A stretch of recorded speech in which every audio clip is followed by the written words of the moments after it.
There's a response. What's the response? The graph. Or the graph? paragraph. You just posted a graph.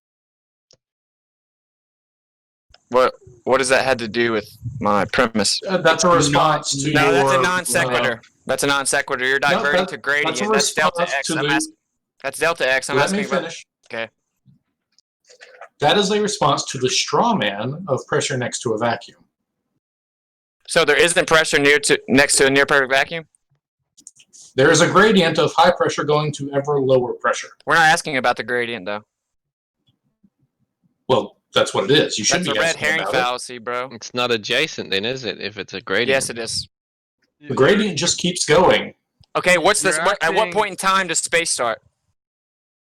Well, that depends on who you're asking and what you're right, exactly, because your fairy tale is so misunderstood that people don't even agree on it. No, WITSIT, you're acting like there's 14.7 psi next to a perfect I never said that. That's a straw man. Well, that's how you act. No, what I'm saying is there's pressure at all. I don't care if it's 0.000001. That is pressure. The problem is you claim there's a near perfect vacuum next to a yeah, we have 14.7 psi at the surface. Now you're claiming that up higher above the surface there's a near perfect vacuum of 10 to the negative 17 torr, but there's nothing physically containing that pressurized system or creating a barrier. That's your claim. There's no barrier. You're right. Weight reifies the definition of gravity. No, your use of entropy reifies your definition. No. If you're invoking weight as your answer, then you are saying gravity, right? One sentence and I'll go away. You said yesterday. No, just go away before you talk. That'd be great. Hold on, real quick. You said that because of entropy, high pressure moves to low pressure. You said this. Yeah. Okay, so and that's entropy. But no, if high pressure didn't go to low pressure, then there wouldn't be an entropy change. So you're reifying your presupposition that high pressure is moving to low pressure, and it's That's not a presupposition. We can replicate that, Zanuck. Yes, it is. We can replicate it. The entropy doesn't change if the pressure doesn't go from high to low. Do you understand? But it does go from high to low. It doesn't we can replicate it, Zanuck. You're half the psi at 20,000 feet to sea level at 14.7. You have twice the pressure at sea level, yet it doesn't move. There's Zanuck, no entropy change. You claim there's a near perfect vacuum of 10 to the negative 7. Stop interrupting me, you gamma. You claim, Zanuck, why do you have to interrupt? You just want to hear yourself talk, bro. No one gives a fuck. No one gives a fuck. You claim there's a pressurized system adjacent to a near perfect vacuum of 10 to the negative 17 torr. There's no physical containment. It would seek equilibrium. That's the second law of thermodynamics. You lose, dude. You don't even know what the second law of thermodynamics is. You have no idea, no clue, the vaguest clue of what the second law of thermodynamics is. I'll be right back, dude. Calm down, dude. No, you don't know what it means. You don't know what it is. You have no clue. I'll tell it to you if you'd like. It talks about heat movement, the direction, hot to cold. That's what it means. Entropy is just you're talking to nobody. Entropy is just Zanuck. No one likes talking to you, Zanuck, because you just go on like a fucking rabbit, bro.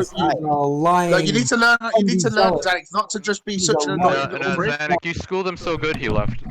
Zanuck, very good. You just talk too much, Zanuck. You sit there. No, you don't understand anything. Oh, what about this, what about that? He's not. Zanuck's not wrong. WITSIT understands. No, but you just, like, it doesn't matter. He might as well be wrong.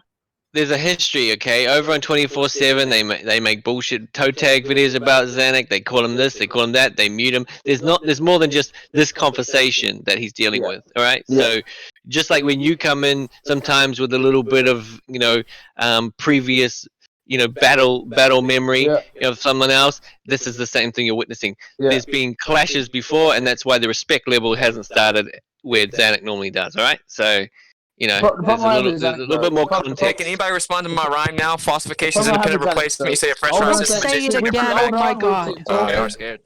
No, Brummy, hold on a second, Brummy. Stop. Yeah, Brummy, stop. Just Brummy. I've just been interrupted. Yeah, but we want to get an answer. Brummy. I was talking to C4 and I've been interrupted. So just you need to say to WITSIT to just hold his horses for a second. The end of the day, with Seaport, the end of the day, Seaport, like with Zanuck's, right? When I've had a conversation with him, there's been no history, and he behaves the same way. His debating skills are atrocious. That's what I was saying. Not really. He taught. No, really. Well. No, you're not going to do this here. If you want to discuss personal stuff, that's fine. That's all I wanted to say. All right. Slacker, you want to have a go at WITSIT's question here? That wasn't a question. That was a gish gallop in the form of a rap. All right, WITSIT, try and give him a question or something. Responded to the first part. Yeah. You should unmute Xanax. Wait, sorry, what did y'all say? Yeah, just they want it in a question. They want it in a question form, so they can, I don't know, answer. Which part do y'all want to hear? Oh, So the globe Earth makes natural claims about the natural world void of replication, physical demonstration, or experimentation. Damn, you guys have taken your script reading to a new level. I don't read scripts. I'm sorry that you don't have a very high IQ. Nah, You assume I have it. Can we move on to the premise? You have the lowest IQ in here. What's it? That's a cool story. You just said I had to read a script, dude. Yeah, you read a script. What am I reading right now? I'm outside on my iPad smoking. Your You script clown. is 5 years old. I can smoke a joint and smoke you at the same time. That's how incompetent you people are. I don't find it So can you respond to the premise, or you want to keep talking about me some more? Go look into the debate chat box. Can you respond to the premise, or are you going to keep talking about me like I care what another male thinks about me? He is WITSIT. He is. He's trying now. Go ahead. He's stoned or high or whatever. Go look into the debate chat box and picture that. Instead of a dozen. Yeah, that's why I slowed it down for you, and I just made the first point by itself. I said that you make natural claims about the natural world, void of replication, experimentation, or physical demonstration. Void of That's replication. points, on bruh. something for sure. Void of replication. Yes. You're going on one point after another. No, that's one point. Look, you're spiraling. Yeah, Like, it's been a week and y'all still can't respond to the rap? Jesus Christ. It's mostly because It's been a week since I came in here and read the rap the first time. Y'all all started screaming and spiraling. Y'all are just doing the same thing. It's been 10 minutes. All y'all talked about is me. WITSIT, you were here 3 days ago when I went mental at you for being a retard and strawmanning me. Oh, so 3 days ago, I rhymed for you and you still can't figure it out. Whatever. WITSIT, do math, not meth. Oh, you do know that I've never done meth in my life. I'm sorry you're a gamma that's still obsessed with my personal life. Secondly, literally, I've never done meth, you fucking idiots. Okay, You're a fucking idiot, bro. All I've ever done is smoke weed, bro. And no one, dude, if I did meth, would that make the Earth a ball? You fucking idiots. So can you respond to the premise now? I know you're obsessed with my personal life. Can you respond to the I premise? got the substance wrong, but People, something's... Oh, is weed? Oh, are you bashing me because I smoke weed? Oh, what a burn. What a boomer. Okay, boomer. Let me guess, you went to the moon too, didn't you? Fucking boomer. Let me guess, when you smoke a joint, it makes white people hook up with black people. You're such a boomer, dude. Can we go back to the point now? Except he's not. Do you know what a boomer is? Yeah, well, like an old motherfucker. No, actually, it has to be born in a certain generation. Well, you have the personality of a boomer if you weren't born in the time. Let him spout his nonsense. Did he say it makes white people look up to black people? That was an article that was printed in like the early 30s to demonize marijuana, was that if white women smoked it, they would hook up with black men. Oh, that's your country. Okay. Yeah, I'm just saying, I was just making a joke. Like, that's an example of incredible disinformation about marijuana, which is organic and has incredible health benefits. So can we move on, actually? It was once organic. You're right. It's very, very altered now. That's true. So can we please just move on to the premise, guys? With moderation, yes. But I don't think you moderate well. Dude, what I don't understand, bro, is like, why is it that you think I genuinely, like, want your opinion about my life? I don't get it. I agree. Can we get Why back to do the you point? think we give a shit about what you say when you come in here? I don't think y'all care because y'all are incapable of intellectual honesty. So if you cared, you'd actually respond to the premise. All right. If you cared, you'd actually. Y'all don't. If the Earth were flat, y'all wouldn't want to know it because y'all put yourself out on too much of a limb now. Y'all would have way too much pride to swallow. Why haven't you published the results or just received like the Nobel Prize in discovering flat Earth by now? Oh Since yeah, you're so because smart. it's not censored so and they prop up flat earthers on the top of society. You're really knocking it out of the park today, huh? It's just like this. What's it? Okay, there's so many things that go against you, and you Name focus one. on the fact that a mountain can be hidden at all, up to half of its height. Oh, does the obstruction stay consistent or does it alter? Well, the one I always give, which I never give anything but turbidity and weather and bullshit answers that don't equate to reality. 2,000 meters of a 2,885 meter mountain are missing, visible. 183 How much was missing the next day? kilometers. About the same. How yeah. much was missing the next day? You're still losing 2,000 meters no matter what. No, your my fraction friend. you wanna put. Does the obstruction? Yeah, because he's getting dominated. Does the obstruction stay consistent? Does the obstruction stay consistent? Absolutely. So it's exactly the same every day. Is that your answer? Yeah. Provide the evidence. Pretty close, or it's exactly the same. Which one? Exactly the same. Provide the evidence, Zanuck. Provide That's the a lie. evidence. None of y'all have the evidence. Y'all that's why we don't like it. That's why y'all are jokes. Y'all lie about shit. The point is, WITSIT. You're a liar. The point is, WITSIT. You're dishonest. That's the point. If I could get my point out, I'll continue talking. I've already rebutted your point. I've already offered a rebuttal to your point, and you can't respond. So what I'm causes trying to 2,000 respond. meters of obstruction? Well, the horizon's an apparent location that fluctuates day to day and hour to hour based on the atmosphere. You have to interrupt. So you complain about interrupting, but then y'all interrupt me. Look at the image. I'm not reading a script. I'm sorry, you're not smart. We're talking about horizons. We're talking about mountains. We're not even talking about the horizon. Wait, what's blocking the horizon? Well, I mean, what's blocking the mountain? No. Stop. The mountain. What's blocking the mountain? Is blocking the mountain. Danny, did you not hear hippity hoppity? What's blocking the mountain? Sorry. Yeah, what's it? Stop reading your script. What? I'm not reading a script. Hippity hoppity, either just talk or let someone else talk. What's blocking the mountain? What? No, I'm asking you. What's causing 2,000 meters of curvature missing? Well, I'm saying what is blocking it? The horizon, right? No, you fucking idiots. Okay, so the horizon's blocking the mountain, yet the horizon that's blocking the mountain constantly fluctuates in its apparent location. You're complaining that to a physical claim. You lose for about the 400th time in a row? The horizon fluctuates by like maybe a few meters here and there on a good. Okay, now you're making additional claims, but you have no evidence of it. The horizon won't even fluctuate over. Okay, cool. Provide the evidence of that, please. In any significant measure, but even provide the evidence, please. Hold on. Let's say it fluctuates by 2-3 meters. What's causing the other 2,000 meters of obstruction? Oh, what if it fluctuates by 500 meters? It doesn't. Okay, provide the evidence then. There you go.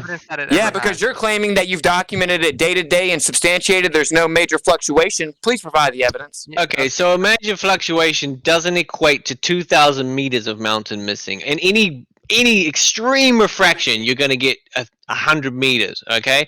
100 meters still tells you that the refractive index doesn't even touch the 2,000 meters that are still missing. You're trying to get away from the fact that that doesn't even hit a refractive index. You're trying to say that this is all y'all can do is like just fucking like tiptoe around the actual heart of the conversation, and then y'all stroke each other's little gamma egos. Respond to the fucking stop interrupting me, dude. Respond to the premise. You said that your claim is stop interrupting me. I'm asking you to clarify so I don't strawman you because I'm not like you guys. Are you claiming that is actually physical obstruction of Earth curve? Yes. Absolutely. Okay, so you've now made a positive claim that the physical obstruction is what is there. Yes. So would you like to substantiate that? Yes, I will. Yep. Please do. I will. Here you go.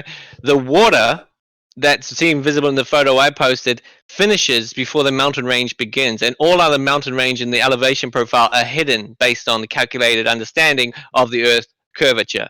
So what you're trying to say is that water would somehow one day get behind that mountain. It won't. I never said that. That's a cool straw man. What was what's the rate? No, wait. Listen. Hold on. I'm still answering. I'll answer your question. You haven't answered once though. I have. No, you literally haven't. The fluctuation due to refraction does not save you in any way, shape, or form. Because you're claiming it's a physical location. From the 2,000 meters that are missing, that don't even get refracted. Okay, yeah, you're claiming that's a physical obstruction. You're making a positive claim. The beginning of the southern island, and that mountain is 2,885 meters tall. You're making a physical claim about the obstruction. Would you like to substantiate it, please? How about you answer the question? Why do you keep dodging the question? Dude, that's so funny that he dodged 5 straight questions and your little gamma bitch-ass self just jumped in and said that stupid shit. What a fucking joke. Hey, would you like to show your face on YouTube and debate me 1v1? Or shut the fuck up. That'd be a good idea. So whenever you hear the dude to literally not answer my question 5 times in a row, and then he doesn't ask a question relative to the conversation, and then you jump in and say, why don't you answer the question? You're just exposing your intellectual dishonesty. Focus on the issues here. Stop toying around the answer because you don't have an answer. Stop focusing on the gammas that jump in and talk about me personally for 30 minutes. Thank you for that, by the way. You think a gamma's a compliment? That about sums up your behavior. I just posted a picture. Hey, Zanuck, would you like to tell everyone in the room how every time you come over 24/7, you admit that the general relativity has no evidence and it's a religious superstition? I never said there's no evidence at all, ever. Is it a religious belief? You keep on quoting the incorrect. Is it a religious belief? Is it a religious? But why do you keep on? He can't answer. He's scared in front of his little buddy. No, I'm not. Everyone knows I this. have you recorded 5 times saying that general relativity is nothing more than a religious superstition. I have not no, I never said that. I have Zanuck recorded saying it 5 I never times. said it's religious superstition. Okay, so you said it was a religious belief in a religion, right? Yes, I said it's religious. Yes. Okay, it's a religion, right? To me, because I'm not knowledgeable enough about. So the general relativity is a religion according to Zanuck. So Zanuck, I don't think that these people really want you arguing their worldview. You don't know something. I just want Zanuck to stop jumping in. I'll talk to anyone else but him. Stop talking. Right. So what's the question I didn't answer? I'd love to know. Okay, you're claiming it's not you're making a positive claim of physical obstruction. I'm saying so in order for that to be the case, for that to be Earth curve causing physical obstruction, it has to be consistently at the exact same location because it's actually the physical Earth curvature that's blocking it. So if it's consistently there, then you can say it's a physical obstruction. But if it fluctuates even 1 fucking foot, it's not a physical location, thus falsifying your claim it is physical. That's not true. Okay, yes, it is. Now explain why that is was Zanuck's answer. Valid. No, explain why you think that's valid, because that makes no sense at all, because the thing that's physical is the mountain. Oh, no, you're claiming there's a physical Earth curve also. And also, you don't seem to be able to keep up with your own arguments, bro. The water is also physical, unless you deny water's physical. You're making a claim about physical obstruction of Earth curve. Stop changing the subject. Exactly. And I told you it would change due to the refraction, but the part that you don't if it changes due to refraction, it's not a physical location. Welcome to Flat Earth. 2,000 meters of mountain are missing. Never refract. But if the next day it's not exactly the same location, that means the horizon fluctuated and it isn't a physical location. Unless you're saying the Earth is breathing in and out and expanding and contracting. Dumbass. Okay, so you cannot conflate an apparent location to a physical location. The horizon is the mountain. The top of the mountain isn't a horizon, dude. Maybe you can only understand rhymes. You're currently postulating. Your postulation is a conflation of apparent and an actual location. Your postulation is a conflation of apparent and actual location. Respond to my argument. Can you look at the image? Okay. Reading your script, dude? I'm not reading anything. Get off your script. I don't think Sheeple's saying that the. I'm not on a script. Okay, so I don't think Sheeple's saying Mount Rainier to be overshadowed by Mount St. Helens. Oh, so this is a different question now. We're moving away from the other question. You just didn't look at the. They're 2 different questions, which is a shocker. So are y'all willing to concede that you can't conflate apparent and actual location? No, because the mountain doesn't the same thing. move. Oh, God. The mountain doesn't move. I'm not dodging a question. This was the original question. He just jumped in and diverted.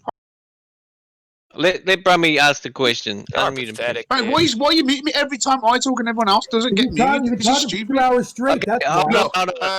I just want to add one thing to the conversation. I think Sheeple was saying that not the actual. I think he's saying that the reflection of the light from the physical objects is refracting, not the actual physical objects themselves are refracting. I think that's what he's saying. Exactly. Okay, so whenever you say part of the mountain is missing because of Earth curve, that's your positive claim. You need to substantiate that what's causing part of the mountain to be missing is actual physicality of Earth curve. Because you're making a positive physical claim.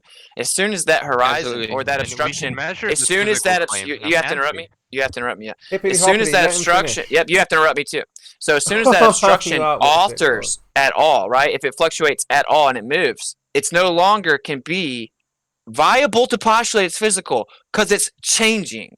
It doesn't matter how much it changes. If it changes at all, it isn't a physical definitive location. That's objective. That's assuming. Hold on, but that's assuming the physical properties. He had his turn. All right. So I don't think that was answered. Not overhead. Oh, I answered it properly. No, you didn't. Yes, I did. So respond to it, then, Zanuck. None of you can respond. Which, Zanuck, he doesn't want to speak to you anyway.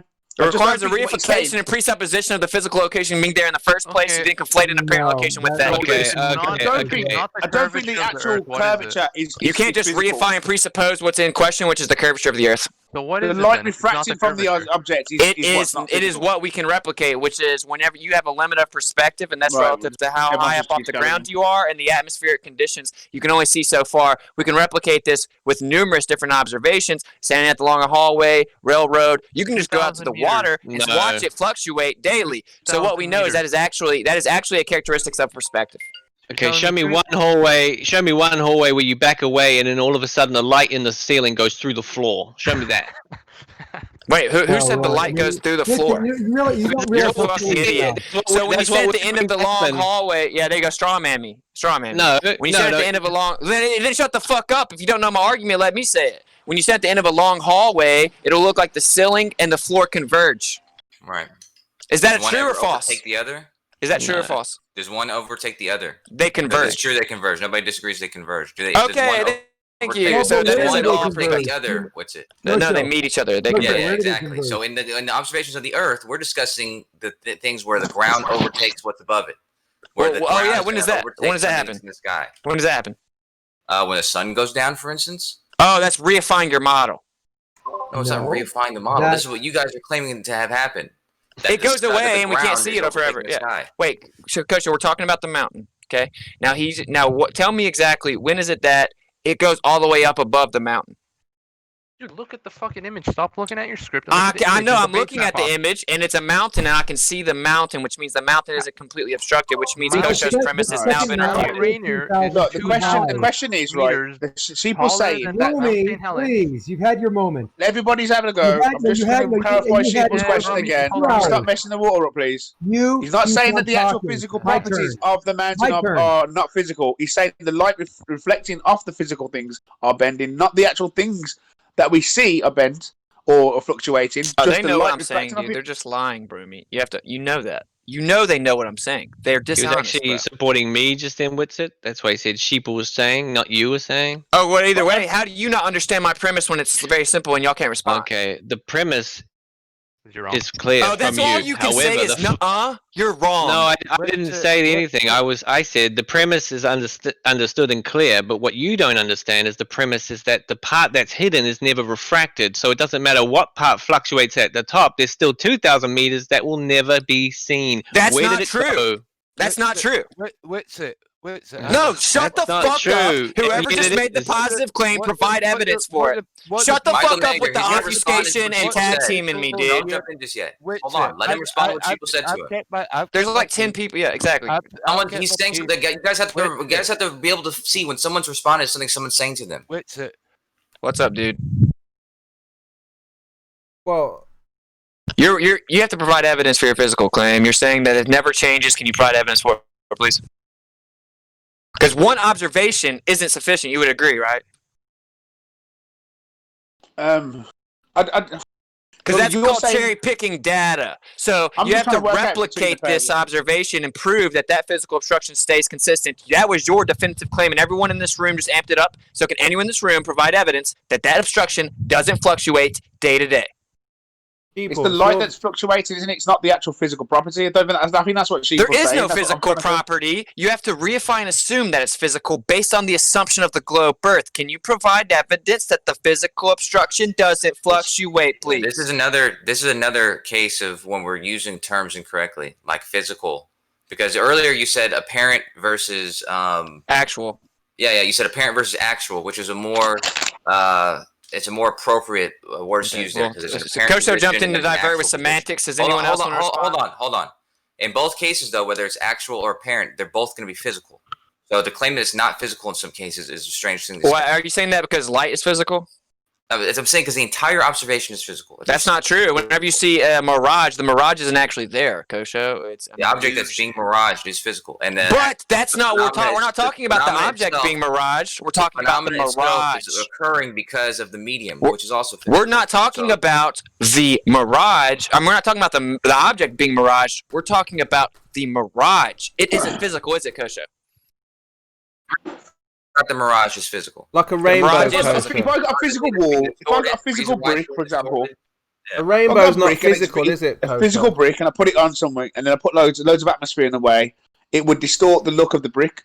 But that does not mean the brick itself is not physical. It just means that it's not. But that isn't my claim, is it, Broomy? What I said is you're claiming that the obstruction is physical. And that assumes that it's refracting an actual physical location, which is begging the question at hand, which is the Earth curving? You have to beg the question, then tell me the refraction is a depiction of the physical location. I'm just supposed to believe you that's there, and that's insufficient. Can you offer physical evidence that doesn't fluctuate, please? That what doesn't fluctuate? The horizon. What's obstructing the mountain? He says 2,000 meters is obstructed. So for that to be a physical Earth curve obstructing it, it cannot fluctuate. Yeah. Provide the empirical evidence that it doesn't move. I was arguing with them earlier about the hump. I said there is a hump there, right? That if you had X-ray vision, you should be able to see through and see the boat through when the boat goes over the horizon. And they were disagreeing with it, which is weird to me because they're just denying an obvious. So if they're saying there's something in the way, it's a curve. But whereas you're saying it's a physical obstruction. So if there's a physical obstruction there, and they're denying that, then. Yeah, they're in denial. I think for that argument, yeah, you're right, WITSIT. But I think where I'm confused with is you claiming that these things are non-physical because they fluctuate, whereas I think that's just a light reflecting off the physical. It's physical ground. It is physical ground, Brummy. The flatties are saying it's physical ground, but it's just a 2D optical illusion for your eye of a ramping up physical ground where the ground isn't really in the way. The Globers are saying that it is a hump. Yeah, I agree. Yeah. Physically. Yeah, and dude, to clarify, I mean, obviously, I'm not saying the ground isn't physical, bruh. Yeah. But that's what it sounds like because it sounds like that's just what it sounds like to a lot of people that like want to think I'm wrong. WITSIT, but like, do you want to hear the answer or not? Yeah. Okay. Can you provide? No. The answer to my question is: can you provide physical empirical evidence that it doesn't fluctuate? I want to see if you're going to answer the actual question. I'm going to answer the actual question. So listen. What's the question, Zanuck? It doesn't matter. Listen to me right now. It doesn't matter. You have the mountains that are in line. We know how high they are. Do you agree that they are 14,000 and 6,000 feet high? Sure. Are they completely vertical? The tops are completely vertical from the ground. So even though it's on a ball, shouldn't it be tilted a little bit away from us? So yeah. So it would be relatively vertical to the center of mass, but it wouldn't be vertical relative to us, right? So the ball to the Earth doesn't curve. The plumb lines are tilted away. Yes. Okay, so technically that mountain is actually tilted away from the observer, right? By 0.001. I didn't ask you how much. So technically it's tilted away, but it's actually vertical relative to the center of mass, right? You gotta interrupt. You just can't help yourself. No, that's you. You're self-projecting. One is at 14,000. Hold on. One is at 14,000 feet to the 6. You agreed.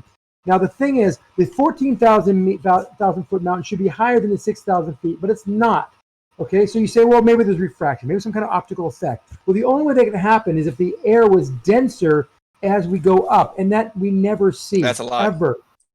We never see. This is the only way it would happen. So you just make shit up? Is that how you think? It's false, Zanuck. Your homework. Show me where you can find that there's a density variance that goes higher as you go up. Wait, no, that's a straw man. I didn't say that. No. Go ahead. You tell me. No, what? You're literally beating up an argument I didn't make, Zanuck. So the only way that mountain could be below due to Do you know what a straw man is? Yes, I do. The only way that refraction can cause that mountain to be lower than the first mountain is if the density gradient is opposite to what we see in nature. We don't. So what would cause the further mountain to be lower than the closer mountain when it is more than twice as high? Can I respond now without you interrupting? Did you understand what I said, first of all? Can I respond now without you interrupting? Yes or no? Yeah, you can what you say. Yeah, I understood your fucking elementary point. Who the fuck can't understand what you say? You're an idiot. So anyway, he doesn't understand it. Taking bets. No, I don't understand it. Yeah, okay. So here's what I do understand. He just now asked. Zanuck, shut the fuck up. Now I will shut up. Go ahead. Jesus, bro. I tried to be so calm, bro. So anyway, I'm listening. Oh my God. Shut up, Zanuck. It's your turn to talk, bitch. Just shut up. Fucking shut up. Go fucking punch yourself. Hey, Zanuck, why won't you let me respond? Go ahead. If I'm such a fucking idiot, you shouldn't have to prevent me from responding. So is WITSIT. Talk. Go ahead. If I'm so stupid, you shouldn't have strawman me or something. Go ahead. I'm not strawmanning you. Okay, so what you just did was, can you tell me why the mountains do this? So what you're doing is shifting the burden of proof because this started by you postulating the mountain as a positive affirmation of Earth curvature.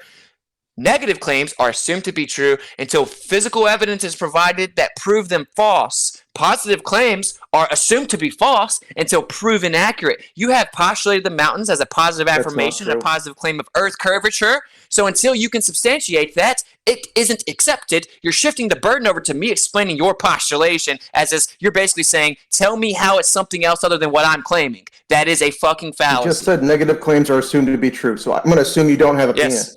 Yeah, so I'll say. Okay, negative claims are assumed to be true until that can be proven otherwise. I'm sitting here grabbing my dick, bro. Up, you lose. So if you want to, shut up. Do y'all want me to provide higher education definitions? You want me to provide all the higher education definitions from Yale and fucking Harvard? Your definition was terrible to begin with. So you're smarter than Harvard. Is that right? Harvard's not a person. Okay, you're smarter than you know more than the definition from Harvard. Is that correct? Harvard is not. You're a fucking idiot. Harvard So negative claims. flat Earth from Harvard. Wait, just to clarify, are y'all saying that negative claim? This is a If false Harvard statement. is going to be used as an There authority, you go. then Interrupt me, you little you fucking should show us pussy. how Harvard says it's a flat Earth. Oh, screw on. See, this is how stupid you are. You Good just say job, shit like Jake. that, and you thought that was like a home run. That dude thought that was like a haymaker. So anyway, negative claims are assumed to be true. There you go. Interrupt me. There you go. Negative claims are assumed to be true until proven false. Are y'all disputing that? Okay, I'm grabbing my dick. Proved it false. Now, are you substantial? I can't see it. I can't feel it. Okay, but you can think, but it doesn't matter. What your opinion is actually independent of objectivity. You understand that, right? Right, and I just showed that your claim is ridiculous. No, dude, No, you never. this is well known in intellectual forum that when you make it, like for example, if I say Santa doesn't exist, I don't have to prove Santa doesn't exist, you fucking idiot. If you're challenging that, you have to prove Santa does exist. The negation is you do not accept that Santa does exist. No, You Santa doesn't exist. That's my negative claim. It's assumed to be true until you provide evidence. So when I provide all the documentation from higher education that says what I say is true, what are you going to say? You're going to double down and say that you're still fucking right? I'm going to say that you don't understand what they're saying. Okay, all right, I'm about to post it. This dude's a fucking idiot. You can't prove a negative claim logically speaking. We're about to post it. You're gonna feel real cool in a second. Prove a negative claim. No, you have to prove a negative claim false. Are you incapable of comprehension? That's my whole point. I said prove a negative claim false. You idiot. You can't do that. You can't do that. You can't do that. If I say, hey, there's no desk right here. Oh, proved it false. You're actually an idiot. You're actually an idiot. So I'm going to provide what you're doing right now is diverting and diluting the conversation with a semantical challenge that is objective and not disputable, so you can water down the productivity of the conversation, aiding obfuscation. That's what they always do. They just dance around the subject. Never answer straight questions. I'm about to fucking cite it, and then you're going to lie and act like somehow you're not wrong. Called it. I already called it. So watch it happen, guys. You can't prove a negative claim true. I didn't say that. I said prove it false. So you're strawmanning me. No, you're I'm an not idiot. strawmanning you. You're the one said you can't prove a negative claim. I didn't say you could. A negative claim should be accepted as true. You're strawman.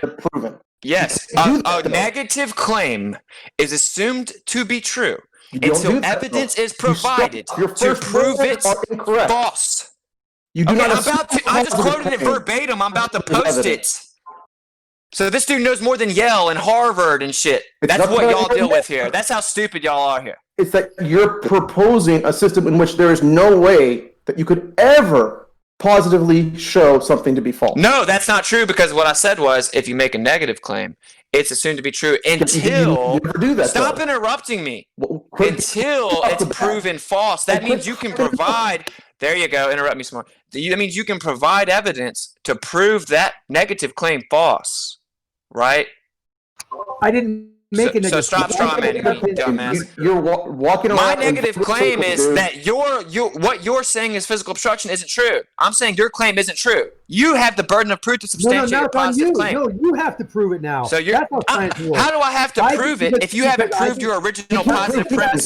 Don't ask him to ever prove anything. Yeah, there you go. Interrupt with a gamma comment. What a shocker. So, yeah, hey, here's... No, you're making a positive affirmation of Earth curvature. Now you disprove it. All right, I'm leaving. Y'all are fucking... I honestly gave y'all more respect than this, to be honest. This is bad. This is really bad.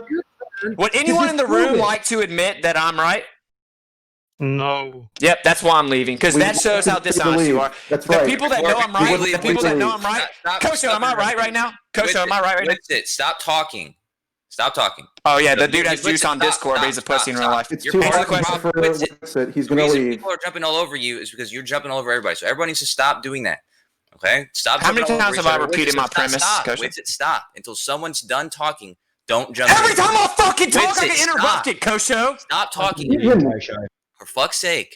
Oh, so it's okay for the whole room to interrupt me. Stay calm, WITSIT. Guys, everyone, stop. Stay calm, WITSIT. Kosho's just ignoring that 30 people have interrupted me for 20 minutes. Stop talking, WITSIT. There you go, see? Stop You're talking. a pussy, Kosho. How about that? You need to stop talking for that to happen. All right. So if you guys, after I'm done saying this, you guys please continue to wait for other people to finish speaking. But yeah, what WITSIT said about positive claims, you're not going to be able to prove that. You can only disprove something. You can only disprove a positive claim that's been said, but it's not going to be thought that it's true or something until it's been disproven. Like it doesn't make sense. A negative claim. I'm sorry. Well, it's a burden of proof fallacy because you're shouldering a heavier burden. You know what? If I'm going to add to the conversation, that's all I'm doing. I made a little comment. There's no need to mute. Everybody's shitting over each other. But everybody's shitting over each other. Do you know what I mean? No one's going to shit over each other anymore. Stop interrupting. Shut up. Let me finish what he's saying. You're a bitch. Lemon, finish what you're saying. Really quickly, hold on. Mute him. This is important. This is important because who's going to finish? Who's talking so I can't hear nobody? Lemon's talking. Lemon's talking, dude. It's easier to prove something positively than negatively. Okay, so you're giving a heavier burden to the other side to prove something negative when you can't even shoulder the positive burden, which is easier. That's where the fallacy is. It's not fair to shoulder a heavier burden onto the other person to prove something negative when it would be easier for you to just do the positive claim. That's the fallacy. And it doesn't even matter what's easier. This is objective. I'm about to read it from a fucking like website. A true gamma. Negative claims are statements that assert the non-existence. Yeah, interrupt me. Negative claims are statements that assert the non-existence or exclusion of something. Negative claims are assumed to be true so long as no evidence is presented to prove the claim false. Next fucking citation. The source, okay, the burden of proof fallacy is always on the person. The burden of proof is always on the person making an assertion or proposition. Shifting the burden of proof, a special case of argumentum ad ignoratum, is the fallacy of is the fallacy of putting the burden of proof on the person who denies or questions the assertion being made. The source of the fallacy is the assumption that something is true unless proven otherwise. Now, are y'all able to comprehend those words, or do I need to post them in here for you? And that's why you're making assertions. Positive. Oh, so these university definitions are wrong, Kosho. Is that your claim? So what I'm saying is my claim, jackass. So why don't you go off what I'm saying? Don't start speaking until I'm done speaking, and then you'll know what my claim is. Someone's getting mad. Right, so stop talking. I made the claim, douchebag. Stop talking, WITSIT. So, yeah, when you said the burden of proof is on the person who denies or questions the assertions being made. Well, you're the one making the assertions. So the fallacy is not on us to put the burden of proof on you. You're making the assertions. He's gone. Kosho, don't be a little gamma. Oh, he's back. Don't be a gamma. I thought gammas are. Y'all just fucking kick me out, dude. Kosho, I'm not making an assertion. The assertion was that the obstruction of the mountain was physical earth curve. That is the assertion. Shown with evidence that we provided you. What evidence do you have to substantiate? I've asked you for 10 minutes now to provide evidence. It doesn't fluctuate and that it's physical, and you haven't done it. The evidence is the picture of the mountain that's taller behind it. That angular position, due to trigonometry and laws of math, show that it has to be above it if we're going to visually look at those two mountains in line with this 1,000-foot observer. We don't see that. And it's up to you now to show me some situation. Hold on, almost done. Some situation where you see a opposite gradient profile of the atmosphere, which you never see. No, that's not what it's up to me to do. I'm almost done. But you're strawmanning me, dude. You just beat up an argument that has nothing to do with reality, Zanik. One more word left. So and then as soon as I talk, you interrupt me. Go. Interrupting, bitch. But everyone can interrupt me. Gotcha. Yeah, well, that's all you do. As the way you bitch and moan about being interrupted, yeah, you're gonna get interrupted. The way I complain about interrupted, yeah, I'm gonna get interrupted. What a profound statement from this low IQ fucking idiot. Well, he has been interrupted. This is the guy that stalks me. What a gamma. Shut the fuck up. Stop stalking me, dude. You're weird. Stop talking, you little faggot. Okay, well, stop fucking stalking me if you think I'm a faggot. That's weird. Yeah, you stalk me. Yeah, you're weird. You fucking pussy. Someone's mad that he stalks me and I exposed him in front of his buddies. Why are you so obsessed with me, bro? The magical refraction that you claim is possible can never be shown here. You're the one that claims magical refraction. Shut him up. You can't dude, has Curve ever said anything intelligent? That's a no. I hear myself talking. Listen, you have anything? Yeah, that makes any sense yet. Zanik, you tried reading. That's the best you've come. Zanik, you've made your point. Other guys, just wait. Well, and WITSIT, you're gonna, like I told you, hold on, Zanik, stop, man.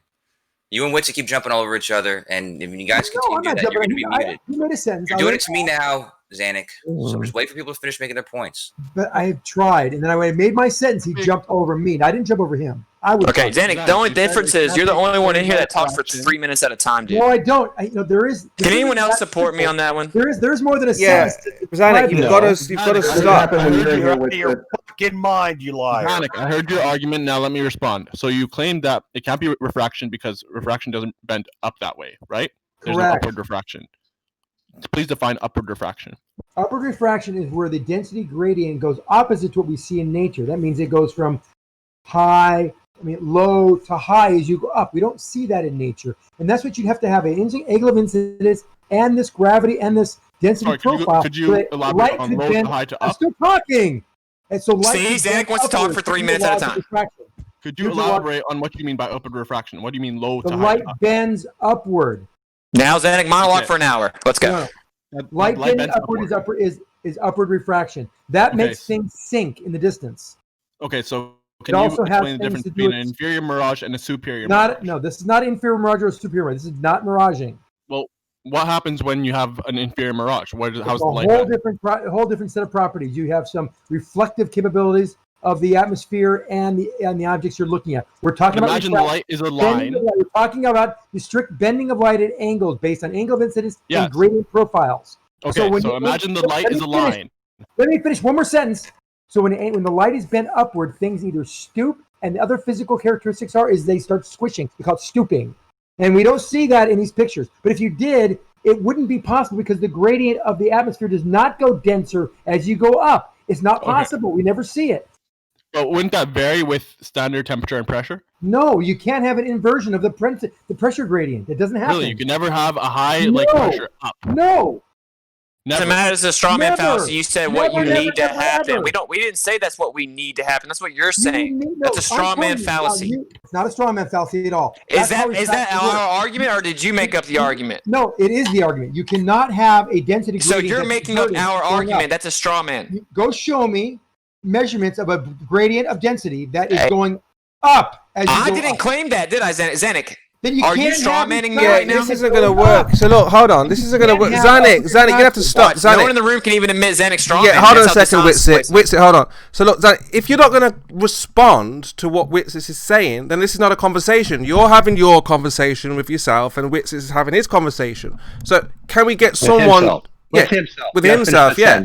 No, because actually what I'm saying specifically directly relevant Zanik, to what Zanik is having a conversation with it. WITSIT's asking questions. He's looking for a response. No, he's not. Come on.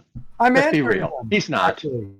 Yeah, that's what's happening, yeah. So can someone... No, it's not. I'm answering him very clearly. He doesn't understand how refraction works. No, did I told you that you were straw manning me and you just kept doing it.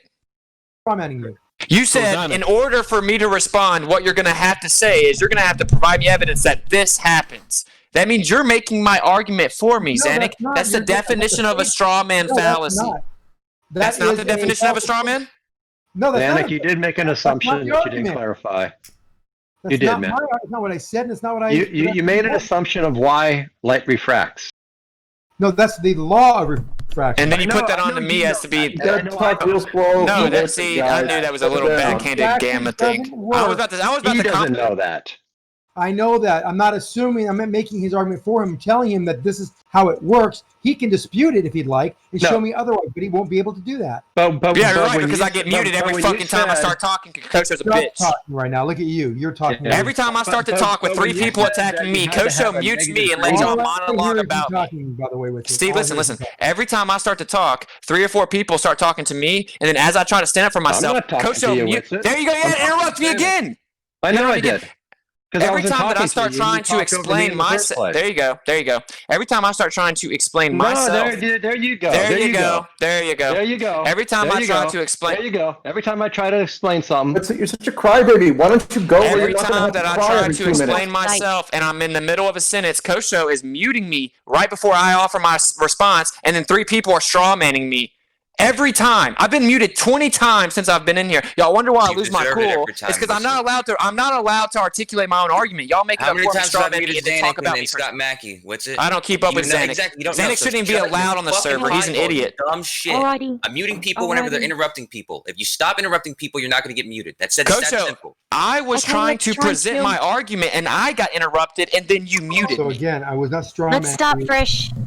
Yeah, let's start again. Let's see what happens here, Kosher. Let's see how it happens. So let's see how this happens, Kosher. Pay attention, Kosher, very closely. So, WITSIT, again, try again if you can. Put your position out there, and let's get a response, and let's see what... Okay. Yeah. Okay, so what Zanuck is doing is saying that I'm going to have to offer him evidence of some certain type, right? That is a straw man. He's assuming that that's what my argument has to be. It's not. My argument is this. This is actually a positive postulation. It's a positive claim because it's saying, well, actually, the reason we don't see the full mountain, 2,000 meters is missing, that's because there's earth curve obstructing it. That's a physical positive claim. And I'm just challenging that claim. Now, you can't shift over there and say, well, explain it to me if it's not the curve. My point is that it's not the curve. Prove that it is the curve, right? Like, I don't have to, it's a shift in the burden of proof. Falsification is independent replacement. You're making the positive claim, bro. Like, substantiate that it's the earth curve. Very simple, guys. Substantiate that it's earth curve. That's it. Is that hard? And I did. Can I make the comment and then see what he comes back with? No Substantiate that it's earth curve. Actual earth curve, Zanuck. Sure. Right. Actual earth curve. One mountain in the distance that is twice as high, greater than twice as high, is below the first mountain. That's earth curve. So that's just a reification of your postulation. And we can eliminate refraction because refraction doesn't work that way. It doesn't bend up at those altitudes because the density gradients aren't reversed. So, unless you can show me that they are, that's not how it works. So we asked, can you substantiate its earth curve? And your answer was that some of the mountains missing. Was to reify and beg the question you're postulating. No, his response was the big mountain is smaller than the small mountain. Okay, That was his so response. can you substantiate the obstruction is earth curve? I can say it again slower if you need me to. Well, it's irrelevant, so you don't need to say it again. So the question is, can you substantiate that the obstruction? Can you prove that you heard what I said and repeat it back? The bigger mountain is bigger than the small mountain. Okay, good. So you did hear it. So you're not going to keep saying it incorrectly over and over. Okay, so what does that have to do? See, this is what the conversation's evolved. People like that jump in. Well, let's ask Repeat it. it Let's correctly, move WITSIT. forward then. Let's find out. What does it have to do with earth curve, Zanuck? What it's lower. What does it have to do with earth curve? We have an optical illusion. We want to talk about earth curve. It has to do with earth curve, and then we have an object that's away from you, twice as far as something in front of you. That is twice as tall as something in front of you. You'll draw a straight line, and the taller mountain, even with perspective, will be above. Okay, so that you got an optical illusion. We see it substantially below it. Okay, I heard you. I heard you. Or it means we're on a hexagon or a polygon. No, it doesn't mean that, Zanuck. Because we're looking at something like an optical illusion, and we're talking about the Earth we're standing on. How do we know that is curving? Not the mountain is giving us an optical illusion. So we understand how light bends. We know it has to be a differential medium, and we know it has to be an angle of incidence. We know we know that the properties of the atmosphere are such that it goes less dense as we go up in altitude. We know this. So light would have to bend upward, not downward. That would cause things to sink. It'd make the problem even worse. It'd make it even lower. Still doesn't explain the Earth curvings on it. You're giving me what you see. That's defined in the atmosphere. You mathematically show the curvature by what we're doing. But the thing is, you're starting from a base paradigm that's a bit problematic because you're already starting from a terrestrial paradigm where what's blocking what's beyond is the hump of the Earth. And light is straight lines that are curving up and over this hump for us to see further than we normally should. So we may need to start with a different base assumption. It says we can't. It doesn't go up because the density gradient is actually down, not up. So if anything, it could actually be further down or further up. It'd actually be higher than it should be. It wouldn't be lower than it should be. That's a cool story that you think you understand how everything should be, Zanuck, but you can't. Down because the density gradient is down. That would make it loom up. So that means it actually could be lower than we're seeing it. It can't be higher than that. Zanuck, you understand that what you're doing right now. Doesn't bend. Zanuck, you understand what you're doing right now is you're explaining. Because the density gradient is the opposite. Zanuck, let's respond back and forth. I mean, don't monologue. Let's respond now to you. Zanuck, can I ask Zanuck a question? Wow. If the Earth were flat and we had these density gradients of the atmosphere, would there be refraction?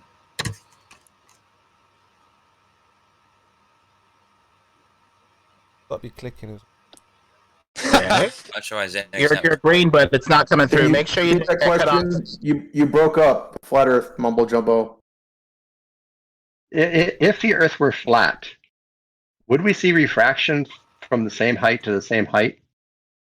No, Discord threw me out. What was the question? If the Earth were flat and we had the pressure gradients, would we see the refraction that we see? And what would cause it? Can I answer or no? Nope, Zanek's got it. All right, Zanik, go ahead. That's Zanik. This is so weird. It's like Oh, when who you're else? being asked a Any question, other- you don't answer, Zanik. Okay, Well, hold Zanek, on. yeah, no, I mean, he's I was- talking a million miles an hour. Zango. Booted me out, so I'm sorry. I had. Understand the question, Zanek? Can you hear me now? Yes, we can hear you. Can anyone hear me? Stop being silly, Zanek, and just answer the question. Okay, so yes, if the Earth is flat and you have a density gradient, you still can have refraction effects. How yes. so? It's the way that light. Okay, thanks, propagates man. through- Next. No, but how would a Localized photon weather leaving differences? an origination point reach your eye have been refracted? It seems like everything that was at least at your level would have come straight to you, right? Right, but Right. it's the way Because that it would light- have changed. It would have changed densities. Yeah, but light No, moves the light, transversely if in it's and of going itself, through you know. A gradient. It will. Wait, it does shut up propagate. for a second, would you? Why do I not hear WITSIT? He's saying things in the background. How come I don't hear him? So Zanik, so the light that left at your level and went through the same density gradient, never changed density gradients, that wouldn't refract at all, right? Well, theoretically it wouldn't, but it propagates. Well, but that's what I'm talking. I'm Yeah, talking theoretically. in Well, that it example, Scott, it would propagates. not. Okay. Short answer is And so if something left at 1,000 feet higher than your elevation, it would come down to a few gradients, and it would seem to be shrinking, right? It seemed to be getting smaller. Would it not? What What would it do? I'm trying to imagine the photon path So you're now between looking 1,000 down. feet away, between 1,000 feet elevation and your eye. What would the photon path look like? Just Well, draw it there's a out. There's It's a going to density bend gradient or toward the photon going through sky. a density gradient. It would bend up. So it would look like the mountain's a lot shorter than it is, right? Yes. Okay, that's all. I was just Well, curious. I didn't know the answer. Lemon, you were saying. I mean, that's your question is no different than what we see now. And it was Stanik's point earlier, because he's saying that if the top of the mountain is looming, it only looms, making it look smaller. So that actually goes completely against what WITSIT is saying. No. Okay. That's not But true. What even am I more saying? than Wait, that time would out. be Someone into said my something. name. Yeah, let What am I WITSIT saying? respond. Let him respond. You Well, called I him want to out. hear him to clarify. That's a He's good saying point, what I'm actually. saying. Before What he am goes I in there. saying? Verbal. you Someone said what I'm saying. What am I Can you hear saying? me? No, it's Verbal who said it, Dr. Verbal. I know. Yeah. So you said what WITSIT's saying. What am I saying? You said that the looming up doesn't factor into this problem. With the Oh, I two never said the mountains. word looming. Well, that's the term that you were not referring to, that you're basically talking about. No, there's no basically you're straw manning me. You never So said my that. claim was actually You're not going to what accept that that's what we're talking about. Cool. No. Okay, my response you're was going to actually Join the my conversation. You're response. going to continue to walk around on the outside of it. All right, WITSIT, go. What the fuck, dude? He just interrupted Stay me. calm. Stay calm. No, Verbal, come on. Let him respond. Who's muting They WITSIT? keep on We're muting letting him. him respond. He's yelling, Chemo. It's Yo, not they our keep fault. on muting him like crazy. Why is he being muted? Jeez. Literally, he's when it was my yelling. turn to respond, I started to, and that dude decided to talk back over me and continue talking. And Kosho fucking muted me instantly, Hey, dude. And jackass. I'm going to mute you now. I didn't mute you, fuckface. I've been muting Zanik. Go fuck yourself. Who's muting WITSIT? Yeah, I'm not. Somebody try- else is, man. Let's try to I've get literally been along. muted 10 times in the last 2 minutes, dude. Stop being a jackass. People I'm stop sorry. I muting thought you. it was you, bro. I thought you were in charge of it. I'm sorry, Fucking dude. bro. I'm not your fucking bro. Okay, you're a bitch. That's for sure. Yeah, we all just get We're all along. brothers. Someone from the Whenever outside it's is muting my him. turn, I just say something about the refractive models that we're using. You're coming from, on the globe side, a model of light traveling as a string. But there may be other theories of light that we got to look into. One of the flat Earth claims is that it's angular resolution of the light that is making the image not be rendered on the optic, and you're seeing a horizon line. So if it's angular resolution, that changes the model of refraction too, because now we have to talk about like not just traveling as a string, as the globers are implying, but whether or not it will even make an impression and be rendered as an image on the optic of the sensor. So now we have to talk about angular resolution with refraction instead of just talking about whether the light reaches the eye like a string. So we need to go back even further with our foundational base assumptions, which would, influence whether it's a globe, a hump of Earth curvature blocking what's beyond, and or a flat plane with angular resolution converging the image at the eye level of the observer over a flat plane. And or? Okay, so if I may, that's completely out of scope of this conversation because in the premise of Zanek's point, you can already make out both mountains. So your point is completely null and valid when it comes to this. No, your point's completely null and invalid if you don't substantiate your positive claim with physical evidence.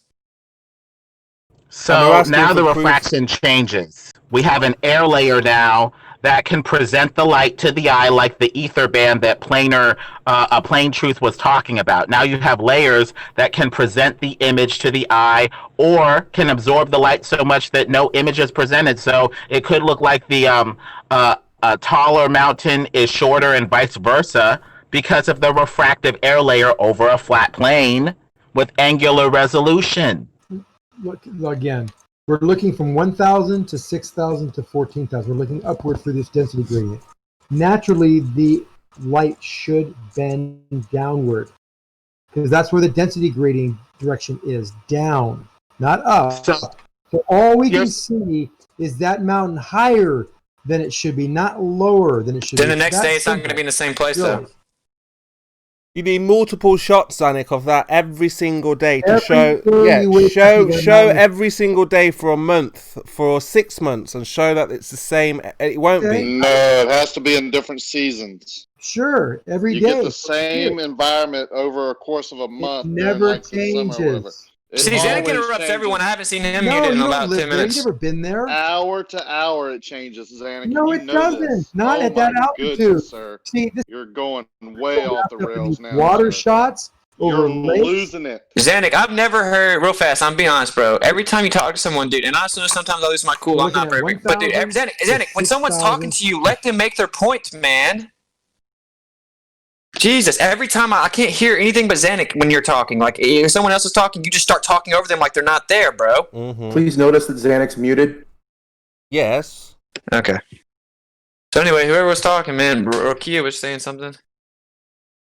He knows, right? He knows these these conditions, the atmosphere changes hour to hour and changes the objects in the distance to each viewer, no matter where they're at, the different angles, the different light source angles, the angle of resolution, the atmosphere condition, all this changes things. It's actually second to second. But for him to say it's not hour to hour is craziness. It's not, because again. There he goes again, Rocky, doubling down. Rocky, you missed the point.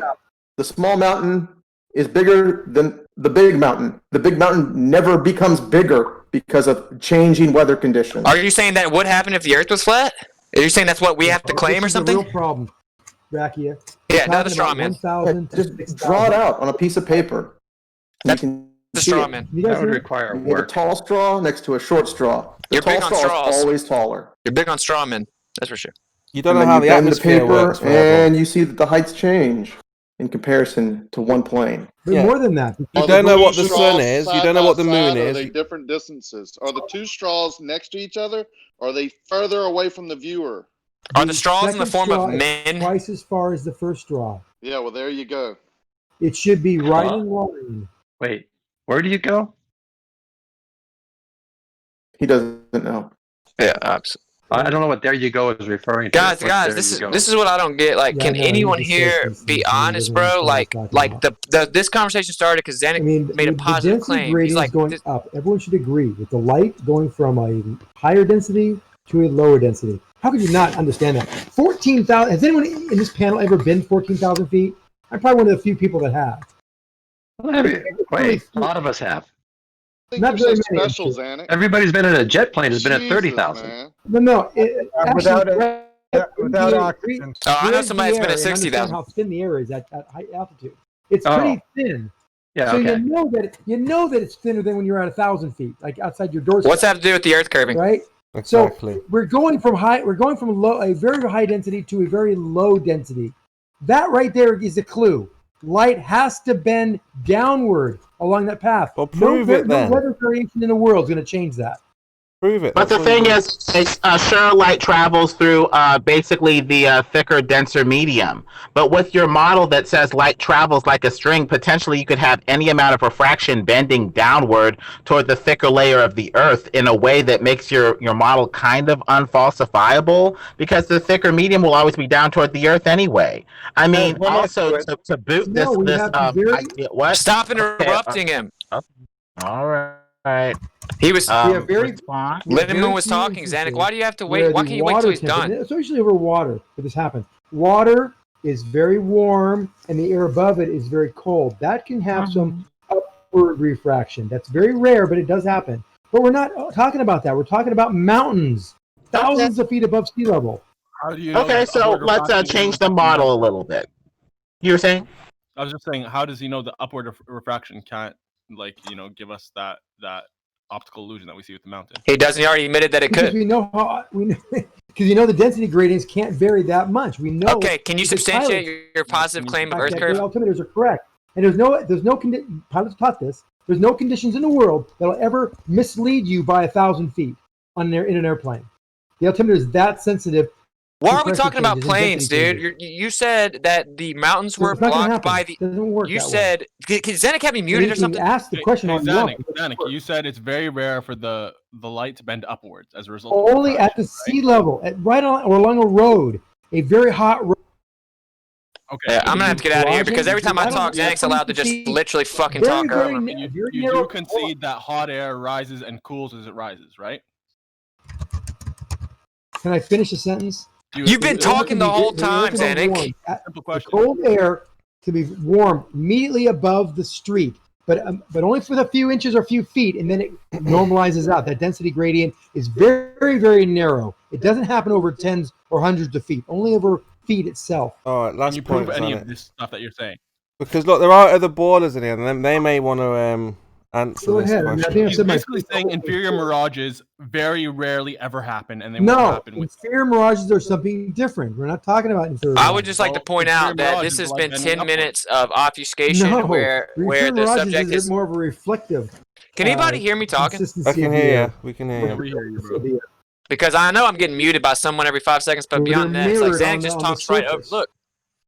The actual surface gets to be the Zanuck, stop. Can you hear WITSIT speaking, or are you just in a oh, someone's muted him. Why do you keep muting these guys? Zanuck, what's happening is WITSIT's trying to speak and you're talking over him. I don't know if you can hear him, mate. To be fair, we were having a conversation, and if Zanuck can please answer what the difference between reflection and refraction is in terms of bending light. To be fair, actually, I was having the original conversation. This is Can Zanuck and percentage speak a little bit also? This is absurd. This is obfuscation. Okay, really quickly, you gotta change your refraction models.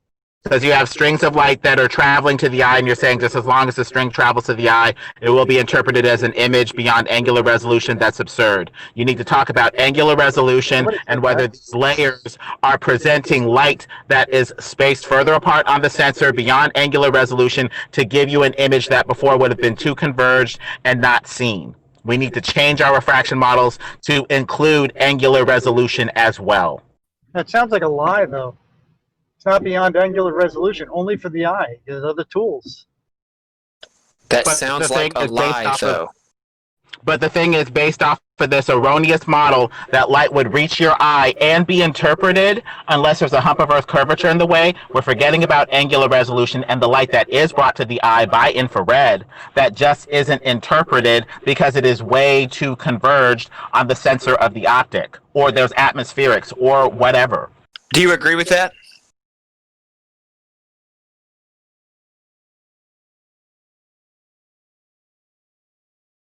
Okay, so the original premise was that we can't see all the mountain because the Earth curve is blocking it.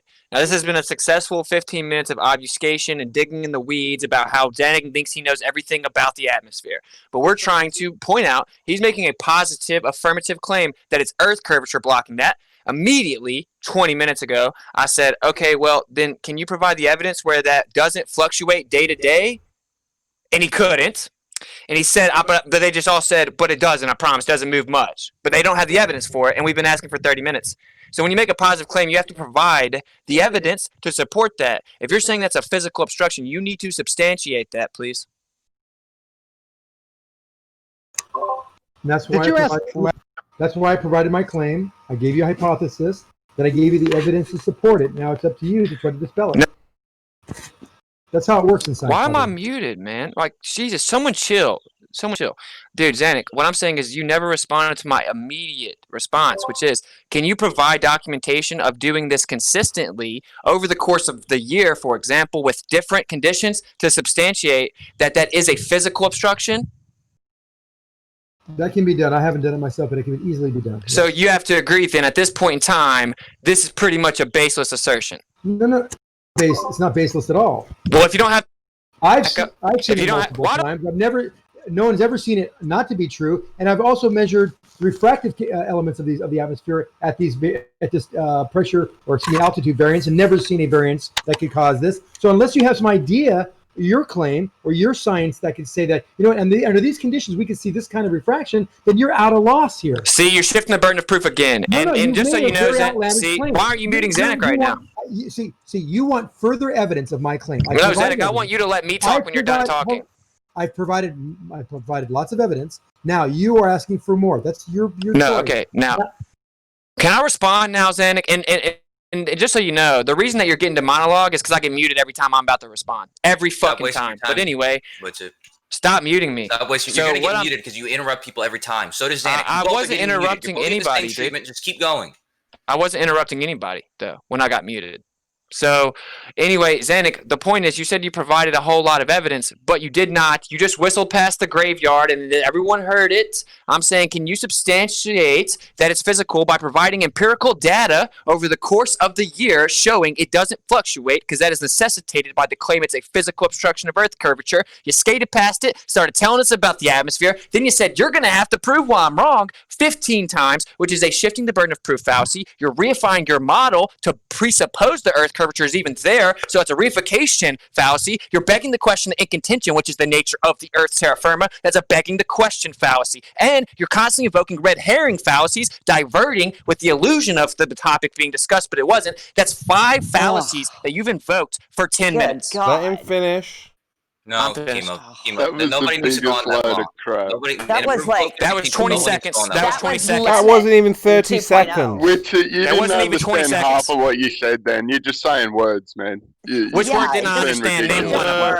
Name one word I didn't understand. What? Saying words. Name one word I didn't understand. There is no false equivalence. There is no affirmative consequence. I never said What is false that? equivalence. Hey, just for all the open-minded people here, their response was I'm that I responding. would. Thank you. You're responding argumentum ad numerium. I can give you more evidence if you'd like. I can give you more testimonies if you'd like, but I've already given you my evidence. Now, if you want more, that's your choice. Now, try to dispel and come up with your own idea or hypothesis that dispels what I have brought to the table. That's it. Okay, so once again, this is the level of you're laughing, Twit, but you didn't respond to any of the fallacies I'm calling out. I guess that y'all support fallacies here. At someone thinking you're Nathan Thompson. That's all. Am I out of pocket here for not wanting someone to be able to invoke repetitive fallacies? Is that out of pocket? Is that an absurd request? Lots of fallacies. And does that make your argument right? Play the fallacy wheel. That's what I'm saying. It's not playing a game, right? This is to ensure intellectual and logical consistency. That's why we have Then why are we fallacies. talking about the flat Earth then? See, that's all you got is some stupid backhanded comment. So back to the substantive conversation you're incapable of engaging in, so you should stop. Anyway, I brought up every fallacy. Can you just say which one you didn't use? Because you reified, you begged the question, you did a red herring diversion. Everything I'm saying, you did, bruh. And you are huffing and puffing, and everyone's acting like fallacies don't matter, but they do. It ensures intellectual productivity. Can we let percentage be unmuted? Can I ask you, we got to show them how they did the fallacy, because if they're doing the fallacy, they probably don't see what they're doing wrong in their thinking. Why was percent needed? Through all the way why it is a fallacy. Fair enough. So when I said reification, what we're reifying is the model itself, because we're assuming the model is true and that there has to be Earth curvature there because we're reifying the model. So when we see the horizon, we're assuming that that is reflective of a physical Earth curvature purely based on the assumption and reification of the model. That's also begging the question of the nature of the Earth. Can I get a question in? Absolutely. So, WITSIT, when you come here, do you know we're going to be intellectually dishonest? Typically, yeah, but every once in a while I have one or two people that aren't. So why do you come here? Well, I was just bored and I wanted to see if anyone had a response to my rhyme, and then I got attacked, and I'm kind of like prideful at times where I can't just back out and let y'all think y'all won. Thank you. Yeah. I sent you a rhyme response. What are you talking about? Oh, did you? I haven't checked what DMs. But talk about when you bring up entropy, My that's iPad, a dude. consequence every time. You know that. Whenever you make a positive claim, you have to support it with physical evidence. If I was challenging your positive claim, show me the physical evidence of your container. Go ahead. yeah, the gas pressure itself. Can I hear your rhyme? But if it doesn't move, Yeah, you want to hear it? Yes, please. I'm going to speak really Okay. slowly and very calmly. If the gas pressure doesn't wants to move, talk, then so entropy we'll wait. wouldn't go up, right? What'd you say? If gas pressure didn't move, then entropy wouldn't go up. Okay, what's your point? That's reaffirming the consequence. What are you talking about?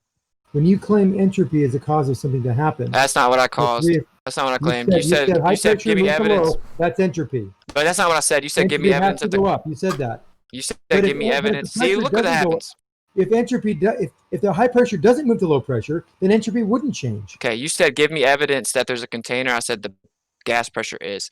So anyway, you straw man me again. Here's the rhyme. So the globe Earth makes a bunch of natural claims about the natural world, void of physical demonstrations, experimentations, or replication. And have you ever wondered what space is? Because they say it's empty, that's vacant, with the pressurized system adjacent. That's a second law of thermodynamics violation. And falsification is independent of replacement. Physical properties can't come from privations. Conceptual dilation is a space-time reification. Most people's bases and base, they're afraid to say it. We give NASA $60 million a day in payments for paintings and computer-generated animations. And a spherical necessitation is north to south circumnavigation, but that means you go south and there's a northern continuation, yet Antarctic exploration is forbidden with the cooperation of every major nation. Whoa. Oh my God. Did you do that yourself? Whoa. Yeah, of course. That's That's very good. good. It's all horseshit. Well done. That was awesome. That was very good. Next time, just don't sound I've so heard that white. before. That's a yeah. Don't sound so That's white. That was pretty really fun. good. So, Yeah. so Zanuck. Can someone unmute Zanuck? Oh, thanks. I think they should break down each thing if they say it's full of shit, right? I Like, agree. let's break it down. That's why I made the rhyme, you know? Hold on for a second. Well, what about my reply to you? What's Can it? you write that down and send it to me, and I'll break down every single point and put it in a little paragraph for you. Probably not. Why I didn't write it down to memorize it. I'm not going to write it down for Zanuck. Who said they I were wrote you a yeah. rhyme. I feel Well, inspired. I like rhymes, by the way. I love rap. Isn't this So that's recorded, bro? cool. Go write it down yourself, bro. I dig it. I guess I can find a recording somewhere. Okay, but I'll just cool. do it, and I'll break it down, and I'll get every single point. I'll break down and show you the concept. I'm excited. I'm pretty sure this is like Just because you rhyme, you don't song have that any Flair evidence just of the made. crime.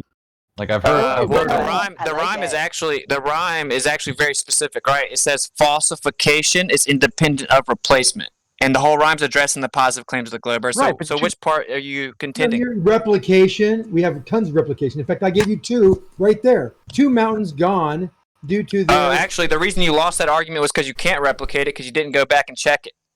I give you other examples. All. The reason you lost that argument was because it was void of replication. That was the whole point.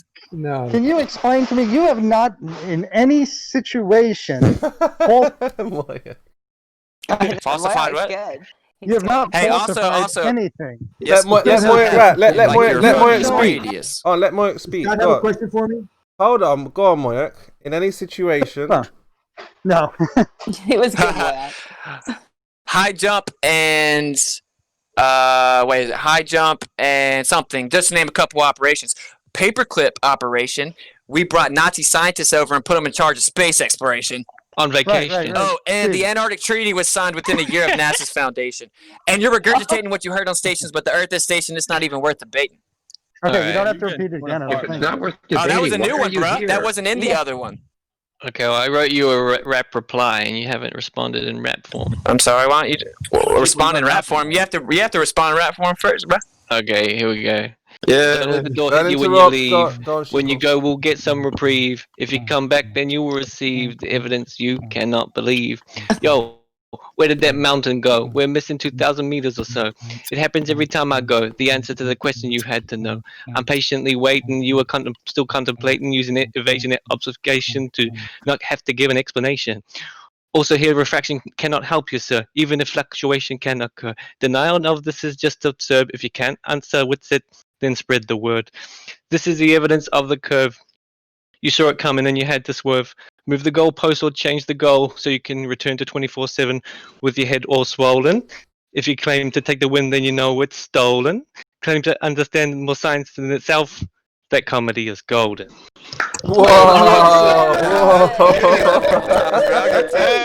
If you wasn't so white, that'd have been awesome. Yeah, say a little less white, dude. You're killing it.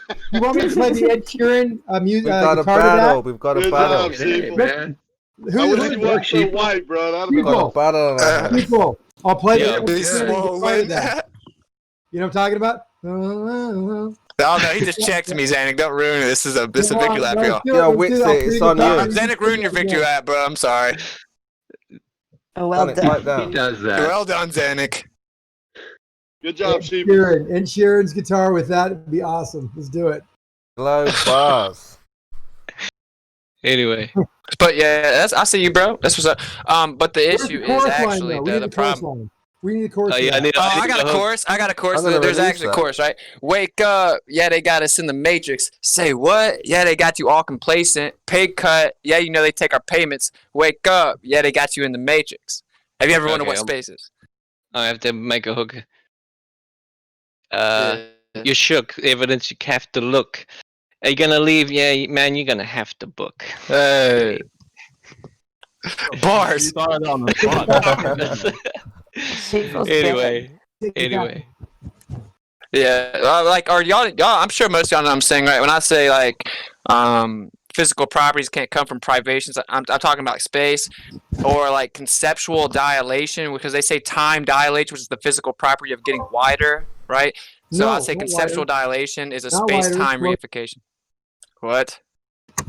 Not wider. It As slows. Zanuck interrupts. Error. Okay, You made dilation an error. is Come on, we gotta objectively when correct it. something gets wider. Danica, it's all he ever does is makes errors. You don't have to correct every last one of them. That's all. You don't, That's you all really you ever don't. do is Yes, just I give like a do. color commentary. You don't, man. Okay, so what was that line again that you said? Because dilation is Yeah, essentially getting wider, right? Yeah. Right. Yeah, they say time dilates, like space time. They say time dilates, which is like getting wider, like if your eyes dilate, right? But that's It's a not what it physical means. property of getting wider, but they say time does that. As it pertains to time, it would be changing the But that's duration, not what of it course. means. But dilation is a physical property of getting wider. So I say conceptual dilation because time's a concept is a space-time reification. So it's like the argument is very sound in the rhyme. Dilation doesn't mean time gets wider, by the way. I just said as it pertains to time, it's about the duration, but dilation itself is a physical property of getting wider.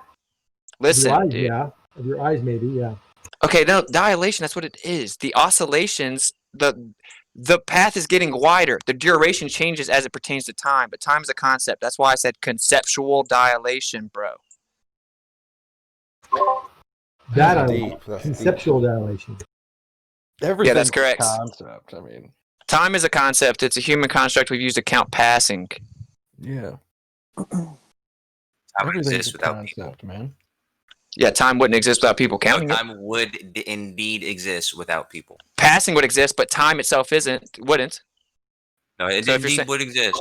Oh, yeah. Time and passing are two different things, bro. We're talking about time. Time would indeed Time is the exist. quantification of passing. It couldn't happen without humans because we're the one that made up the quantification. No, that's not true. Oh, Same so way humans distance- didn't make up math? Distance exists without people, just as time exists without people. Okay, Things yeah, but exist not the without people. quantification of either of them. Like, we don't have a mile without people.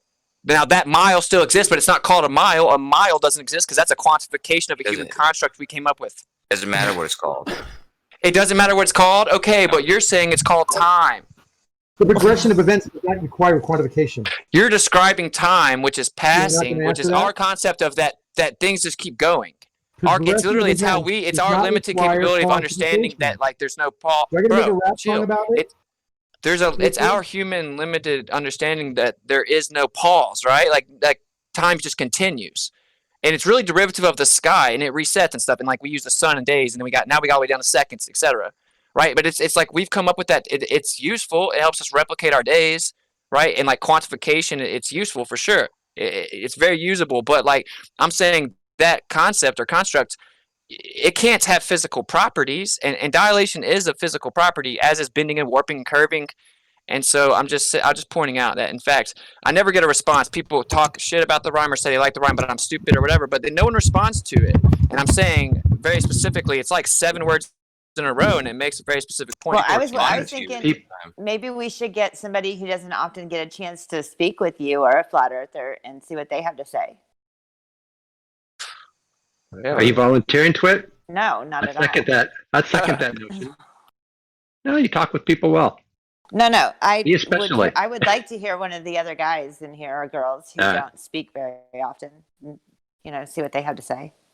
Zanuck will do it. I'd second that. No, that means not Zanuck. Yeah, dude. I guess nobody wants to do anything. I'll give someone else the floor. But I mean, I don't care. Physical properties can't come from privations, right? I'm calling privation is space, right? Space is a concept also, because it's like emptiness. It's the area void of material. It's nothingness. It's a privation, absence of. And so a privation can't have properties, much less physical properties, because it's nothing in and of itself. That's a reification, and so. Okay, so are you presupposing the properties of space? No, I'm challenging their presupposing of the properties of space. Can I ask why you would do that? Because within our reality, we believe that we've sent things into space, including human beings that have reported back what are the characteristics of space, right? Right. You're the one that's presupposing it's something different, that you have no evidence for that it is different. My friend, I'm just falsifying. I'm falsifying what y'all claimed. I'm not trying to replace it. I don't make claims about what's in the sky. Other than okay. What did we claim that you falsified? You claim a lot of things. Yeah, well, one of the things we're talking about. That you falsified it? Well, if you'd stop talking and actually respond to the substance of the argument, that'd probably be more productive. Sure. Okay. So, how did you falsify space? Okay, so I'm explaining that right now. They say the people under your paradigm where they told you people went to space, which, by the way, only 24 people have even claimed to go past low Earth orbit. But in that paradigm, they say that gravity is the effect of warp space-time. General relativity is your paradigm's rhetoric. That's what I'm challenging. I'm challenging your positive claim, your model's positive claim, inherently your claim. And I'm saying it claims a privation space has the physical property of bending and curving. Can I do that? That's a reification. I'm challenging your positive claim. That you're not. Yeah, the bending and curving isn't just in space. It's also down here on the surface. Okay. WITSIT, can you what the hell does that your have to do with version of anything? what privation is? Yeah, absence of. Because you use that word incorrectly. So it's not absence I want of. to understand what your definition is. Absence of. Absence of things that are Of essential what? for human. Well, it's well-being. always relative thank to you. what the Yeah. privation itself is. It's an absence of a quality or attribute that is normally. By the way, the proof in the pudding of that. Well, you kind of did, yeah. Space is a conceptual privation, my friend. No, it's not. It's not, because out in space, things are normally absent, so it's not a privation. It's not an exception. Things are normally absent. Right, exactly. What does that mean? Because it's space. Things are normally absent. What does that mean? A vacuum. Because so you're begging the question. A privation is basically something that's abnormal. Yeah, it means lacking. No. Like It a means shadow is a privation. It's related to the word deprivation. Well, a space shadow is a privation. I mean, space has characteristics that are a privation to life. Well, would you agree there's no shadow is a air in privation, space. Do you agree shadow is a privation? I would agree a shadow is a privation. Yeah. Okay, right, because it's the absence of light, nothing in and of itself. Space is the absence of material. Right, but that space is full of material, but it's not distributed. It's not distributed in a way. It's not distributed in a way that, for example, you could hang. Human being can't hang out in space, right? Without bringing a little bit of. Let Lewis respond real quick. You wouldn't expect there to be a bunch of stuff all over space, filling up the majority of space. Yeah, because well, that's the thing though. It's not about what's in the space. Like they say, there are it is. planets in space and stuff. But I'm talking about what space is. Like those planets are in space. We're talking about what space is. Space is the area void of material, absence of matter. Yeah, but you wouldn't. That's a privation. You wouldn't expect there to be a bunch of matter there. No, that's not. I didn't tell you. I'm not talking about what you think I should expect. I'm saying what a privation is. That's for something to be a privation, something has to be taken away that you would normally expect to be there. It's the absence of matter. No. I mean, that's What do you mean? No. That's what space is. So Okay, here's the definition. Hold on. He's right. On Earth, you could say that a vacuum chamber is a privation because you would expect there to be atmosphere on Earth. Yeah, Lewis is actually right. I'm looking at the definition right now.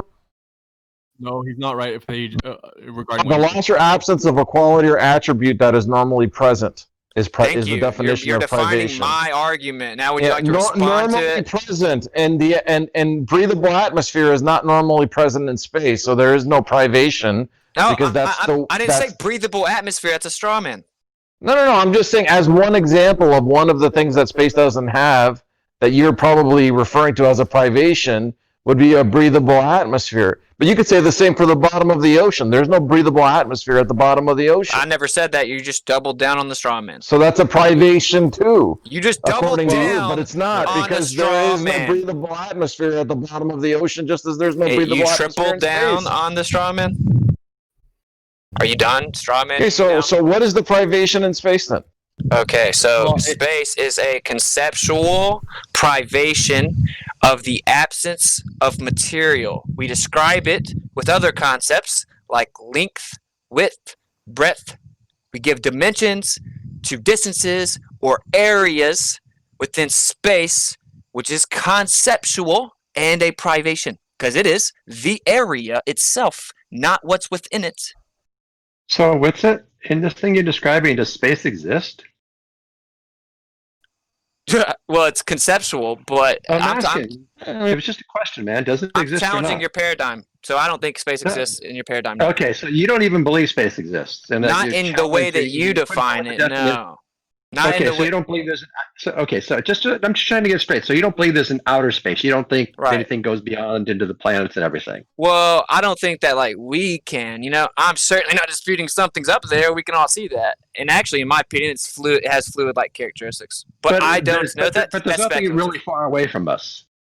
Yeah, well, Like those other lights look really galaxies and far stuff. away, but they're not 17,000 light years away. So relative to your fairy tale, they're super close. Okay. Yeah. Okay. But so do you believe there's a vacuum up there? Hell no, bruh. That so you don't even that's believe in a this claim. vacuum thing. That's a claim counter to natural law, bro. Okay, that's fine. I'm just trying to get. That's not fine. That's not fine. Okay, I'm just trying to understand. So you don't believe in space, yet you're arguing what it is. I'm trying to understand why you would do that. Well, if you had to listen to what I said at the beginning of this conversation, which is I'm challenging what you claim the Earth is. I'm falsifying your claim, and that's independent of replacement. I'm not making a claim. Do you think it's working? Yeah. Well, what's the evidence that you have that space is not real?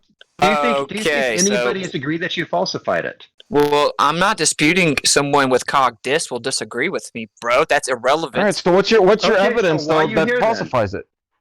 I'm explaining it. The very conceptual postulation itself is insufficient on its face because it's a reification of conceptual abstractions. Yeah, here's the conception twice. What is that supposed to mean? What? I asked you earlier what privation is, and then you go define it using the word privation. You want to explain how that No, works? I didn't. That's a lie. He used conception twice in that explanation I said of conceptual nothing. abstraction. You are the very definition of word salad. What's it? Okay, maybe that's one time I will actually eat. Y'all say that to me so much. That's the one time I will say that's kind of redundant. I'll admit that is somewhat redundant, but it's I do that. Fine. The redundancy is honestly, it's intentional. So it's I really don't want you to skip past that part. Intentionally That's the whole part. So.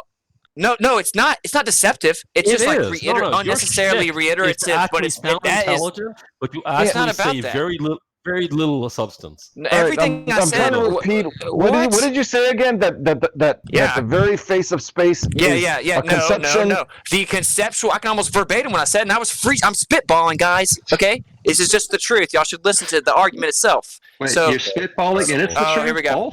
So the theory of relativity, okay, its conceptual postulation or backing itself is insufficient because it claims a reification of conceptual abstractions, space and time.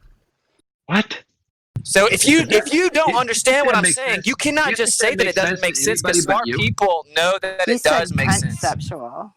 Yeah, accidentally conceptual, whatever. See, that's all I ever get is critique of the words. But when I talk to very smart people, when I talk to professors, I've never had a professor say Which words out. professor have you spoken to? You're a liar. You're flat I'm out a lying liar? right now, Give me man. the name of the professor. The last professor I talked to was this professor. Nope. This professor. Nope. No one believes you, man. Don't even try. Well, how about you shut up? Try. No one will believe you. Well, let him finish. People may believe him.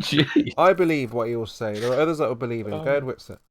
Okay, so the last person I talked to that was a professor was What's on his name Discord. so that we can send him an email and find out if you ever shut really up, spoke man? to him? You're Yeah, what's his spiraling, name? dude. Why are you so scared that his I name? talked to a professor? You like worship They're these people, trolling huh? you. It's a. Professor They're Phil. trolling you. Oh yeah. talked to Okay, well, Professor go Phil. look him up. Yeah, Professor Phil. What university does Professor Phil teach at? Some place in like another fucking country. I had to go look him up. He has something to do with the satellites. He has something to do with putting. He has something to do with putting up a satellite. Also, he's one of the all-stars on your team. Y'all would probably love him. I think he's in Australia. Yeah, y'all would love him. If y'all don't know him, y'all would love him. But anyway, Australia. Quite good Used to friends work with for Indian Ted Space. Phil. okay, yeah, cool. Yeah, I talked to him Phil's actually last. one of That my was one of the friends. last ones I talked to. Yeah, cool.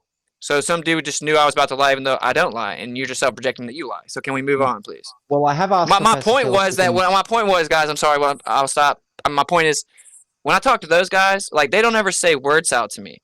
They'll disagree with me, bro, but they never say like, well, Professor Phil has said it a couple times, but then when I break it down word for word with him, he admits it, like he responds to the point with usually obfuscation. But when I talk to these smarter people with credentials that y'all seem to revere because y'all like that shit, that piece of paper shit for thousands of dollars of debt, and then like they never say words out to me. They know what I'm saying, bro. They understand the words I'm saying. It's objective. What I'm saying is coherent. No, it's not. So argue the substance. It's not though. You understand that we've just responded to that response before anybody ever said word salad. We told you that space and time are neither conceptual abstractions. You can say that the way that we use the numbers to represent these things could be abstract, but these things in themselves are not conceptual abstractions. They are that have. I mean, and your claim. Hold on. Your claim that space. Kosha, will you provide evidence for that, please? Stop trying to dogpile, man. Let's have a productive conversation. Kosha, I think you had a good response. Let's respond. You have to keep it stop going. lying for that to happen. Can you explain to me? Can you provide evidence how so that claim is true? You said space and time aren't concepts. Can you provide evidence for that? I said they're not just concepts; they have physical, real consequences. So they are. That's locations. Space, for example, has locations that are, that two people can represent and agree on that position existing. And agree from a position to another position at a distance. Is it arbitrary? These are real properties of space. Okay? Is it arbitrary? Time, the distance between time can also be measured. Is it arbitrary? They're very real properties. Is it arbitrary? What arbitrary? You just said they agreed on it.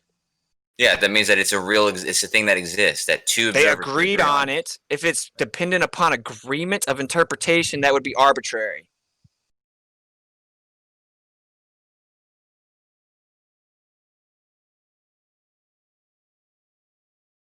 I think the problem is you're coming in and you're saying space. Your proof that space isn't real is that it's a conceptual postulation. In other words, somebody made a conception about it that it exists, and then it's a reification fallacy because we treat it as if it does exist.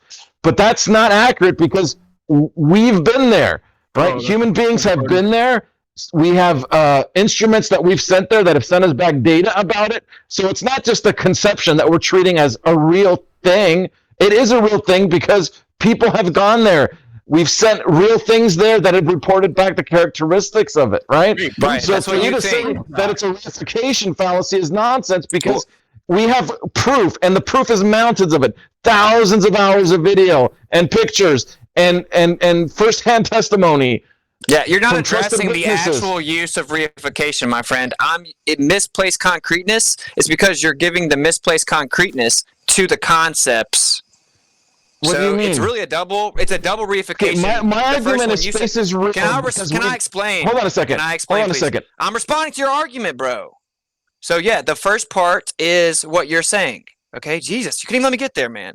Because yes, you think under your paradigm it's been validated, people go up there. So it's not a reification of outer space travel because we've actually gone there. That is one thing. I'm saying the concepts themselves are being reified and given misplaced concreteness as if to have physical properties. That's the actual argument. Okay, what characteristics are being reified as if they have concreteness? Be specific. Space and time are being given misplaced concreteness, saying they bend, warp, curve, and dilate. Physical properties. Yeah, it's important that you're not using. Can space exist? Hold on a second. Ignoring Einstein for a minute and curving space-time, can space, the way that we describe it, exist even if there is no curving space-time? If the space up there is no different than the space between me and the wall? No, because our atmosphere would rip off. He's talking about that space. He's not talking about outer space. Okay, so you just made a claim. The atmosphere. You just made a claim. The atmosphere would rip off, right? But you do agree that when you go up, you send a balloon up and you measure the pressure at 110,000 feet, that you have like 1/100th of the pressure at sea level. Yep. Yeah, not just less Delta pressure. X. 1/100th. Hold on a second. 1/100th of the pressure, right? Yes. 0.1 psi, roughly. Okay. Yes. 1/100th of the pressure up there. Okay. And we see, and if we put it on a graph, right, we can follow the graph, and we can see that the pressure asymptotes towards a value, right? And even the conceptual postulation, as you call it, which in reality is real-world measurements that we've taken of space, we know that it's not actually zero. There is still some tiny amount of pressure. No, of course it is. Real measurements you've taken of space, dude. Spacecrafts that we've sent there still exhibit a drag that allows us to measure what the density into space, right? So you mean specifically the claim about like the pressure in space? Yeah. Okay, not like the magical, this is space. 17,000 light years away and this thing is going No, I'm not talking about that. I'm talking about the places that we've sent, sure, right? where we've sent actual instruments to measure, right? So we know that even what you guys are calling an infinite vacuum, or whatever, not 10 to the negative 17 that you think is such an unfathomable number, is actually something that's been measured, right? And all it is a lower pressure than what's at the height of that helium balloon, right? Okay, so and when we plot it, we can see that that's the way that the line trends. So all we do is we're just going into regions from higher pressure to lower pressure. You're saying that at some point there needs to be a dome, right? Otherwise it can't exist. Not quite. But under that argument, we can just put the dome around the universe, and then everything is satisfied.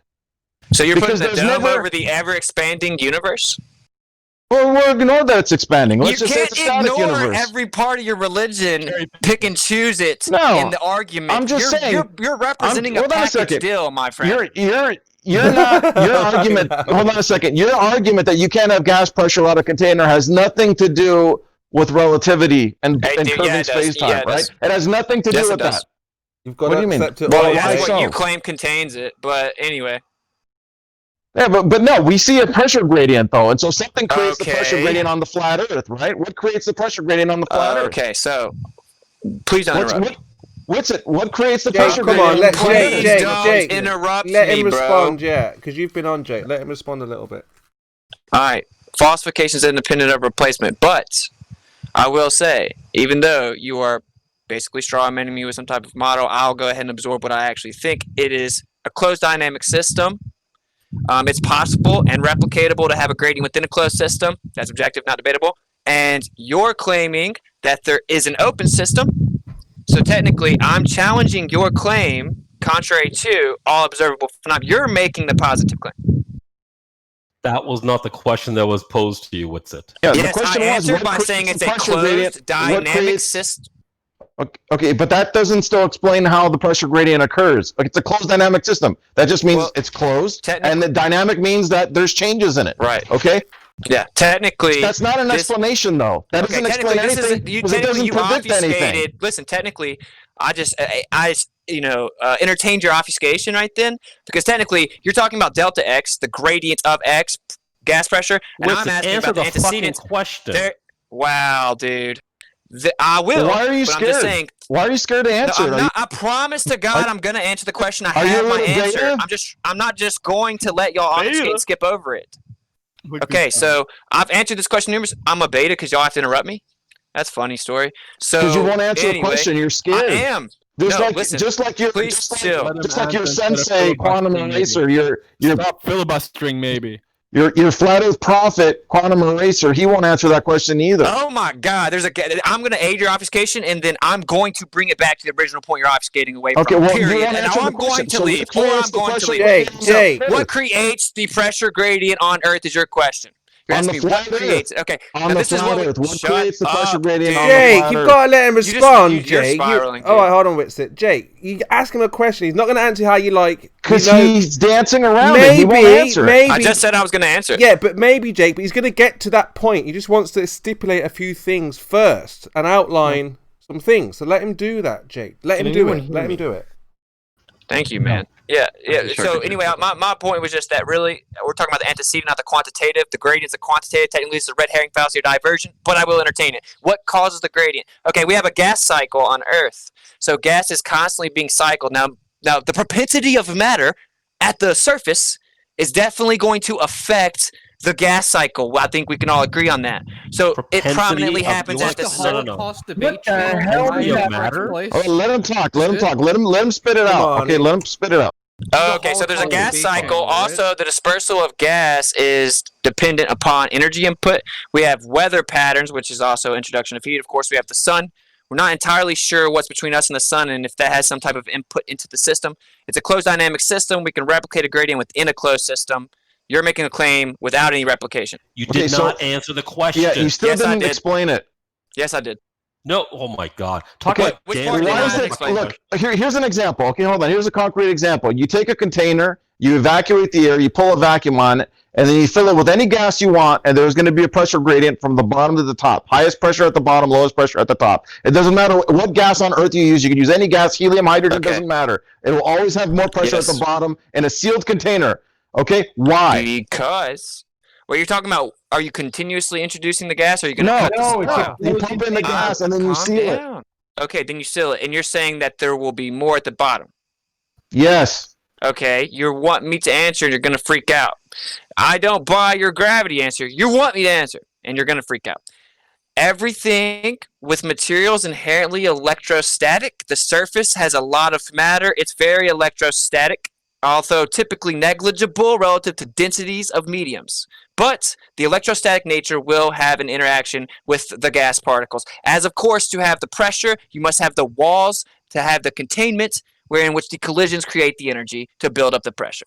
What the fuck was that? See, that's what I get every time. I never get an ad every time. Sure, y'all sure. act like I said something that doesn't make sense. Sure. It I'm doesn't. gonna respond to what you said. None of it makes sense. Yeah, I know. That's fine though, but that's only going to allude to That's y'all. Okay, so you're claiming it's electrostatic, right? Which would mean that there would have to be a negative charge and a positive charge somewhere in order to create an attraction, because that's how electrostatic is. Is that well, there's charge and discharge in my opinion. Tomato. So inside of my what? There's levels of charge and there's discharge. Moyak, you broke off. So there's a test There's a test that Moyak and I and some other guy is also going to do, where we have helium in a sealed container that's basically a vacuum. The way I'm doing it, it's going to be a vacuum. But regardless, it'll be only helium in this container, and you'll be able to turn it upside down and right side up. But what Jake is saying that is, if you do this, and it was also my prediction for my test, is that at the top, you're going to have a different pressure than at the bottom, no matter how many times you flip it over and change it. And so the question is, what creates that gradient in this medium where there's only he one? said Well, whenever you do this demonstration and you document it and you present it, then it will actually be a real thing we can discuss. Mm-hmm. So can we go back to what was the original premise? Well, you said, this hold was on a an second. So you basically said, instead of this is gravity, it's all electrostatic. obfuscation. It's law of atmospheres. It's not like This is all obfuscation. No, it's not. Yes, it is. It literally is.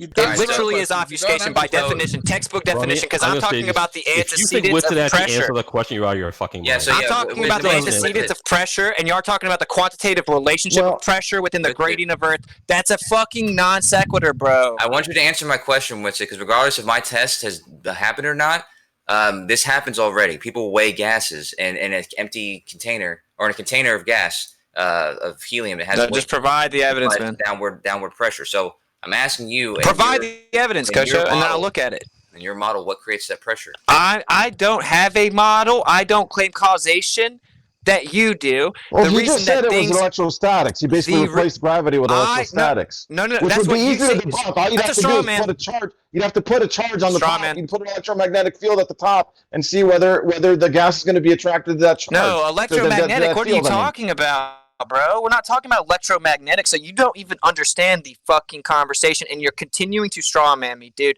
So actually, the electrostatic nature is negligible. So, dun dun dun. The reason things fall down that y'all claim causation of bendy, warpy spacetime is because physical impedance is removed, pressure mediates, and the object will seek equilibrium and find rest.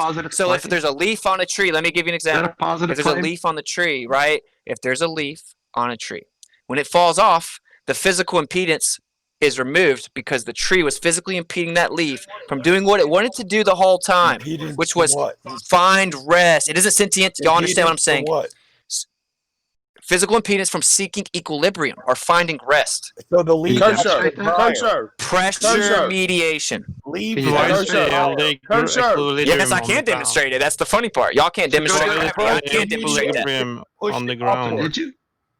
Yeah, I can demonstrate it anytime. So why is the equilibrium on the bottom? Why does the leaf have to go to the bottom? Why is that equilibrium? I said provide the evidence of it, and I'll look at it specifically to address for your fucking claim, Mom. It's your claim. Y'all are the one claiming that there's some type of bias at the bottom of a chamber. No, it was your claim, and I just asked you a follow-up. That isn't my claim. You just made a claim just now. Well, yes. Okay. I can back up my claim. Okay. Then do it. Okay. We're waiting. Okay, cool. So if I pick up an object, no, don't talk about it. Show us. I am. What are you talking? No, you're gonna say words, right? I want a demonstration. Use any demonstration you can do. I'm trying to give you an example of what you can do, but you got to interrupt me. I don't want a demonstration. I want a demonstration from you. You don't want a demonstration. I want a demonstration from you. What a loser. So what a hypocrite you are. All right, here's the demonstration. I'm doing it right now. All right, I picked up this lighter. Boom! Just dropped it on my lap. Whoa, so what happened, man? Wow. Yeah, so what happened was I lifted it up, right? So the lighter was at rest on my table. I lifted it up. I brought it over here to my lap. I then let it go. When I did that, I removed the physical impedance of the lighter. Once I moved my fingers, it fell down because I removed that physical impedance. It then landed on my lap because that's where it found rest and regained physical impedance. Why did it accelerate? Now it has achieved equilibrium. Why did it accelerate? Pressure mediation. Why did it because the accelerate? pressure because of the pressure listen, that because of the wouldn't pressure cause it to accelerate, mediation. Oh my God. You because have of no the pressure idea how stupid you sound, That- do you? yeah, You just have no idea, do you? That's why I have to interrupt me. I'm trying to answer. Brilliant. Yeah. So I'll answer. There has to be a force behind it. What happens? No, that's a claim. So you're claiming the axiom. You're claiming Newton's laws are wrong too. Y'all just want to hear yourself So talk. Newton's laws are not correct. Why would you try to argue my argument if you don't get to hear my argument? That's dumb as fuck, dude. So you're asking me why there's acceleration because you're just really knocking it out of the park here. So things seek equilibrium because of pressure mediation. The density of this lighter, how did you demonstrate relative to that? the air, is going to result in pressure mediation. How did you demonstrate that? Wait, so you're disputing that? Yeah, I'm asking how you demonstrate it. Okay, it's very okay. I'm not disputing it. I haven't demonstrated because it. Simple as that. This is how you could demonstrate. Because you keep on dropping or like releasing objects or containers of gas or whatever, they'll continue to go to their equal density, and then they'll stop. And so, if I could give you an example where they don't go to an equal density, would that disprove it? No. I don't know. What does it mean? I'd have to ask you what you mean. It goes to equal density. What do you mean by that? Yeah, they have a tendency to find their equal density. They're always trying to go to their equal density unless they're, stopped by another force. Okay, how would I test that? It's a variety of ways. You can test it by dropping. Name a few. You can test it by. All right, I'll name one. So you can take a vacuum chamber. Sorry, bro. Go ahead. No, go ahead. It's cool. I just think it's funny. Like, it's ironic because we're the only ones that do have the evidence. If you take a vacuum chamber and you manipulate the density of that medium by taking the air out and then you drop something, it's still going to seek equilibrium. What you've done is manipulate the density of the medium. If I take a beach ball and then I go to the bottom of a pool, it goes up, then I throw it in the air, it goes down. I manipulated the density of the medium. That is the claim, and we can replicate it by manipulating it and proving it affects directionality. You're making an additional claim with no replication at all. How did you manipulate the medium? That's a scientific method right there. Yep. And that's all that we stand on, and y'all never, ever present anything that is sufficient. Well, that's because everybody here hears what you just said. There's gibberish. See, that's all you can say. Well, yeah, but that's all you have. What else could we? That's all you have. Say? You're self-projecting right now. Okay, sure. Okay. We're out the world accomplishing things. God, leave it for the other Globers, man. Trust me. Yeah, we're having a decently copacetic conversation. We're out there in the world accomplishing things. What are you guys doing? Yeah, there you go. What are you guys doing? Okay, boomer. Hey guys, let's all play Among Us. We need 10 people to play Among Us. What's Among Us? Is that some sort of new game? Yeah, it's a dumb game. It's not a dumb game. It's totally a dumb game. Take that back. Have Among Us. It costs $5. I'm out. Hey, WITSIT, before you leave, are you still here? Yeah, what's up? Yeah, I heard a rumor, and I just wanted to get it, answered from you, so I didn't spread a false rumor or something. I read that you have been arrested. Is that true? Yep. Do you have a mugshot? Yeah, a few of them. So you've been arrested more than once? Oh yeah. I've been arrested for weed. Weed? Okay. I've been arrested for weed 3 or 4 times, or 4 times I think, and then small amounts of weed, less than the eighth every time. Oh man. And one time I got caught with weed. One time I got caught with weed before my other case for weed got settled, and the judge flipped his shit, and I actually had to go to jail for 25 days. You don't think you have to listen to anybody, Backtalk the judge. So that. No, I didn't backtalk the judge. No, he just took it disrespectful that I got caught with more weed while the case was still pending for weed. He was just you're just stupid. So it's pretty bad. But actually, I didn't notice that I had a little crumb of weed in my pocket. It didn't even weigh on the scale. So anyway, it didn't weigh on the scale. It was a little crumb in my pocket, and it doesn't matter. But that was when I was in college.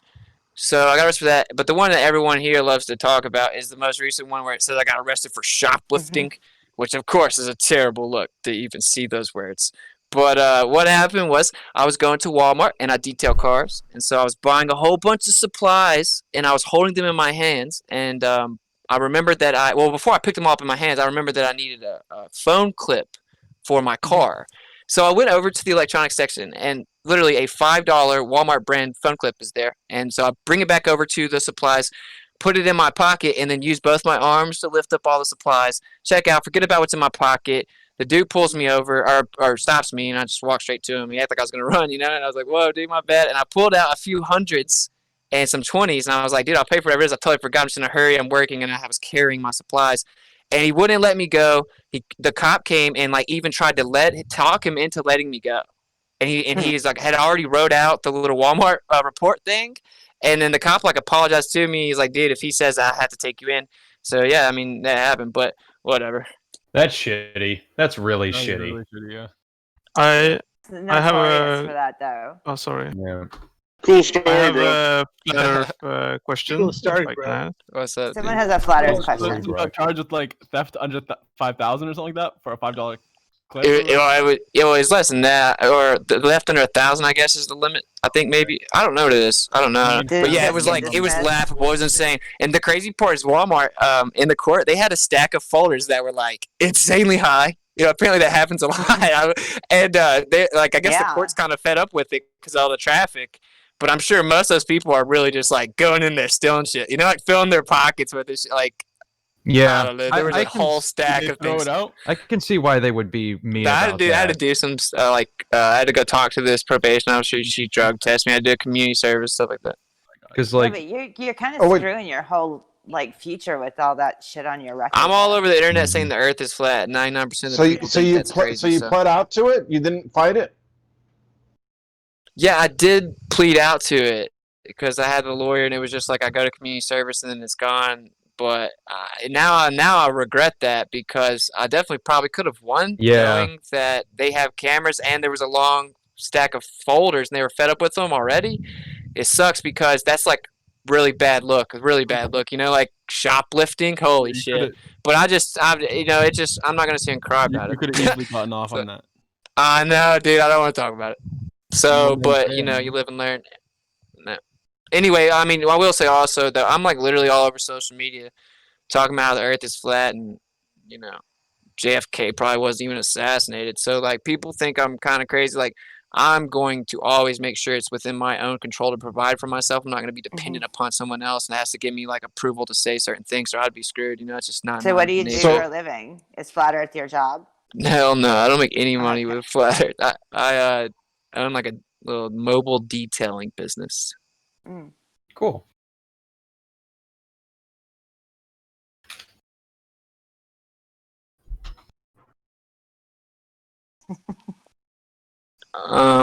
Well, just because I know how preposterous it looks on the surface, and I put so much time into like diligently researching like the crevices of some of these claims, and I just want everyone else to like be able to hear it themselves. That's honestly the answer. Like, I don't really care what you do with it, but I just think it's crazy that most people have never heard it. And I feel also it's pretty much a futile pursuit. We're getting censored so bad, it's insane. But like, I just want people to hear it. Like, these people here, they've heard it, right? So like, you've heard information, and now it's up to you whether you want to go into it or whatever without bias. But like, I just want everybody to hear it. So I'm trying to do my little part, do that, at least feel that I am. You know, I mean, even though it's kind of odds against you. Hey, WITSIT, you keep on saying you. I was just curious, WITSIT. You keep on. Every time Boyack talks. It is. It's bad. It's terrible. But WITSIT, do you have a religious background, or does that play a role in this? No, definitely doesn't play a role. But I do. I'm from Tennessee, you know, and my family raised me Baptist. Yeah, dude. And then when I got older, man, I hated it. But I was bucking the system from like 13 up. So Wednesday night I go to church, I'd always sneak out. You know, I never actually go to the church and stuff like that. And every once in a while, I would always have to be there on Sundays. And I'd be hungover in high school and stuff. You know, I was pretty rebellious, but so I would ask them questions about what the book says, and like they didn't even believe their own book. And I was young when I realized that. Like, from the beginning of the book, you can just ask them about the beginning of the book, and they don't believe it. They make up stories and freak out and don't answer questions. So I'm like, whoa, bro, like, y'all got a whole building built about this? You know, like, y'all don't even believe your own fairy tale. Yeah, so I was out. I was like, religion's stupid. There's 4,200 religions, and yours is right. You know, like, I thought it was stupid. So I was agnostic, and I ended up looking into Yeshua, the character himself, like the historicity of that, and trying to get to the bottom of that. And then I started kind of finding there was a manipulation of these scriptures, and what people call the Bible now has been heavily controlled. And that just kind of piqued my interest as to what's the motive to manipulate it, if it's just a tool of deception and it's a fairy tale. And so, yeah, at this point, I would say I'm a Christian in the sense of following Christ. All that was a word made by the Greeks that was derogatory. But, like, yeah, I believe Yeshua was real, and I've had some supernatural anecdotal experiences that here people probably would just think or sound crazy. But I'm not, like, religious. Like, I'm vehemently opposed to religion. Like, you know, belief systems void of evidence, built on the doctrine of men. Because, like, dude, men are wrong about everything. But I think God's super real, and I have my own relationship, and I encourage people to try to find it themselves, you know? Allahu Akbar.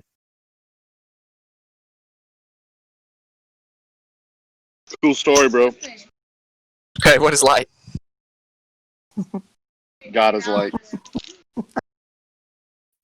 Can I ask a flat Earth question?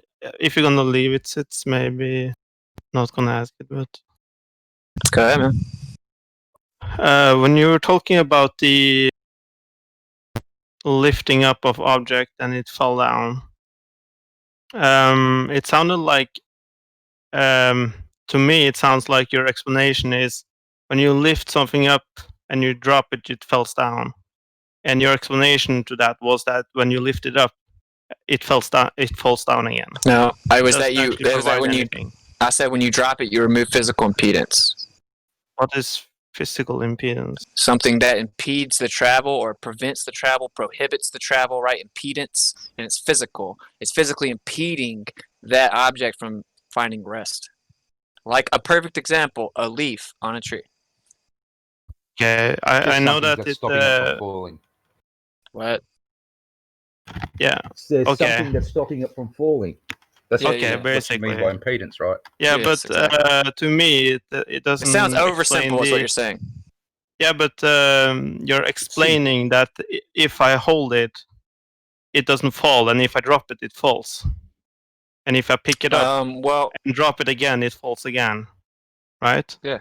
So And that's the explanation. But that's what we see. That's what we see. That's not an explanation in my. I explained it that what made it fall was that you removed physical impedance. Yes, that's what made it fall. Like gravity didn't pull the lighter out of my hand, bro. Like I dropped the lighter. I'm not saying that. I'm not saying any claim now. I'm just asking you if that's your explanation. Yeah. Simply that the density of this lighter relative to the density of the air is going to cause it to find equilibrium. And since it's more dense, it's going to go to it finds rest, which will be down, and then it hits the ground and finds rest. And if I remove it off this table, it's at rest now. I'm picking it up.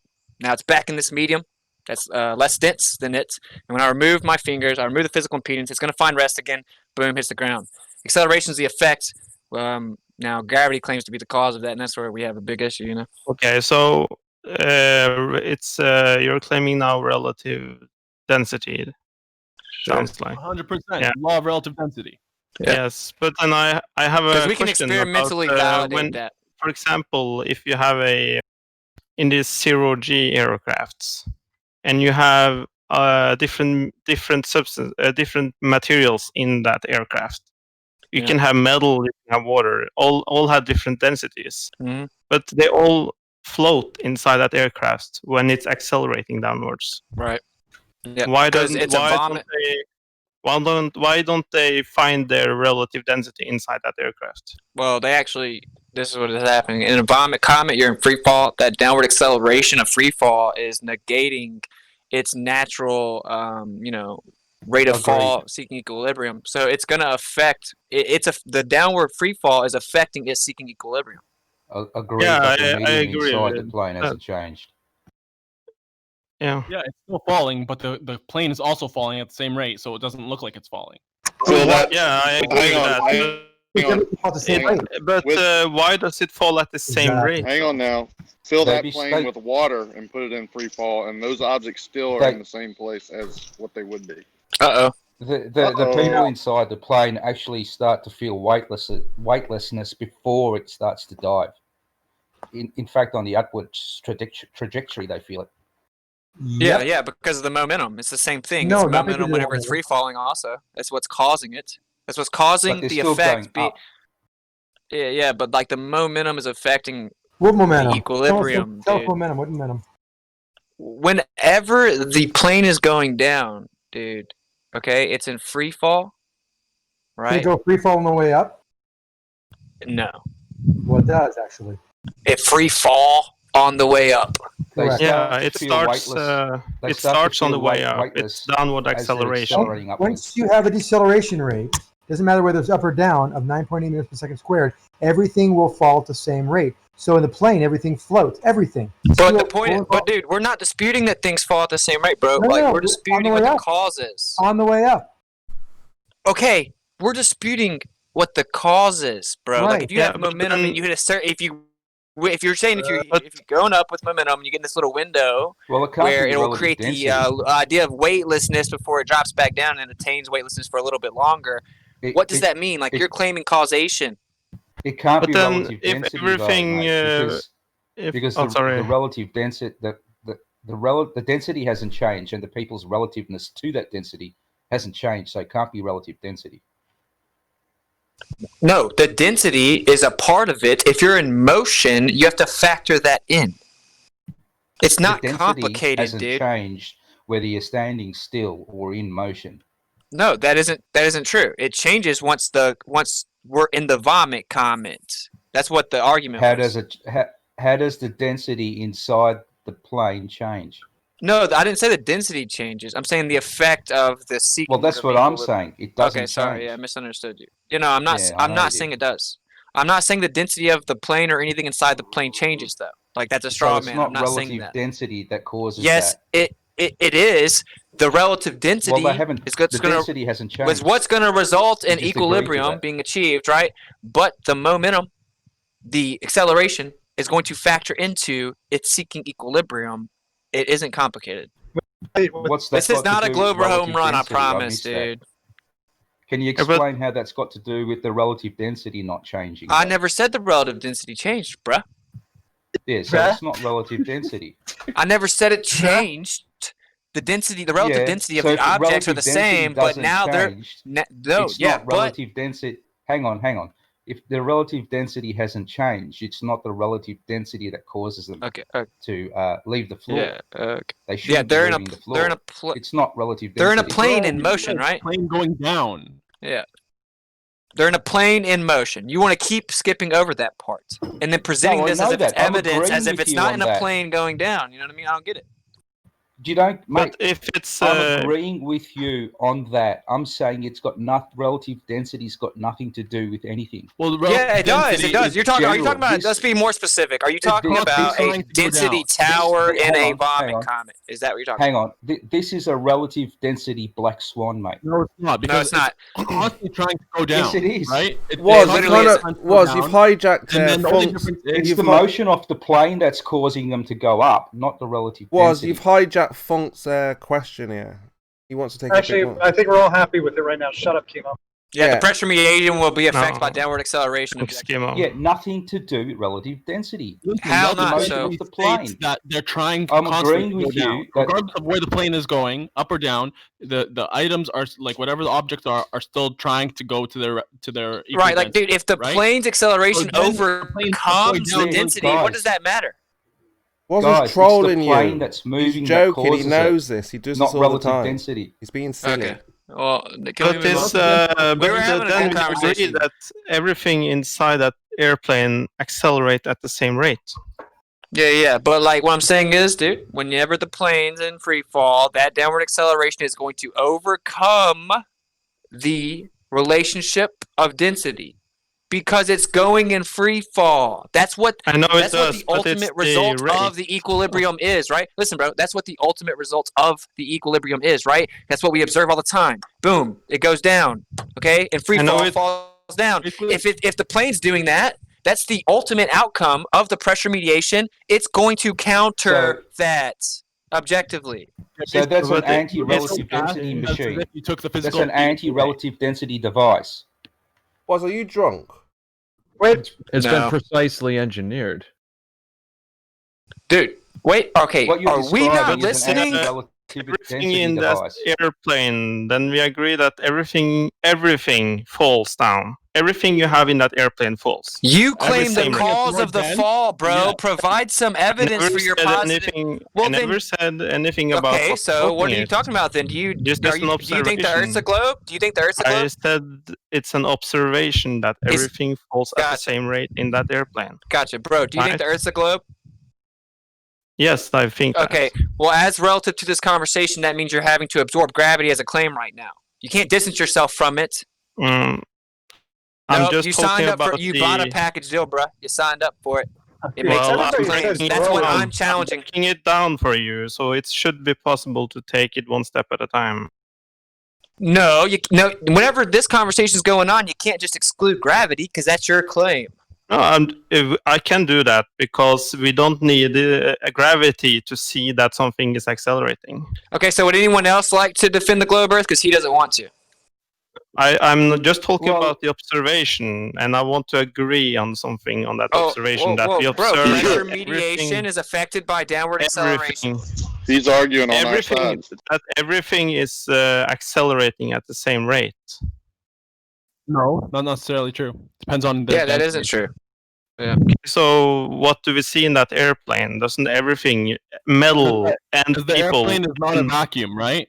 It's not a perfect vacuum, so things have different densities, and their acceleration depends on. Yeah, that. there's no such thing as a perfect vacuum, anyway. So you drop elements in a vacuum chamber. Let's see what happens. Coming soon. What external forces are acting on those people that make them float? The only external force is Density and buoyancy. the plane moving down, bro. So imagine I had an orange in my hand, and I move my hand down so fast that it's matching the speed at which the orange would fall. Right? The orange will stay in my hand, but it's still it's falling down because there's no more physical impedance. Do you understand? You have air resistance, right?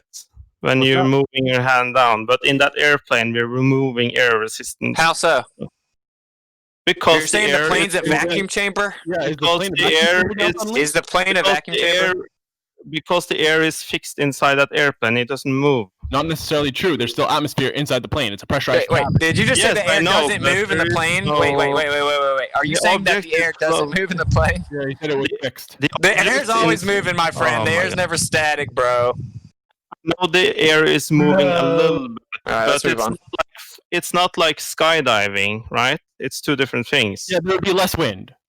Yes, yeah, sure. wind. That's an understatement to say Okay, that. but there's still air and it It's moves in no all wind directions. inside that, it's no wind in Gas is in constant movement in all directions, bro. And you have air displacement. So yeah, what's your point? What's his point though?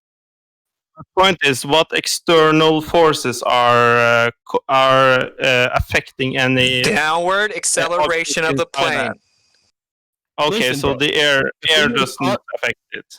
Bro, the objects are constantly trying to go down. They're constantly trying to go to their equal density. The only difference is the physical impedance is gone because you're accelerating the plane at the speed that they would fall at, right? Okay, temporarily so the physical impedance is everything gone. falls at 9.81 meters per second squared. Well, that's an agreed upon average, yeah.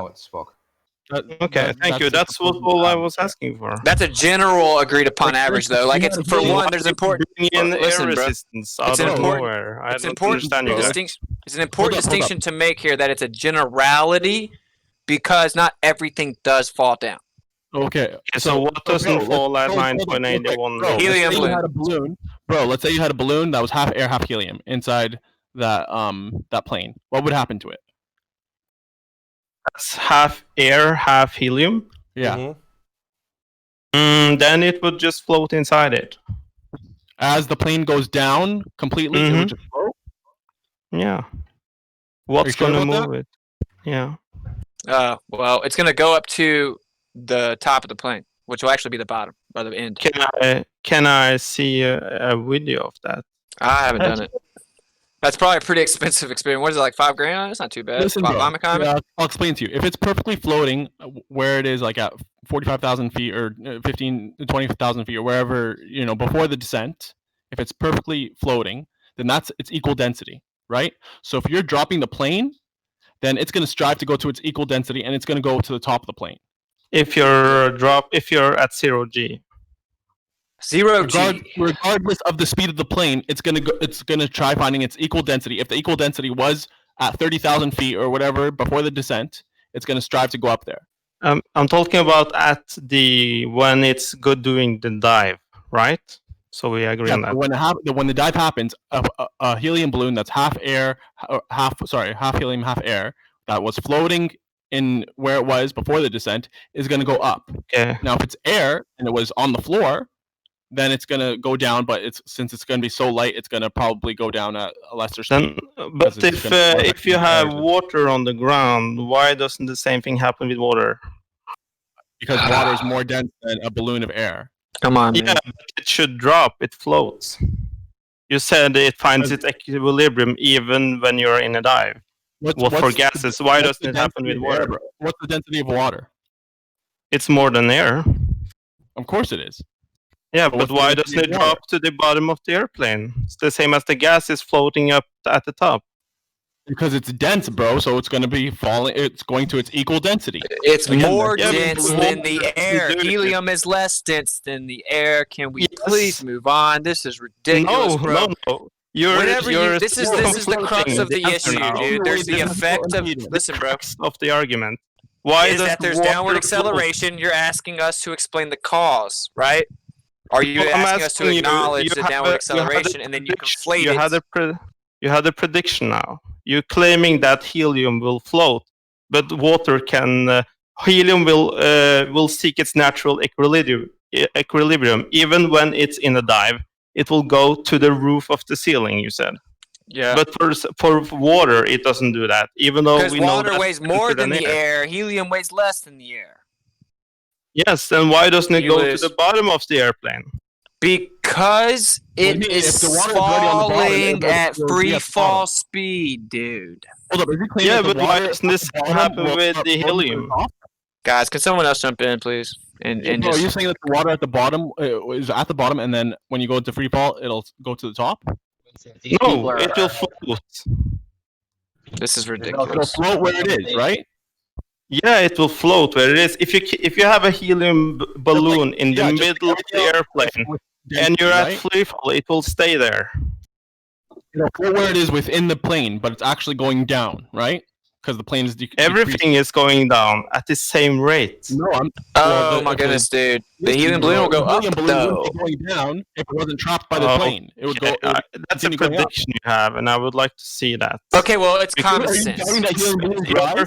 You're doing special pleading now because Can for some anyone else reason here please help this guy out and say, yeah, dude, obviously the helium would go up. It's really simple, bro. The things that would fall normally are they're always falling. They're always trying to fall, right? There's physical impedance. When you move the plane down at the speed at which they fall, it'll appear like they're floating in the plane, but they're really falling. That's what free fall is. Yes, I know It's that. taking away the physical But impedance. why does It's a simple helium concept. balloon doesn't? Why would the helium balloon fall Because at helium the balloons slower? aren't falling. They're floating up because they're less dense. So the Okay, things that but would why fall doesn't the would fall. water, which is more dense, fall faster than the air? Of course, because it's more dense than the air. Yeah. Yes. What the fuck are you talking about, man? Yeah, that's what we're thinking right now. It's like, what are you talking about? Does air normally Can fall? somebody help me Does air out? normally fall? Oh Yeah, my someone needs to God. help you out because this is bad. So can we just Water. move on? I think the That's best thing for you water. is just we'll act like it didn't No. happen and we'll move on. No. You're Helium not goes getting up, it away weighs from less this. than air. Water doesn't weigh less than air. It wants to go down. But since it's in free fall, it doesn't go down. You lose. Water. Water Water always floats. trying to fall. Water floats and it's denser than air. Why does water float Because it's in when free it's fall. denser than air? Because it's in Yes, free and fall. when gas Because is it's in free lighter fall. than air, why does it rise up? Because it's still lighter than the air. So if listen, let me give it to you in elementary terms. But why Okay. it's If- free fall, listen, as you listen, said. my friend, listen. If let's just take the plane and thought experiment. We have it vertical in the air, but it's paused. Okay. It's not in free fall, but it's vertical. Okay. And you let go of that helium balloon, it's going to go to the top, right? If you let go of the water, it's going to fall all the way down to the nose of the plane. Now, when we press play and we let it free fall and we do the same thing, that helium is still less in the air. It's going to go up. And only thing that's adding on is What? actually the plane is going down. Why with it? Because you apply different going rules down, for water than you do for helium. Why I'm do you trying to apply a explain it. different rule?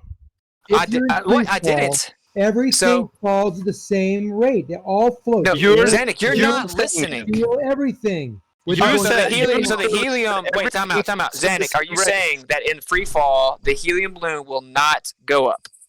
Yes. It'll just stay still. Is what your claim is. It will stay where it is inside the airplane. Okay, can you provide the evidence, please? Balloons, fish, you, I'll provide you. I'm not sure if I have a helium balloon. Hold on, I can show you. Well, helium balloons are what we're Everything talking would- about. So, everything would stay in exactly the same spot. can you provide evidence of that, Zanuck? Of course, I can provide evidence. Okay, please provide evidence that a helium balloon wouldn't go to the top of a fall at a free fall speed. Yeah. Provide evidence. It's ridiculous. You never have evidence, Zanuck. This is where you shut up. This is where you just stop talking, and then you jump in a second and don't talk about it again. Evidence. Okay, thank you. So, I'd like to so see the the question video. He is- doesn't have it. So I have it on record. Do you not believe that's going to happen? Oh wait, to clarify, we're talking about a helium balloon and a vomit comet. You're about to provide evidence of it. Yes. Just provide the evidence. Do you think it's going to go up? I think it would go up. Just show me the evidence Okay, it well, wouldn't. you're wrong, and I'll show you evidence for it. That's Cool. fine. Cool. That's exciting. Wow, you are really dense. Oh, no pun intended.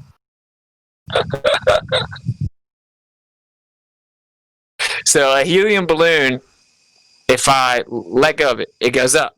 Now there's air in the plane, and if I let go of it, it's going to go up. But when it starts free falling, it's not going to go up. It's going to stay still. Correct. Yes. You're literally said that everything falls at the same rate. Why doesn't Zach, helium how fall long at will the it take same you rate? to find this video? I have the video. I'm just got to put it out of my file. Okay. Yeah, which actually I will say, I will say, I want to just expose him for what he is, confused. What? No, I'm just honest in the moment, and I talk about things out loud. I'm not scared. You're confused. But to be I'm not honest, you confused. made a claim now, and you are not providing any evidence for that, and we are No, providing you're this making a evidence for claim you. that the helium balloon is going to You stay still said in a vomit everything- column. It's not Sorry, a claim. but It's you said reality. that everything falls at the same rate. And Okay, suddenly actually, helium I starts to said fall at It's the not same a rate. claim. It's not a Bro, claim. I said it's a. It's Bro, I said known. it's a It's not a generality. claim. It's an agreed upon average of rate of fall. But the reason it's a generality is because not everything falls. Like helium. Now, I will say, if you're in free fall, roughly 9.8 meters per second squared down, that's going to affect the equilibrium being sought for anything in the plane. But I still would think that the helium would have an upward bias. I would have to see that it wouldn't. I mean, I don't care to admit that. It doesn't have to be down, by the way. No, it's just like a car. If you're going with a helium balloon in a car, and it's you're pushing the air inside is changing where the helium's going to go, because the air is more dense, right? So as you're going forward, the air will get pushed back, and it'll push the helium balloon forward. Correct. So right. So it's fighting against what the helium wants to do.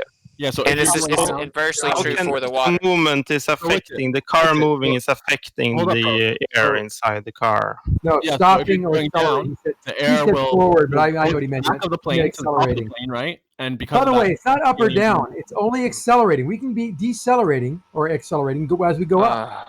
So it doesn't matter whether we're going down. So a Find the helium balloon videos, doesn't and go so we up; can- it just I don't wanna decelerates. Kill this No, so argument straight the away. helium balloon is constantly trying to go up, but because the air is more dense and the air is getting pushed back or pushed above because you're going down, it pushes the helium balloon, down. Well, Zanic's saying there's no up or down. So if I let a helium balloon go, it doesn't go up; it decelerates. Is that your claim, Dr. Zanik? Okay. Yeah, acceleration doesn't have a preference whether it's up or down. It just is. So it's not. You find There the is videos, up and Zanik? down, and that's non sequitur to deceleration, right? Deceleration Zanik, is the helium a balloon. kindergarten word. We don't The use helium those balloon terms.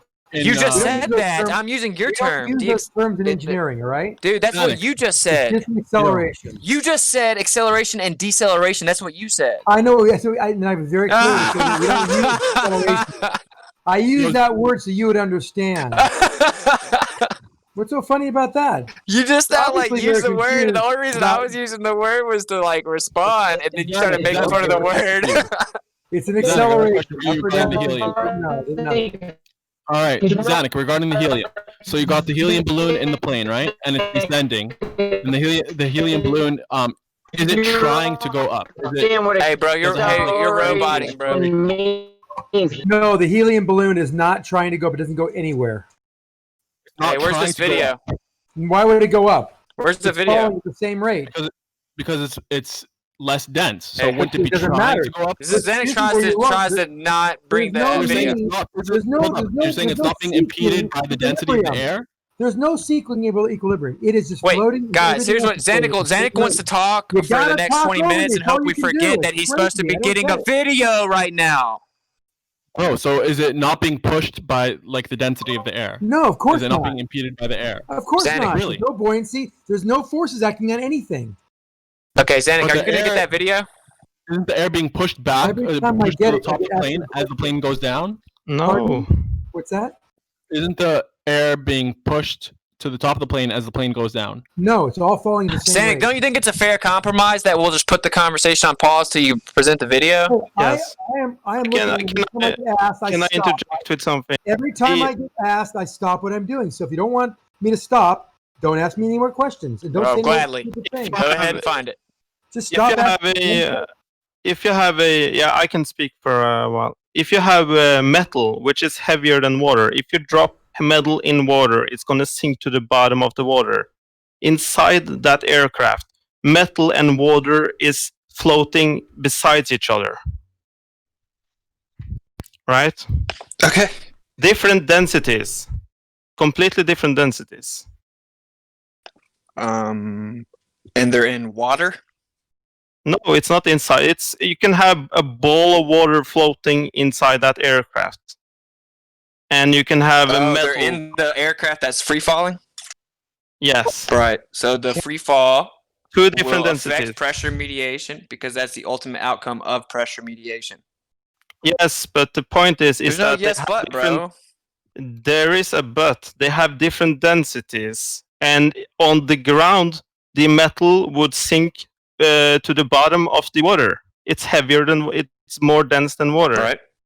Right. So you have two different densities, but in that airplane, they fall at the same rate. Right. Even though they have different densities. Because even though they're different densities, the ultimate outcome for both of them is the free fall the plane is currently in. And why isn't that the case for helium? Because helium weighs less than air, so it doesn't go down. Yeah, but it's less dense. It's just less dense than air, the same as water is less dense than metal. But So they that's what I'm still saying. float next to each So other. we're talking about in the plane still, then yeah, I'm saying maybe it wouldn't. I don't know. I'd have to see it. I've never seen it. I've never seen a helium balloon in a Bonner comet. Someone asked me to speculate about it. I did. Because I'm not scared to just be honest and just speculate things. I'm just using your So logic. if he says he's got evidence of it, then you're right. I see what you're saying. I think it'd be different because the helium, it wants to go up, right? And then all these other densities of mediums that are more than the air, they want to go down. And the fastest they can go down only the case is here what the on plane's Earth. already doing. What? But that's only the case here on Earth. Inside that airplane, we have a different, you could say, set of rules, right? Because we see something different. Suddenly, metal and water float next to each other. That does not happen here on Earth. Why would you? Why would you make 9.8 meters per second about helium? Helium floats in air. We know that here on Earth, on the ground. Right. But in that airplane, we see something different. Yes, you're right. I will say, yeah, of course, there's going to be. I never said it was going to be exactly the same.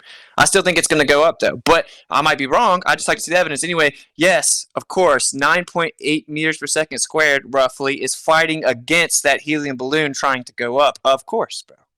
Yeah. Now, I don't know the effect air, of it. I've never seen it, bro. Like, is it okay to just be intellectually honest? And can't we just pause the conversation until Zane provides the evidence? He says yes? Yes, we can do that. Cool, bro. Like, I'm not like, my whole worldview isn't contingent upon this point. You know, like, I was asked to speculate, man. One question, if you don't mind. It ties into the speculation on this. Like, do you guys know the difference between an inertial and a non-inertial reference frame? Sure, one's in movement. Yes. So if you know what the difference is, you should also know what the effects are and things. Hold on, you got it wrong already. It's not in movement. I said one is in movement. Sandy, let So if you know what the difference between an inertial and a non-inertial reference frame is, you should also know what the answer to the balloon is.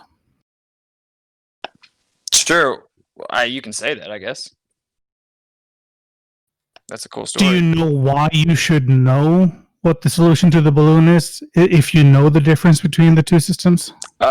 Because the inertial plane of the plane, will affect the balloon, so it'll be non-inertial. What? No, that's wrong. Okay, so what's wrong? In a free fall, every single item is in an inertial reference frame. So that means they will all remain stationary to each other. Okay. Or independent of each other. That also means that the balloon wouldn't move in the same manner it would when it's under acceleration. Right, because it's in the same inertial frame. Both the air and the balloon, no matter what they're made of, are their own inertial reference frames. So none of them would move unless acted upon by a different force. Once they're in free fall. Yes, once they're in free fall. That's why the balloon would remain stationary inside the plane. Sure, it does have logic to it. Yes, I've just never seen it. Well, that's how physics works. Okay. And you can demonstrate this with anything. But this doesn't demonstrate the causation claim of gravity, though. Gravity is completely independent in this. This is just about if it's an inertial or non-inertial. No, this is only about if it's an inertial or non-inertial reference frame. Okay, I'm saying density, the whole density gradient you're talking about is something that only happens when stuff is under acceleration. So the source of that acceleration is completely irrelevant. no, the density is what results in acceleration. No, density is only something that's caused by acceleration. What? Density is only something caused by acceleration. The sorting by density is something that's only happening under acceleration. As into the connotation of how you're quantifying it, right? But density itself has nothing to do with acceleration. Like, it's independent of it. Density is matter over volume, right? So yeah, that's what I just said. I just said how you're quantifying matters. it, bro. I just said that. Yeah, but the sorting by density only happens when there's a force, i.e. acceleration, applied to it. Okay, that's an axiom, right? That's an axiom claim, right? No, that's not an axiom. I mean, that's literally how things works in physics. Okay, that's called in reality. you saying that you can call it an axiom? It doesn't really change anything. Like that's how things work. Well, I know you wouldn't even let me make my next point. I'm saying, are you claiming that it's self-evidently true or an axiom that acceleration requires force? Well, acceleration is the change in velocity of something, and that does require force. Yes. Okay, so you're claiming for any acceleration to happen, there has to be a force. I contend that. It doesn't matter if you contend it, you're wrong. No. Okay, well, actually, that's not true, because when I take an object and I manipulate the medium density it's in, I can affect its directionality. You're making an additional claim to that. No, see, that's the thing. That only happens if it's non-inertial. No, dude. Are you not listening, man? If I manipulate the medium density, that will affect directionality. You're making a claim additional to that. Sure. Okay, you're making a claim additional to that acceleration or directionality is actually caused by a force. But what I caused it by was manipulating the density of the medium. Yeah, can you prove that everything in a non-inertial reference frame? You can do the same. Do that in an inertial reference frame, and you don't get any change at all. If you're in a vomit comet, objects, they require that their forces enacting on them. Can you prove that? Yes, if you do that in a vomit comet, nothing. But your claim isn't about a vomit comet. Your claim is that when something falls down, that acceleration had to be caused by a force. Yeah. Period. It has nothing to do with the vomit comet. It's not exclusive to a vomit comet. So prove it. Yeah, you're making an additional claim. I can prove what I said. You're making an additional claim. And we're also talking about things that are void of natural, right? You can measure an acceleration at rest. Okay. So there's always a force or a pseudo force. No, there's non you can think of it however you want, but you can measure acceleration even you mean by putting something on a scale? No, you don't need to put it on a scale. Though a scale does is essentially a measurement of force. Yes. No, acceleration. It's a measurement of It's a measurement of acceleration, bro. Yes. Okay, not force. Once again, you're invoking your axiom acceleration claim. Requires a force, so it's the one on the thing. It requires what's in contention right now, my friend. And you can, like I said, you can measure that there's a constant acceleration even when you're at rest. You can do that right now with a smart device you have at home, like a phone or a tablet. No one disputes acceleration. We dispute your axiom claim, my friend. Acceleration requires force. To overcome inertia, it requires some force. That means you need force for acceleration. And there's a constant acceleration you can measure at rest right now. Yeah, but the reason that isn't true is because if I remove physical impedance in the air, something falls, and that's not a force. You can make up terms however you want. If I drop something, is that a force? Physics doesn't actually prove if I anything. drop something, is that a force? The act of dropping something, I mean, you expend energy by dropping something. That is an expansion of force. But the acceleration is the constant acceleration that's currently active that you can measure at rest is what's causing that thing to fall. Yes. No. You're just saying that. You're just claiming the cause being a force of the acceleration. Do you have any evidence for that? Because I can show you evidence with experimentation of my claim that when you manipulate the density, it will accelerate in different directions based on that medium. Yes, You're making an additional claim of causation. In a non-inertial reference frame that statement Well, is that's true, what yes, we're but talking it's about. only So because stop there's saying that. constant acceleration going. That's what we're talking about. We're talking about Earth. You're saying that when things fall Earth down is on a Earth, it's non-inertial because reference of. frame. You're saying when But, things fall down on Earth, that a force caused it, real bro. quick. Houseway, real quick. So these things are constantly accelerating. They're not at inertia, right? Like for a leaf, that's Yes, that's what I'm saying. Like, there's a constant acceleration going on. Yes. Yeah, but you're claiming that constant acceleration has a force attached, right? You're saying that all acceleration Pseudo force. Yes. Okay, so can you prove that? If I can prove it to you right here. Your overcoming inertia argument doesn't fly because you admitted that they are constantly trying to seek their equal density. They're not at inertia. No, right? it's not about seeking equal density. It No, is. I can put it. The physical impedance is also accelerating up, and that's why they're not moving. No, right? What you call physical impedance isn't accelerating up. No. It's the same effect as if it's accelerating up, right? No. There's a deceleration. Here, I'll give you an example. If I dude, listen, if I fill a helium balloon and I let go of it and it flies up to the ceiling, right? But I live in a mansion and that ceiling's like a retractable ceiling. If I retract that ceiling and remove the physical impedance, the helium will go all the way up into the sky. You know, like if I set a bowling ball on top of the ceiling and then I retract it, once the ceiling is retracted, you've removed the physical impedance, it will go down. In both cases, we've removed the physical impedance. In both cases, the control variable was the same atmosphere, which was a density of medium. And both objects have a different relationship with that medium. Yes. Okay, so that's my claim in entirety, and it can be experimentally validated. You didn't actually make a claim. You just stated things that are Facts. Yes, that's what I'm saying. That's all I'm saying, though. Like, I can experimentally validate that. You're the one making an additional. But that's you're what we're talking testing about. what is happening. That you're testing, and then you're describing what you are seeing. No. Well, yeah, I'm telling you what we do know is that if we manipulate the density, it will affect directionality. That's what science is. I manipulated it. We know for a fact only in a non-inertial reference frame. Stop saying that. You address it then. It doesn't mean anything. Why do you keep saying that? We're living on Earth. You're making a claim about Earth, bro. Can I make a demonstration? Hold on 1 second. We have a question from the chat. WITSIT, what's the speed of up? What's the speed of up? That's actually a fair question. Well, to that, respond, what's up then? What's the speed of up? I don't know. I don't put much credence in arbitrary generalities anyway. That's what the 9.8 meters per second squared is. Acceleration going down. If we classify down as just being some arbitrary point below the surface of Earth, right? We can measure the constant acceleration that's pointing downwards.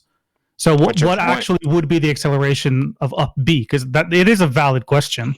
Well, no, it would be a valid question under your accelerating things up, bro. It would be a valid question. It would be a valid question under your paradigm where everything falls. Would be under your paradigm. I just thought of something. Guys, I just thought of something. You know what we should do? Things drop at 9.8 meters per second squared above Earth, right? We should go below Earth and drop something and see how fast it falls there. You can do that. There's differences. There'd be less gravity. And no. There'd be more gravity. At the top of a tower. So you go up and you can measure. Yeah, as you go down, there'd be more gravity. You can measure this when you go up, and this is kind of a defeater for your flat Earth or for your density buoyancy thing. If I go to the North Pole, things will be heavier. No, wait. Same medium. I can. No, hold on. I can have shut up. I can have a sealed container with a density buoyancy set up, and I can drop a ball in there. It'll drop faster at the North Pole than it will, same medium, same temperature. I could drop a ball inside that. At the North Pole, it'll drop slower than it will at the equator. Oh, yeah? Have you done this? Likewise, you could do this at the top of a tower. Have you done it? The same steel container. Well, no. Do you have the physical evidence that it actually did happen? I've seen measurements. You've seen measurements. I've seen measurements where gravity is different in those locations. You say it's density buoyancy, but that seems to be irrelevant in this situation. Okay. Would you like to provide the evidence substantiating that you're actually measuring gravity? Done, and then turn your head on it. I'm not saying necessarily that he had to do it. I'm just saying, like, okay, if you didn't, then can you provide the empirical evidence that it was done? And when you do that, can you substantiate that, in fact, you are actually measuring gravity without just assuming it's what it is?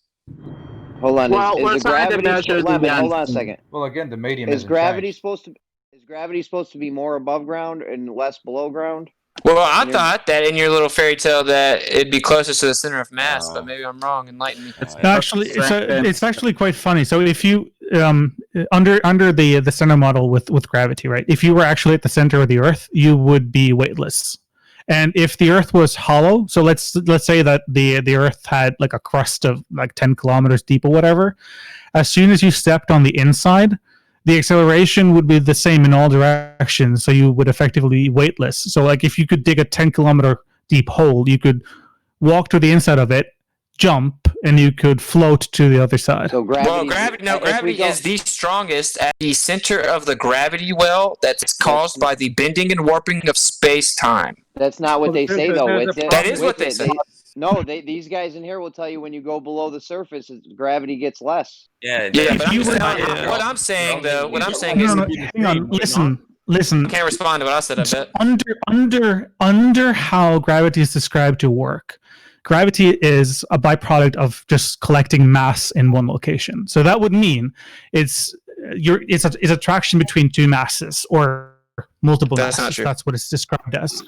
That's actually what you're 100 years behind. So right? go ahead. Right, let him. No, okay, you can say curvature of space-time if you want. That's what the same your effect. model says. It's mass that curves space-time. So, if you're at the center of Earth, which would be the local gravity well or the local curvature of space-time, if you want to call it that, here in our reference frame, right? That's what your religion calls it. At the very center of Earth, you would actually be weightless because the acceleration would be going outwards instead of inwards. I understand what you're saying. Yeah, by that same idea, if you have a tunnel that's not even going to the center of the Earth, it's going to some distance below the Earth, then the size of the Earth that you would use to make your equation for the rate at which you're going to fall is only going to be a sphere with a sphere of the radius of the height that you currently are at. So it'd be smaller than the Earth is normally, for the same reason that he just said, because there'll be arrows. There'll be arrows that are coming from above you that'll be also pulling on you. Right. I get it, bro. I get the premise, man. Hold on. I want everyone to fully understand the context here, though. What the paradigm says is that there's a gravity well omnidirectionally formed around the Earth, central to the Earth, and actually the central point of the Earth is the core origin of the gravity well. That is what the model says. No. You're just wrong. Is. Okay, no is not sufficient. Hold on. So when you're on the outside of Earth, then all vectors would point towards the center. If you're on the inside of Earth, then all vectors would point away from the center. So if we went in that 8-mile hole they dug in Russia, things would fall slower, you guys think, or faster? No, it would be the same. No, it has to be way further than you can actually validate. This is all speculative fairy tale bullshit. If you're 8 miles below the surface, then if you wanted to figure out the rate at which it would fall, you would want to make a model of the Earth that were the size of the radius of the height that you are. So you take off about that 12 or whatever, however many miles it is around, and that will give you a better estimation of the rate at which things are going to fall. Because so you have to fudge the numbers preemptively above you. Hold up, Kosho, wouldn't the downward acceleration be the same if you're basically if the proportion of the mass and the radius is going to be reduced equally? No, I just said it clearly, man. Then stay. I agree with you that your radius would be at your feet inside the hole, right? But also you're going to take the mass of that radius, right? So that means like the mantle of the Earth, or that 8 inches all the way around the globe, wouldn't be counted in the mass. And since it's still proportional, wouldn't the gravity be equal, or the downward acceleration? What I do know is that gravity is between the amount of mass and the distance to the object. So maybe we should like a linear relationship. Let's agree on a couple things. Does gravity have a singular vector relative to the center of mass on Earth? A singular vector? That's all the forces added together as one, but it's not actually one single vector. Okay. Is there? Okay, I'll say again. Maybe does gravity have a singular vector of down relative to the center of mass? That's the fuck does that even mean? Yeah, that's what your where it religion ends says, up, dog. That's where it ends up as a meaningful location, because all the forces will average out and it'll be pointed in that There's direction. an infinite amount of vectors towards the exactly. center of the Earth. It's I know. Listen, what I'm saying is every vector is down relative to the center of mass. There's actually a singular directional vector, there's which also is relative to each position. there's also a vector the opposite way due to the spinning of the Earth, Well, that's which is just why you measure a unsubstantiated different weight claim. near the equator. And No, there's- I just posted a there's video where they shipped a gnome around the world and they weighed it on scientific precise scales all around the world, and it weighed different amounts. And it was lightest at the equator and heaviest in the northern latitudes. So that proves the Earth is spinning, is what you're saying. It's evidence. Okay, if that's the level in which you accept, hey man, to each their own. It's just one piece of many other. It's just one piece of many other pieces of evidence of which you have none. Can I Of which I have none. This is your positive claim of axial rotation. Well, I just showed you that's one piece of evidence. Where's the the fact you say gnomes weigh different at different locations on Earth doesn't prove the Earth is spinning. What is evidence for It's so stupid, dude. Oh my god. I've heard of your gnomes 3 years ago, bruh. WITSIT, it will falsify the Earth's rotation if it wasn't the case. The Earth isn't spinning. You have no fucking evidence of that, and in fact, y'all say, "Well, we just wouldn't be able to detect it." WITSIT, it would falsify the Earth's rotation if it's. You're making the claim positively that there's axial rotation. No, it would falsify it. You don't have to explain why the Earth isn't spinning. You're claiming it is spinning. Can you provide physical, empirical evidence? Can you provide physical, empirical, scientific evidence of axial rotation? For fuck's sake. How do you explain the differences in the weight around the world? You're mad because you were already preemptively determining your response. You're not even listening to what I'm saying. You can't answer. Dude, what was your question? I'll actually answer unlike any of you. How do you explain it on a flat Earth? Okay, exactly. See, I'm not explain what? How the gnomes weigh different on different locations? Is that your question? Well, how do you explain it at all if it's not spinning? How do you explain it at all? Wait, okay, yeah. So falsifications independent of replacements. Yeah. Negative claims are assumed true until proven false. You're making a positive claim requires the burden of proof. Shifting the burden of proof fallacy. Now listen. I will give you evidence. I will give you evidence though that you can't have. All observation ever shows that there is no movement. You claim, well, it is moving, we just can't feel it. The default position is there is no movement. You're making a claim that's positive that there is movement. I don't have to disprove your positive claim. How about to prove it? No, it's not default. That's not how it works. The default position is you don't know if there's motion or not. Actually, when we go outside, do you feel movement? You don't necessarily feel movement. People are scared. You have questions here. Wow. No. Okay, you don't feel it, but you don't feel it because the Earth is so big, right? Wait, listen, bro. We don't feel it, and I know y'all's answer is because the Earth is so big. It's relative, right? In the Wami comet, when they are dropping, they are floating in air. They don't feel shit. What's with you bringing up the Vomit comet? We're talking about if the Earth is spinning. The problem with that logic is that by that very same logic, small things don't exist and big things don't exist because you can't see them. Oh my gosh. Excuse me, I'd like to join in here. I'm just curious. What's changing the density and buoyancy at these locations? Why do the gnomes weigh differently? Why is the density and buoyancy changing? It doesn't seem like density and buoyancy. Did they measure the barometric pressure every time they weighed the gnome in these different locations? I believe I've seen. Yeah, provide the evidence, please. You do know the gnomes things is like 3 years ago, right? So how about this then? If you think of it, just take it as a thought experiment. Let's assume they did, right? What would then be the explanation? I don't want to assume they did. Independent of replacement, bitch. Why would I assume they did? That's stupid, bro. That's the problem. All y'all do is just y'all give them the benefit of the doubt, and y'all assume their story to be true, and y'all aren't trying to be intellectually dishonest. I truly believe that. Y'all truly think that. Trying to y'all truly think that how the understanding of reality is exactly. Right That's what I'm saying. now. I'm trying to explain. Y'all truly. If you're going to do that. Why don't you just assume that everything that they say is accurate and then topple it? Because if you assume that everything they say is accurate, you can still topple efficient way. you have a good case. That's the most That's the most inefficient way to ever obtain knowledge. You must critique things without bias from the jump, bro. You can't just go around believing everything that confirms your bias or emotional predisposition and then hope that you never figure out it's false. You do. WITSIT, No, I don't. I do the opposite. Didn't you a few minutes ago refer to it as our religion? Yes. It is religion. Whoa. It's a belief system void of empirical evidence built upon the doctrine of men. Let's say if I take I could probably prove this thing with my scale in the kitchen. If I change the pressure on a 500 gram weight, the density as it were, and I weigh it.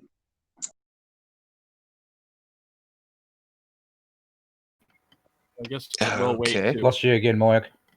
Can we get a rebuttal to the video? Okay, sorry, but the video which you asked for has been posted by Zanik, where you see helium balloons is floating inside the airplane. They're not going up to the top. Cool, I'll check it out. Oh yeah. So Rocky, yeah, I talked to the other what do you guy mean and a conceded rebuttal? already, dude. You must be behind. What does Alright. Rocky mean by a rebuttal? It's like he gave you an explanation of why he thinks it's a religion, based on what he said. Is there no rebuttal to that? He can call it a religion all he wants. Special It relativity doesn't really do anything. By my Like, understanding, I'm fine with him calling it that. Right, because it's Whatever. a belief system void of empirical No, no, evidence built that's upon the only doctrine my- of men. that's only it was my just a person- bunch of evidence they've been Can I going through finish- now. can I finish my No, thought? subjective evidence means nothing, man. Like, you can't just assume correlation and then postulate that as evidence. It's very weak. How come I can't finish a thought here without getting talked over? Dude, Zanik, you talk over everyone, bro. Yeah, I haven't spoken in an hour. I listened to you talk the entire time. Have you heard how much better the conversation's been? It's been No, so nice. There's a lot of misspeaks and a lot of errors being made. It hasn't That's been okay. that nice. I Yeah, mean, yeah. It's been pretty bad, actually. Well, No, yeah, it's a relative little Well, bad. let's add Zanik. Panic in. Zanik. Let's do Yeah, that. it won't I'll hurt. be polite. I'll be polite. Just be polite back. So, what was the question? So, yeah, when I start talking about my understanding and my information level and the evidence that I've been presented, yeah, special relativity becomes somewhat of a religion to me. Yes. What about general relativity? Also, Nice. Okay, cool, man. I I already salute you for being real about that one topic, man. I mean, so cool. general So anyway, relativity but is the whole thing, though, the is a model, dilation right? of time, Like right? the whole And thing a is a religion. And the contraction of length. Yeah, it's not just And then gravity that's a special religion, bro. It's relativity- like the whole model. Yeah, the whole model. But let's go back. Yes, This one like the solar system, this planet is this big, a gas planet's in a vacuum, this is 17,000 light years away. I got muted just when I NASA was. just... Okay, go ahead. I got muted when I was just giving you the video to show helium balloons floating in a vomit comet, which is an acceleration. And it was going up when it started, and it started going down at the end of it. And you can see the helium balloons fall to the floor. So there is your answer, and hopefully you change your mind and admit to all of us that you were wrong. And that's okay. I already did. I didn't hear And you. I was wondering, how does this affect your idea on relative density? Does it change anything No. at all?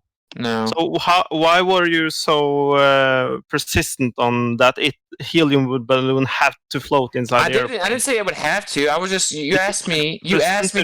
Listen, So now- you have so to... now you know. You So asked now you me, know. and I was like, I don't know, I've never seen it.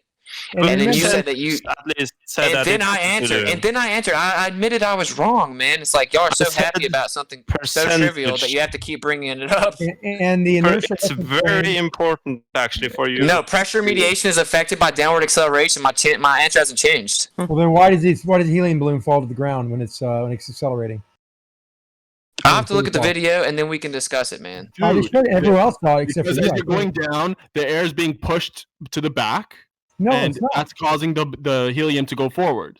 No, everything What is was floating that? equally. We're If free it goes fall. to the ground. Hey, it's well, floating Zanik, I got a question. If you, likewise. Zanik, Why you can don't see. water smash into the floor, into the roof of the airplane? Yeah. Then? Okay, look, can we please stop talking about the airplane? Oh, I Zanik, want if you to. can It's see very that general. We talked about it for 30 minutes, bro. But that- Zanik, but if you you never can got see anywhere, that you don't general. get it I got still. one question, Zanik. Listen, if you can see that general relativity is a religion, right, if you will, then what's the difference between that, which is, because we can't validate it and just requires belief, right? And telling me that a star is 17,000 light years away, or telling me that they just saw a star disappear from a galaxy that's 38 million light years away or something. Can someone explain to me what the distinction is between the religious aspects? Because they're equally as religious, really zealously religious. Not really. There is a ton of evidence that we could go over, but I won't go through that, belabor it. Yeah, there's no way to validate something 17,000 light years away. Yes, there is. It's a mathematical construct. So they're all. So you said there's a lack of evidence. No, there's a lot of evidence. You may not like it, but there is evidence on all fronts. But you assume evidence. You assume. Why do we see stars behind the sun? Right. See, you conflate assumptions that you make by the sky with evidence. We watch the star, and as it gets closer to the sun, it's something we can still see it as it goes behind the sun when we shouldn't be seeing it at all. So why do the lights in the sky do what they do? There's a gravity well there, and light is being bent around this gravity well. Okay, you made up a story based on something that happened. That's a cool story, bro. Can you prove it? Okay, you can't prove any of this. Look, God. So now let's say we start changing the independent variables, manipulating them a little bit to change the situation, and we still consistently see this occurring in every situation without exception. Okay. So that's because they're evident. Now, look, it's not fact. It's evidence. You came up with the explanation after it happened, bro. No, we're taking an observation. No, say it simply, man. It's not correct what he said. That's wrong. They made the prediction. I've heard the story. Yeah. Then why did you say it wrong? Because it didn't. Well, because Zanuck. Well, that was my response to what Zanuck said. So maybe you should listen. Yeah, they made the prediction after. They made the observation after they made the prediction, which came from. That's the story. Yes. That's what happened. Do you guys realize? Okay, that doesn't substantiate causation. That's the evidence. That's the evidence. So that doesn't substantiate causation, Zanuck. What causation are you see? This is where you're claiming the causation being a gravity well. What do you mean? What causation? Yes, the causation that you're claiming. Causation of what caused the star to be seen behind the sun. Yeah, you're claiming that. Of what cause of the cause? You're claiming that there's a gravity well. Or that cause of the star being blocked by the sun or not being blocked by the sun. Bro, you started off by claiming the cause was a gravity well. That's your claim. Correct. Can you support your claim, please?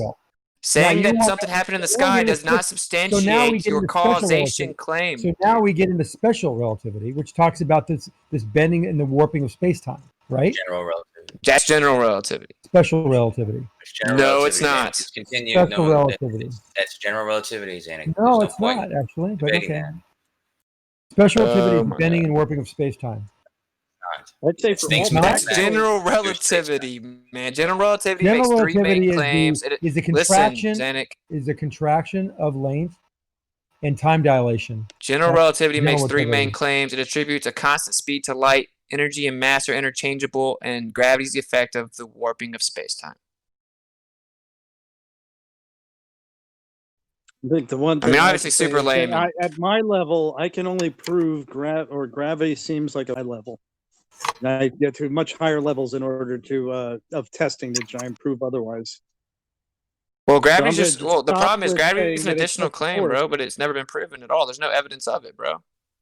It just needs to exist. Here's what the deal is: the Earth can't be a ball if gravity doesn't exist because they have to pull us down all around the ball, right? Like we have to be upright relative to the center all around the ball. So there has to be a force pulling us to the center, or a ball couldn't exist. That's the only reason gravity was postulated, man. Right, but we just proved with the gnomes that anywhere on Earth there is different gravity based upon its location on Earth, and not pressure, not density. And we don't care about the cause of that. I mean, by the way, you guys are right about special relativity in general. I was speaking. Okay, we know what's the differential in the locations? How much is it different? Very, very slight. Very, very slight. Have y'all accounted for electrostatics? They try to isolate best they can. Okay, thank you. Next points, please. No. You actually got it. That's a great answer, Zanuck. You got to prove that electrostatics could cause a difference. You got to prove that gravity's causing the difference. Well, yeah. You haven't done that yet. So why do things weigh less at the equator than they do North Pole? Why do we measure this consistently? Things lighter as we go east. Have you accounted for electrostatics? Let me finish the sentence every single time. It's very annoying. Because you're cycling it. Well, you're cycling. Slow down. Slow your roll a little bit. Let me finish my sentence. Plus, stop, and you can talk. I mean, come on. It makes it more pleasant.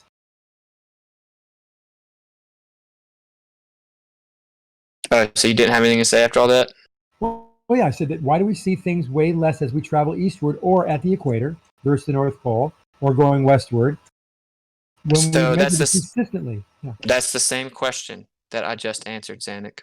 Well, we measure this because we know the. So let me explain it. Let me explain it. By the calculations that we have, we measure exactly what we should see in these weights, and we actually see that time and time again, without exception. Without exception, by the way. And so then we also get the Falco pendulum to verify. We also. I asked what was the differential. You said it's very, very, very. It's like 0.5%. Then it's like I asked you. different. And that's okay. Okay, thank you. So I'm asking. Listen, dude. Why would you want to respond to my premise, bro? There was 2 questions. You said, "What is the variation all over the Earth?" And I gave you the variance around the Earth. So the variance in different spots of the Earth, the geodetics that they've measured, the geodetic surveys that actually measure this, will see variances of maybe 100 feet. So you just scattergun conflations. No. So we're talking about some gnomes that were measured all around. Stop. 100 feet of elevation of the surface. Zanuck, gravity variance around the Earth. We're talking about gnomes that were measured all around the Earth. I said, what was the differential? You said very slight. Dude said 0.5%. Cool. Fair enough. Thanks. So what I'm saying now is this is my premise that you should have to listen to respond to, Zanuck. So I said, did you account for electrostatics? Why I said that is, well, there's no way to validate or definitively exclude electrostatics, contrary to popular misconception. And the problem with that is electrostatics is well known and accepted to be much stronger than gravity even claims to be. If you don't account for that, and then you measure acceleration on a scale assuming causation, that doesn't prove gravity. That would require there to be a charge differential that you could show, and there's no reason why it would correspond with latitude. Exactly. And then you could easily do that. You could create a magnetic field that would attract that charge, or you could create something that has a positive or negative charge to see whether those electrostatics are going to be affected, and they're not. Oh, yeah. Is that what they did? You just make stuff if you think you can just debunk all this stuff. I just did, and I'm sorry that it makes you spiral. Well, you didn't debunk it. Oh, great, yeah. That's what you say, nuh-uh. I didn't say nuh-uh. That's the translation of what your objection is. I said electrostatics are inherent in all matter. If you cannot efficient, you have to interrupt me. So you think it's because it's a much stronger force? That we should Why do you tell me what I think when you never seem to comprehend what I actually said? You said it's a much stronger force. Right. Yes. But that's a non sequitur. How? By definition, no, it's not. My preface was if you can't exclude the electrostatics. It doesn't matter whether a force is stronger. It matters whether it's relevant or not. I said, can you exclude the electrostatics? Yes, you can. How so? Because we've never ever seen electrostatics provide a force on matter. How can you get matter without electrostatics? That's what I'm asking. I'm showing you how it's irrelevant, man. No, because if the electrostatics is in the matter and it's stronger than gravity, if it has some type of relationship with the Earth relative to its location, it would. But for there to be electrostatics, overpower. You have to show. It has to have a charge. It has to be positively or negatively charged. Dude, everything with matter has electrostatic charge, dude. So why can't we increase that charge? Name one thing that doesn't. Why can't we increase that charge? Why can't we get a charge differential anywhere in the Earth and see this effect? We don't. It doesn't work. What? We can't increase the charge and get any change of an object's weight. That's not true. That's patently false. So when I take a balloon, well then stop. Why you interrupting me then? Go ahead. Show me an example. So when I take a balloon and then I rub it on my hoodie and I increase the electrostatic charge, then I stick it on the wall. It stays on the wall. It doesn't fall down. But if you stick it on the scale, it wouldn't weigh any different before you gave it before you scrubbed it on your shirt and you gave it a charge, right? And you stick that on the scale, it would not weigh any different on the scale as before or after you charge it. And then after you discharge it, it still wouldn't weigh any different. Well, it would depend on its environment, I think, is what I'm saying. Making up stuff again. How? What did I just know? Do you just don't understand it yet? Maybe I should expand. I know how static electricity works. You do not. Oh yeah, really? So what matter cannot be electrostatic? What matter isn't electrostatic? Do you I said except for gases, man. I already said that. What? Gases can be too. How do you think magnetrons work? Every compilation of matter is electrostatic. Right, and there's no way to increase their weight. What do you mean, so what? If electrostatics is known to be much stronger than gravity, what you have to do, dude, you have to control the variable of electrostatics so you can make sure you can differentiate with gravity. You're making the claim of gravity with no evidence. You're making the positive claim. You asked me to speculate what would cause it, and I did. And every time I entertain y'all for intents and purposes of productive and copacetic conversation, y'all hone in on that and then misrepresent the whole conversation. I just falsified you. Wow, that was profound. You were falsified by the simple fact that you've never tested to see if a static charge balloon weighs more or less. And therefore, static charge, you just claim that it doesn't, or that it does make changes and it's stronger. That's not what I claimed. I didn't claim it made changes. I didn't claim it made changes. Present. Did you check you said for glue? It's glue, because I can stick the balloon on the wall with glue and it sticks. So that is a greater force than its weight. Stupid, dude. You can't put on a scale and measure a difference. You think glue actually is analogous to electrostatic postulation relevant to this conversation? Then you should sit this one out, Zenick. Especially how you sit applied out it. then. Especially how you applied it. Electrostatics is everywhere. So whenever you had a balloon stuck it to a wall. Yes, very analogous to glue. Yes. No, it's not, because the glue could dry and hold the balloon there, but as the balloon loses there you had to interrupt me again. As the balloon loses its charge, it's going to fall to the ground. Right, and as the glue starts degrading, it loses its stick as well. Okay, dude, this is the kind of level of conversation we get with Zenick. You're right, it is the level. I mean, God, you're acting like a crazy person. Seriously. Yeah, you're such an idiot. So if here's the question I'll prove to you. This is where it gets real crickety. Right. Here's some crickets. Here it comes. So Zenick, does every compilation of matter inherently have glue? You're an idiot. Please stop obfuscating. Is there a charge? That is a false Zenick, hold on, please, because this is going nowhere the way you're doing it right now. So, but yeah, is there always an electric charge that's not zero? Or is there plenty of atoms that it's very hard to have an electric charge that's not zero? It'll have it'll be very low resonance. They're not going to have an inherent charge. Well, they do, but it's just a very low resonance. Do you know what unit? What's the SI unit for charge? Do you know? Don't care. You know.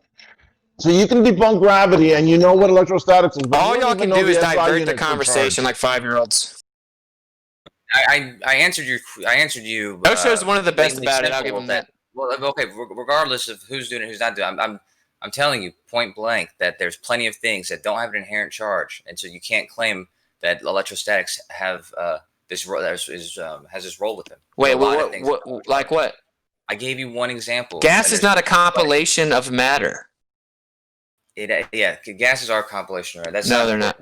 No, they're not. There's plenty of solid objects. Okay, name one. You can say any kind of what do you call that? Any kind of insulator.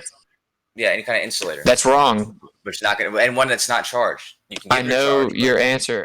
It's wrong. So yeah, that's electricity. We're talking about electrostatics, dude. Talking about charge. Like say, rubber is an insulator, right? Rubber's it has no charge. It's not going to be affected by that. Rubber's an insulator, right? Yeah, rubber is an insulator. It can conduct electrostatic charge. Okay, but there's plenty of materials that can conduct electric charge that may at any given time have no charge at all. Okay, so you may have never had charge. That's just a blind claim in the wind. But my point is, I gave you plenty of examples where you said gases don't count. I said compilation of matter. The compilation is what causes the electrostatics, man. There's plenty of things like rubber where you could eliminate any kind of charge that it would have, and it's not going to have any kind of... it can conduct electrostatics. So can a wooden spoon, so can glass. All insulators can conduct electrostatics. Compilation of matter and inherently electrostatic objectively. Yeah, you're saying they can conduct it, but I'm saying is it inherent that it's going to respond to it? Yes. Or do you have to... No, it's not. It is going to respond to electrostatic charge because it can conduct it. No charge at all. It's not going to respond to it. But the charge is just at a rest. Now you're saying there's nothing there. That's just your claim.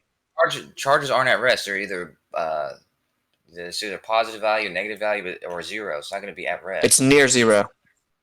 No, it can be zero. It can also be near zero, can it, Kosha? Sure, but it can also be zero. That's what it is. Electrostatic, by definition, is at rest. It's a charge at rest.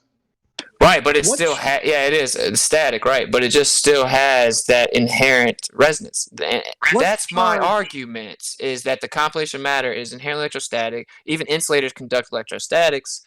So electrostatics aren't like coherent electricity. Those are different things. But nevertheless, electrostatics is still there. And in the grand scheme, almost done. In the grand scheme of everything, electrostatics is like very weak, right? Like it's very negligible when it comes to like downward acceleration, for example. But when it is compared to gravity, it's astronomically stronger. What charge would I need to change the gravity of a 500 gram steel weight? By 0.3%. I don't know. I've never done it. Well, I think you would have to, in order for you to make the assertion that could explain it, you'd have to find out that. Well, we have done some experiments where you can introduce certain electrostatics that actually cause things to go up in the air and come back down like a little empty balloon.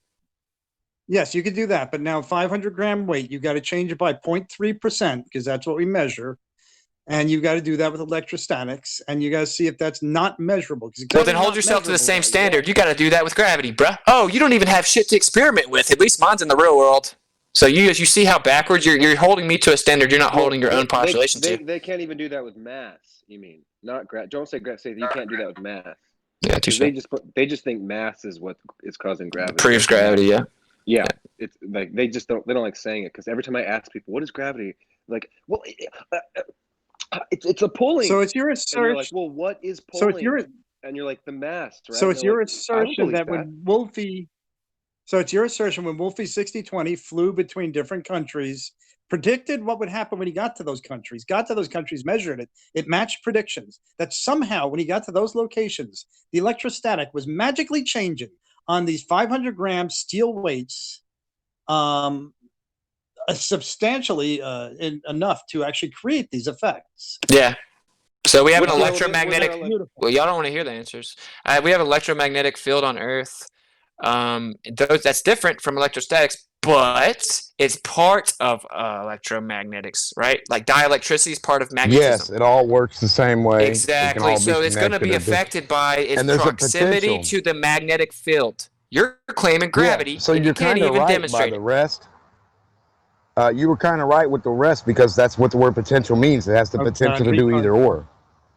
Well, just like hydrostatic needs bodies of fluid at rest.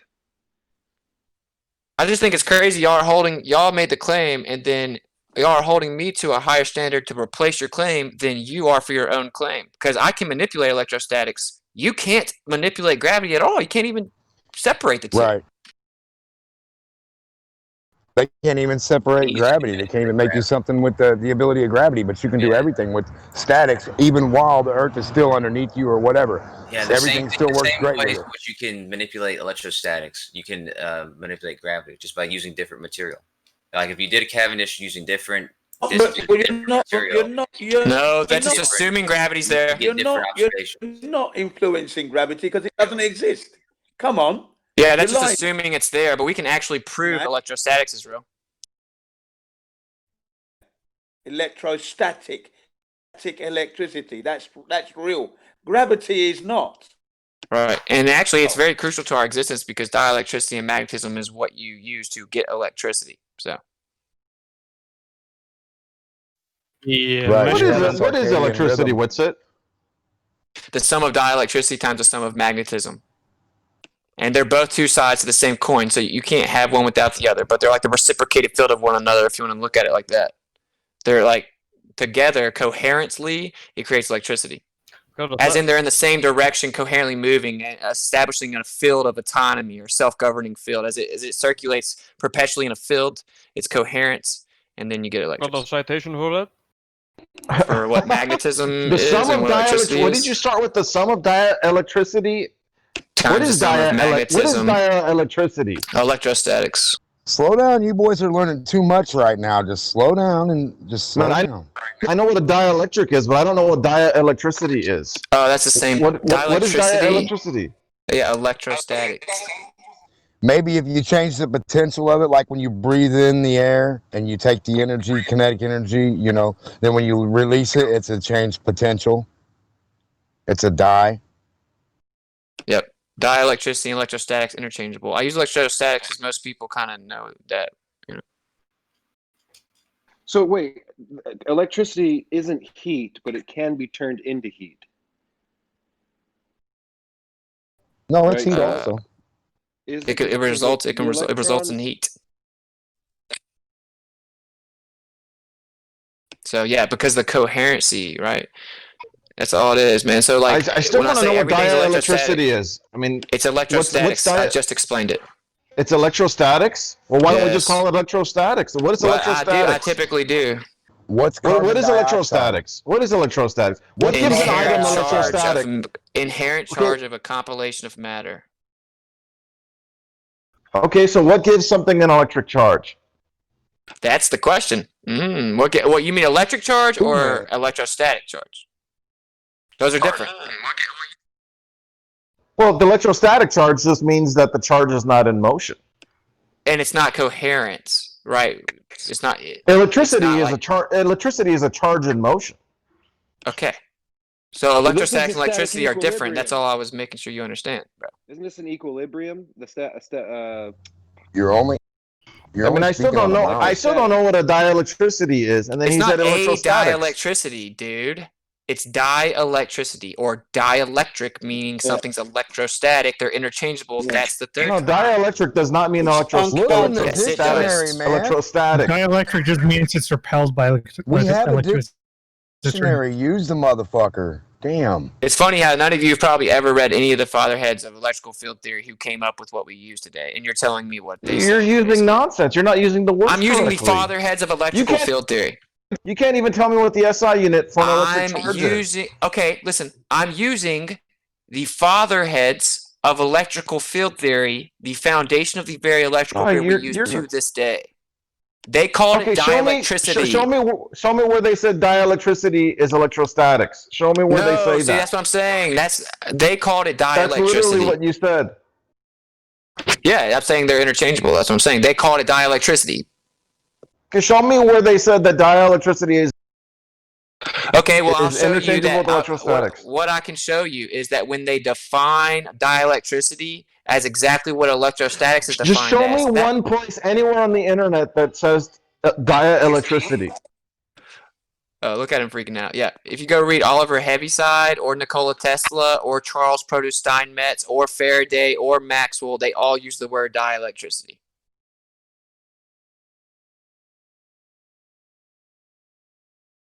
It's actually interesting. I looked up how they measured the electrostatic force, basically how they came up with the Coulomb's law, which we are discussing now.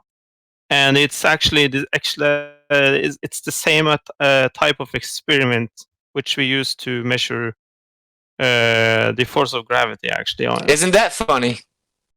Yeah, funny how that works, huh?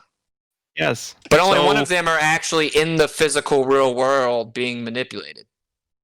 No, yeah, it's almost as if they knew electrostatics was there, and then they wanted to make up gravity. No, they have the same type of it's a torsion bar they used. I believe they used, and they measured it with the same principle. You're talking about Cavendish? No, I'm talking about how they measured the electrostatic for the force of a electron, basically. Okay, well, I see electrons as the little gaps in the dielectric field. It's a terminal end of one unit line of dielectric induction. But whatever. Okay, yeah, everything's electrostatic. We have a misinterpretation of things based on definitions we were told, and we were basically told theoretical animations as if they were fact when we're talking about on a subatomic level. But the thing is, we can't see electrons, you know that? Exactly. It's invisible, right? Yes. But you do believe that they exist. The area that we quantify does indeed exist. Yes. I am challenging what they say it is, which is a physical little particle. It's a gap in the induction. We don't actually believe it's a particle anymore, though. We don't believe it's a particle anymore. But so isn't that funny that I guarantee you that when they did believe it, everyone in this room would have been here arguing it was a particle. But now that they've changed their mind, now you're allowed to change your mind. So what do they say now? I'm not an expert on the field, so You have to just trust what they make up, okay? So what do they say now? I'm not. I have some experience in the field, but Gotcha. I'm not. I don't have a PhD in it. I don't care, dude. I don't hold that against you. You didn't pay thousands of dollars for a piece of paper, so it's free what's an electron in my country. I don't need to pay. Oh wow, damn, nice. What's an electron, bro? Electron is something which has a charge, and that has it has a property which is part of it is a charge, electric charge. So something that has a charge. Wait, well, the you question have is, what is electric something? Can you have electric charge without an insulator?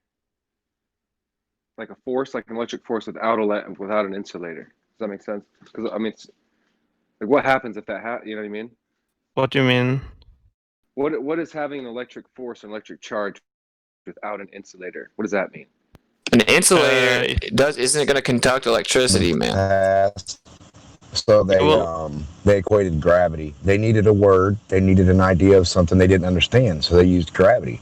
But now today we understand it's just electricity in different forms. Electrostatics. But the thing is that it's a property of something, but we cannot see electricity. And you believe that it exists, but nobody has ever seen You can electricity. see electricity. Turn off the light, son. That's what a light is electricity. That's, that's what lightning photon, is. you see. You can see what it. about a lightning Play with bolt? blankets. You Play see with some photon blankets at now. night. Play with some blankets at night. You'll see all kinds of either way, I see what electricity. you're saying. Sure. Listen, but we can validate. We can validate with physical manipulation, right? Like we can verify. Why can't we do that with? Why can't we the do electron? that with matter? With matter, for example. With matter, I don't dispute matter. That it affects something. That it can. Because what we do, we change the charge and the distance between charges and see what force it does. Yeah, you can actually, and when you increase electrostatics, you can actually make things go up off the ground. Yes, but if you change, why can't you do the same with matter? You can change the size of the matter and the distance between them and measure the force between them.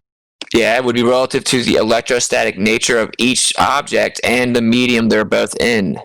But you don't change the electrostatic. Are you realizing the point is, bro, that gravity's never in any of these explanations? It's literally not needed, other than the fact you have to explain the Earth's a ball. Literally. Well, that's you didn't actually answer me on this. Yes, I did, bro. Oh my god! What I said was by changing. I just changed out electric charge with matter. It's the same experiment.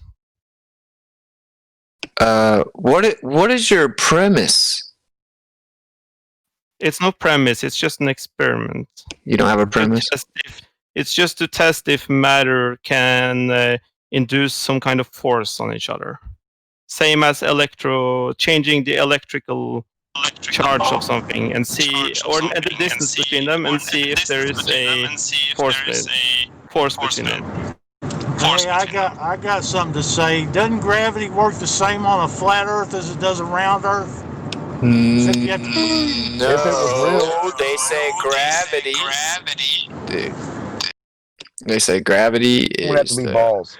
magical space-time of balls. Why can't we do that? Can somebody answer me? Why can't we do the same type of experiment? Just exchange electric charge with matter instead. Why is gravity balls? I don't understand this. So you might as well just call it gravity balls instead of gravity. So I asked a question. Why can't we just do that experiment? The experiment in which we do what? If you have the way they figure out how strong the electrical force was between the charges, how much force does a electrical charge have? It's dependent on the of course the how many charges or how the amount of charge you have, and the distance between the object. Are you talking about like an alternator or generator or something? What are you talking about? Coulomb's law. Yeah, I'm trying to understand though. What is your premise? I understand. No, it's how they figure out these things that we believe in now, right? We believe in that electricity exists, and we believe in the science behind it, and it has been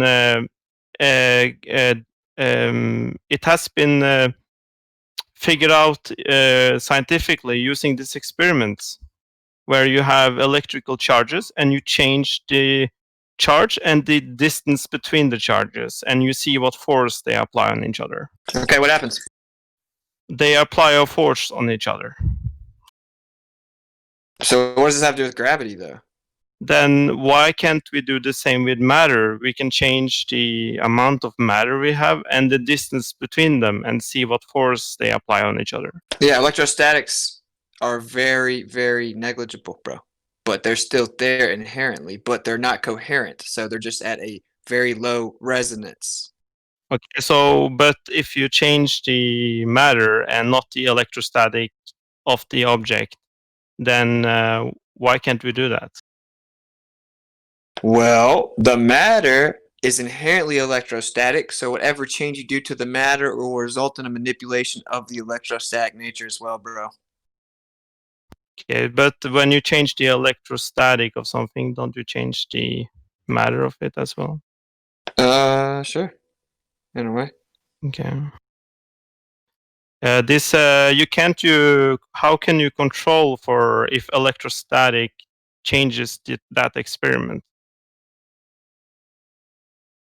You can you, if you, for example, if you have two objects next to each other and you change the radius between them and then you put a electrical charge on them and then you do the experiment again, if that does not change it, wouldn't that mean that there is something else which is creating that force because you actually changed the electrostatic, you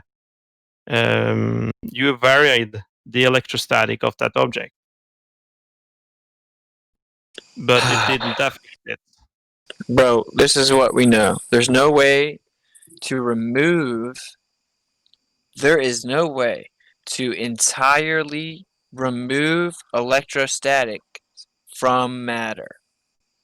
That is a huge problem for the postulation of gravity that gets overlooked because we know electrostatics is much stronger than gravity's even claimed to be. Only over a short distance, though. You have to take into account the radius.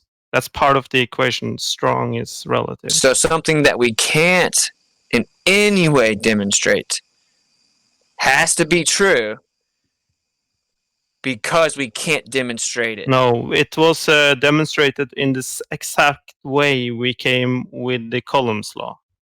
And Coulomb's law we accept, but the law of gravity, if you want to call it that, we don't accept, but it's the same type of experiment. Yeah, man. What law of gravity? What is that? It's the matter attracts matter. It's what? Matter attracts matter. Well, so little g, right? The gravitational constant, local downward acceleration on Earth, that's an effect, agreed upon average, a generality of things falling. That's not the gravitational big G is gravitational constant. The little g is not a gravitational constant. It's the gravitational pull on Earth. Yeah, and that's what you're invoking. I'm not invoking. I'm just talking about an experiment. And I'm asking you why you said cannot... the law of gravity. I'm just trying to clarify. You said matter attracting matter. But it has been done, so it's a law now, same as Coulomb's law. It has been done. How is it? Yeah. How is it proven to be a law? The same way Coulomb's law was proven. No, they did an experiment. What did they do to prove that was a law? They did an experiment where they put different masses next to each other, and they varied the... that was the first one, yeah. Okay. Cavendish is insufficient. You did not remove the electrostatic nature. They have done different experiments. That's one of many problems. That's what they have done today, with much more precise experiments. But mass attracting mass isn't even the current rhetoric of your paradigm. That shit is dead, bruh. That's besides the point. Well, it's not though, because you're invoking it. Theory behind it. You have a theory, and then you have the observation of mass attracting other masses. Wait, that's been dead for over 100 years, though, bro. No.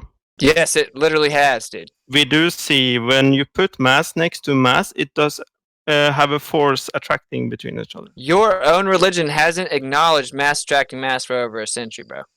That's an analogy at the best, but that's a theory. It can be exchanged, but what will So not you want to be go exchanged? back a century and then argue the globe Earth from that perspective? No. What I I'm thought saying, these people were so awesome. We should believe they No, know no. things are 17,000 light years away. They should be on point, right? No, And they don't what say I'm- mass attracting mass, bro. No, but that's because of the current theory is more complicated than just mass attracting mass. Well, It we're has trying to figure out also- what reality is. Yes, and what we see in reality is that mass attracts mass. And what theory you have behind How do we it see that? to explain what theory you have behind it is, of course, that can be changed, but but we cannot say that, oh, suddenly mass doesn't attract mass anymore, because that's what we see. We put mass next to mass, and there's a force between them. No, we don't see that. That's not true. It's the same type. Then would you dismiss the Coulomb's law as well? Well, It's the same type of the only experiment. force that you will ever see, and it is basically negligible, is electrostatics, dude. You're claiming gravity is mass attracting mass. It is.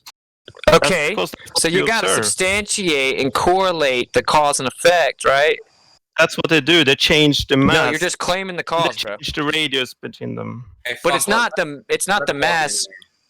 Wait, well, all I'm saying is you can't exclude for electrostatics because it's in that matter, bro. I mean, I don't see why is that a big deal? So I mean, why do it's you old, and your assume religion that- doesn't oh, even sorry. acknowledge it anymore. But why do you assume that they haven't taken electrostatic into account in this I experiment? just know they haven't. I looked into Cavendish a long time ago. But the Cavendish is 300 years old. They have Yeah, I done know this y'all bring it up all the experiment, time, yeah. every year. Yeah, that's what I'm Yes, but saying. They do this. Sorry, go ahead. They do this every year, actually, or I think they do this every year. They try to figure out more precise measurement of the mass. Of the Okay, so they redo Cavendish to this day, right? No, not the Cavendish. They have different methods. Like now, what, which I'm- dude? I can Google it for you. Do you There just is a bunch- believe that mass attracts mass? Like you just believe it? I believe it in the same way you believe the Coulomb's law. No, I don't believe in electrostatics. We can physically demonstrate and prove it. Yeah, that's the same way we can physically demonstrate and prove gravity. It's the same. No, you can't kind of because you can't experiment. remove electrostatics, dude. And you never actually physically manipulate gravity. I can manipulate electrostatics and prove it's real. Totally not can't- related. You can't change the mass of an object. You can't exchange it with a bigger mass. Yeah, but you're just assuming your causation interpretation to be true after you manipulate the masses. But you never even account for electrostatics for the 10th time. They do so. That's just a lie. They do. Okay, provide the evidence that they do. Provide the evidence that they don't. What objects were the balls made of? Lead. Which of the Okay, can experiment? lead conduct electrostatic charge? Sure, it can. But Do insulators humans listen, conduct? finish. Why did you interrupt me when I was giving an answer? Sorry, I thought you were done. Yeah. Well, that's the thing, isn't it? So, but insulators can also hold an electric charge too, can't they? Static electric charge can also build up on Yes. insulators. That's my premise. Yeah, but there's a way of removing static charge, isn't there? How so? Grounding. So that completely removes the electrostatic nature of the insulator? Yep, No, it does not. it does. No. No, you're wrong about that, sir. There are other ways of measuring mass attracting mass without using the Cavendish experiment too, and they Okay, correlate there you with go. Is that you admitting you're wrong about the insulator? That's not the finished, best we're not gonna finished. get. and not finished, and they correlate to the same reading that the Cavendish experiment gets. So go figure.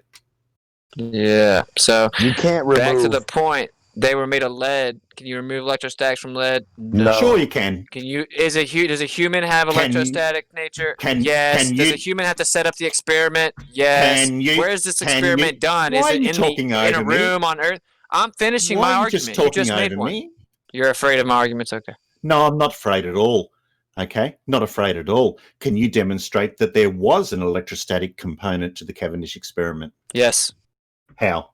Because everything with matter, including lead, is electrostatic in nature. Objectively. That's not true. Prove it. No, you prove it. You're right. You're right. Actually, you're right. You're the one that made the claim. You're the one that made the claim. I can't ask you to prove a negative claim. You're right. You're right. You're right, bro. I'm telling you, you're right. Yeah, that's what y'all do to me all the time. I should never do that. You don't have to prove a negative claim.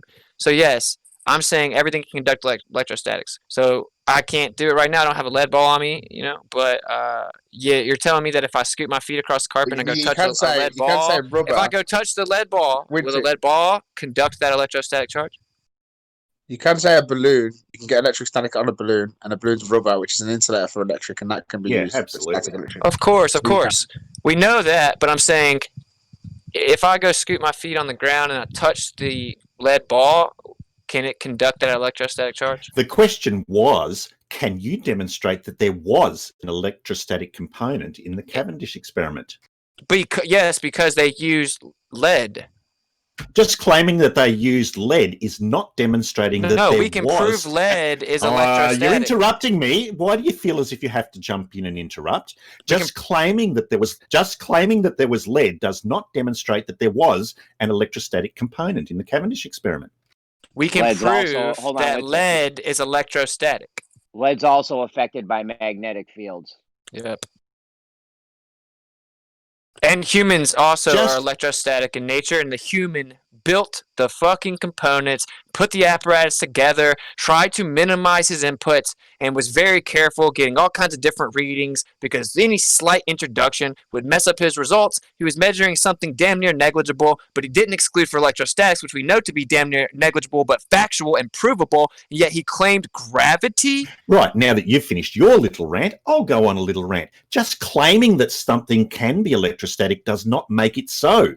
Right? Just because lead can conduct electricity doesn't mean that the lead in the Cavendish experiment did have electrostatic components on it.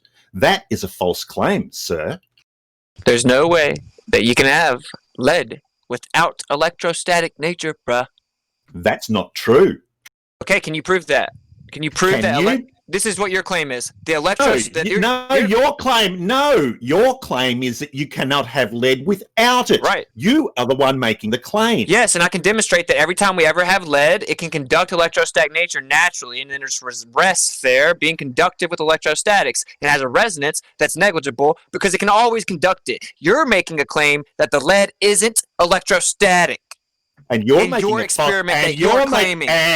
And you're making a false equivalence that just because something can conduct electricity, that it has an electrostatic charge on it. That, sir, is not true. But in the contents of this conversation, you're postulating Cavendish as a positive claim of experimental evidence, and therefore you need to clarify, because I'm challenging your positive claim by saying electrostatics is there, so it negates your claim of gravity. So I'm challenging your positive claim. My positive claim stands because the Cavendish experiment has been done in different ways to account for that. It has also been done in completely different ways, giving the same gravitational constant over and over. So your claim doesn't stand that electrostatics are affecting it. Can you provide evidence of what you just said, where they accounted for electrostatics and then consistently over and over they got the same gravitational constant? Can you provide that, please? Can you provide evidence that this was your claim? Your claim was that there was an electrostatic component in the Cavendish experiment. The Cavendish experiment is your claim, dude. Bro, come with the evidence. Yo, you made a claim saying they've accounted for it. Let's see it. Yep.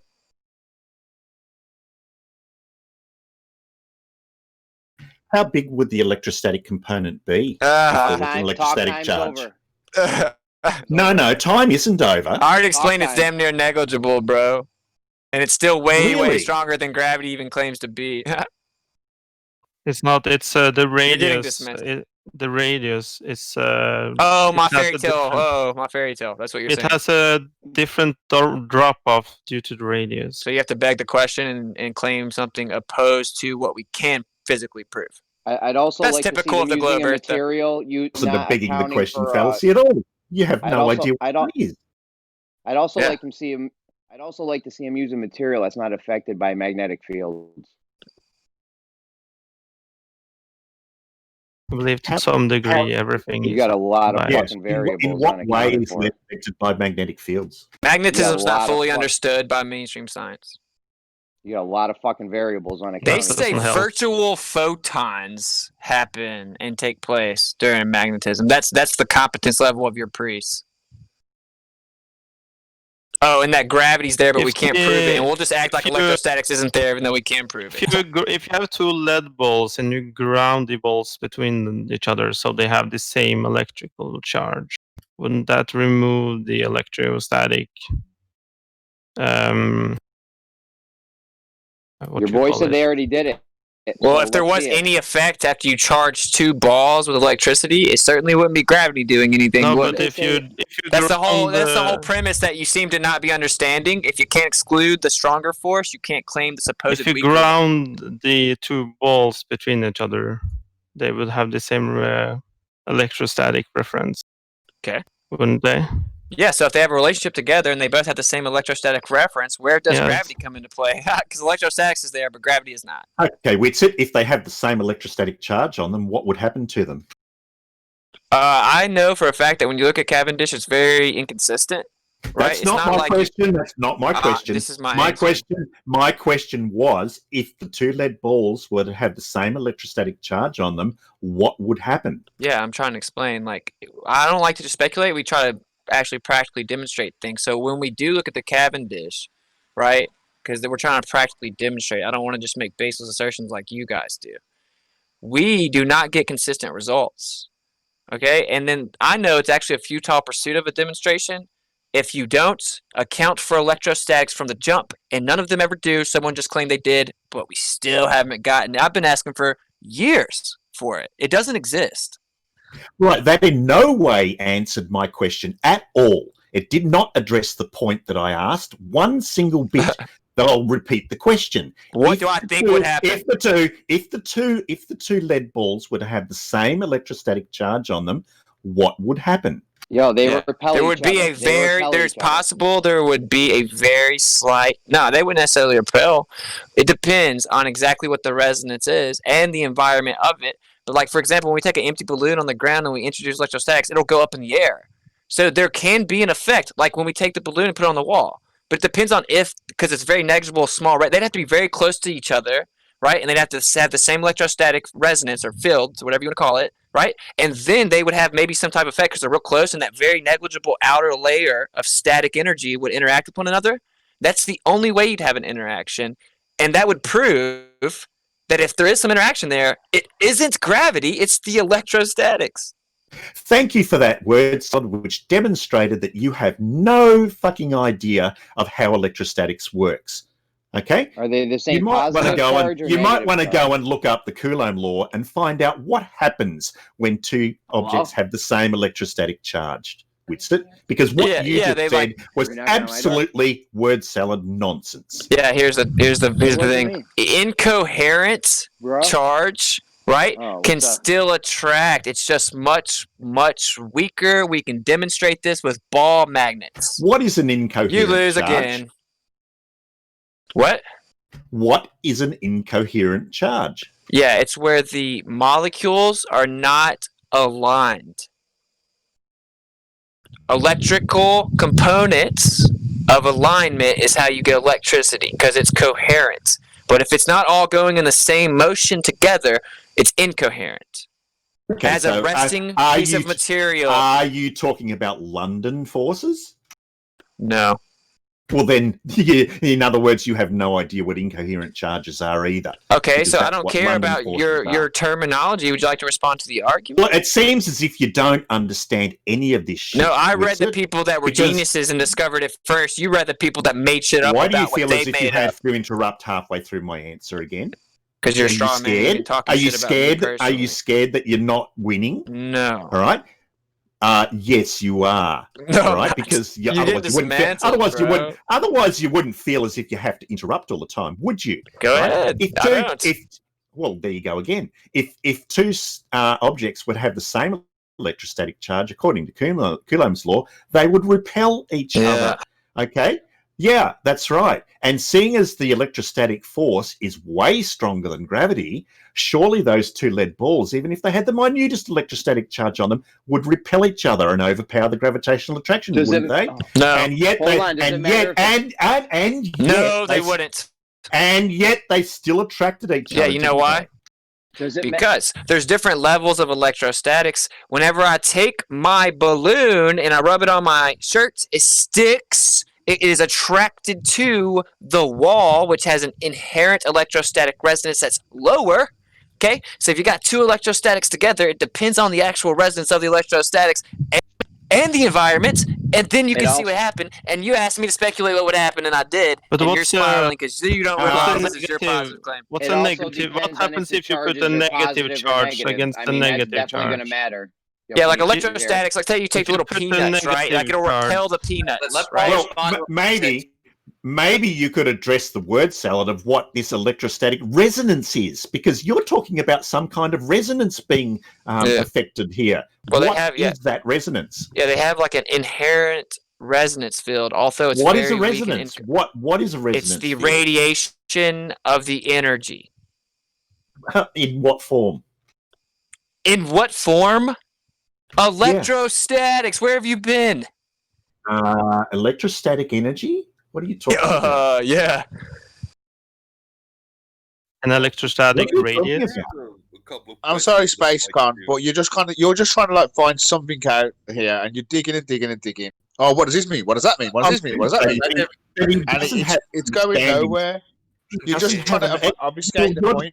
This is now because he is going I am going somewhere. We'll I'm demonstrating that he doesn't understand what electrostatics are. Why does the balloon stick to the wall? Why does the balloon stick to the wall? The balloon sticks to the wall because the balloon is an insulator, and the charges inside the balloon are repelled, one to one side, one to the other side of the membrane, and that causes an attractive force. This is not going to happen in lead balls because they are conducting. Okay, so depending on the resonance, if it's very, very, very low, if you try your best to decrease the electrostatics the most you can, they can attract. You can demonstrate this through incoherent ball magnets. Again, you talk of this resonance being very low. What is a resonance? Dude, this is first of all, you need to specify what the electrostatics of each ball was, because you're the one supposedly postulating this, but you want me to entertain your thought experiments and try to critique anything I say because you're afraid to back up the fact that you're making the positive claim. You're making a positive claim of a resonance happening. What is this resonance? No, you asked me to speculate about an experiment that you're invoking. Why are you interrupting me? Right? Are you scared? No, I'm just telling the truth. You're a liar. You are invoking this concept of a resonance happening, and you're saying that the resonance is low. What does that mean? You asked me to speculate about your claim. You asked me to speculate about your claim. Oh, he wants you to just be more specific about. No, I've actually entertained it specifically for 10 minutes, what you've done and he is won't absorb the. What See, you have to interrupt me.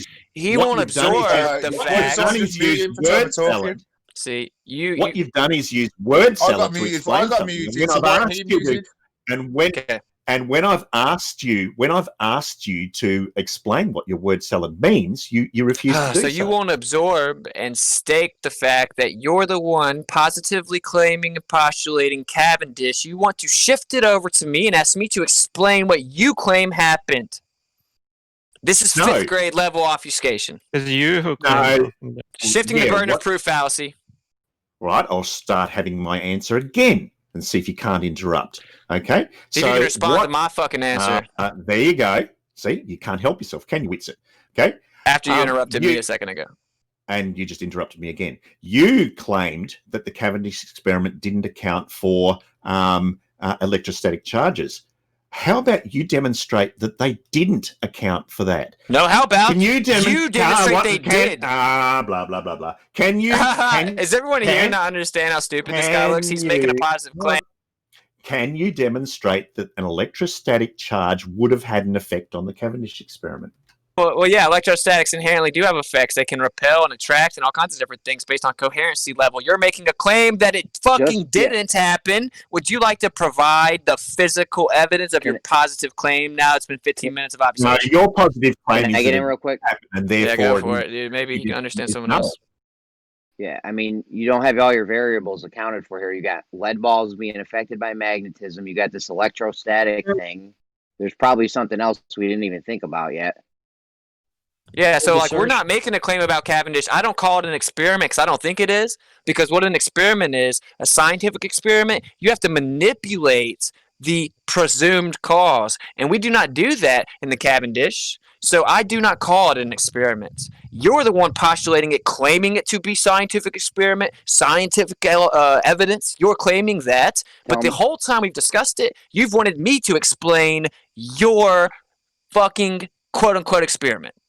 You got to get your control variables straight. Yeah, you don't have to manipulate the presumed cause. You have to manipulate the what's going to be affecting the other variable. I mean the cause. The dependent variable. The independent variable just needs to have some effect on the dependent variable. They don't. It's the cause. They don't think it's the cause. WITSIT.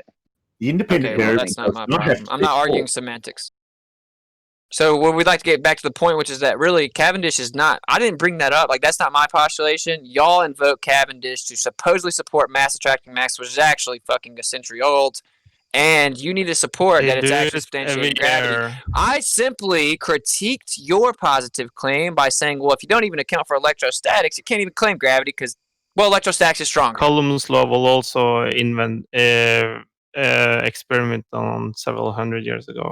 What y'all would have to do now is provide an actual valid scientific documentation and experimentation of the Cavendish where they did account for electrostatics. You would have to show every single attempt. You'd have to have what the results were documented. Like, if y'all can provide that, then you would be supporting your positive claim. But none of y'all want to do that. Y'all want me to somehow just negate your positive claim, assuming it to be true. That's intellectually dishonest. Do you have a reason to believe that they didn't take into account? Have you seen it?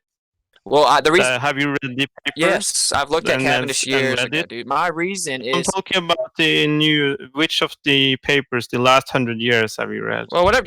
Then you just provide one, and I'll look at it. How about that, man? No, Are you claiming that they did account for it? Yeah. See, y'all never want. This is where y'all always shift right here. I'm just asking you why you. Of course, you're asking me.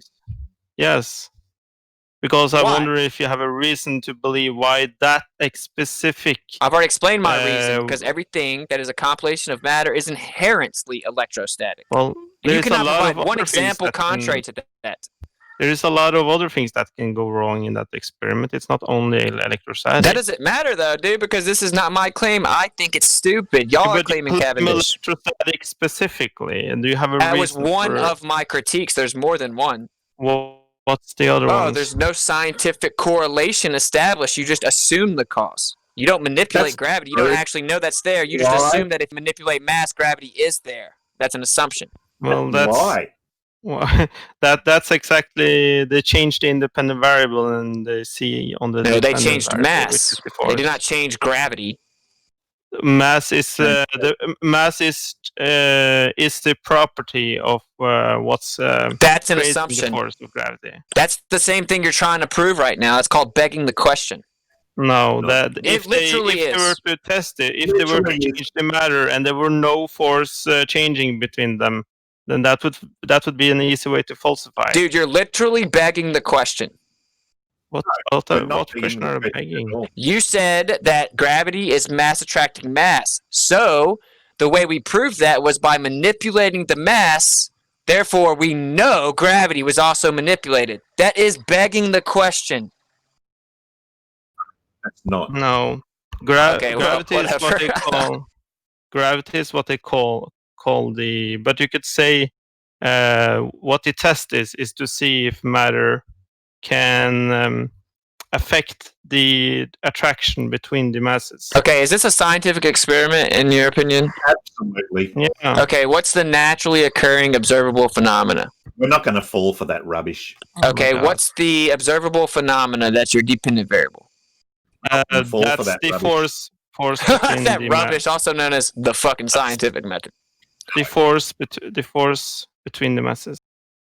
Okay, so the dependent variable is the force between the masses. Okay, so Yes. when we observed that, what was you quantified this, I guess?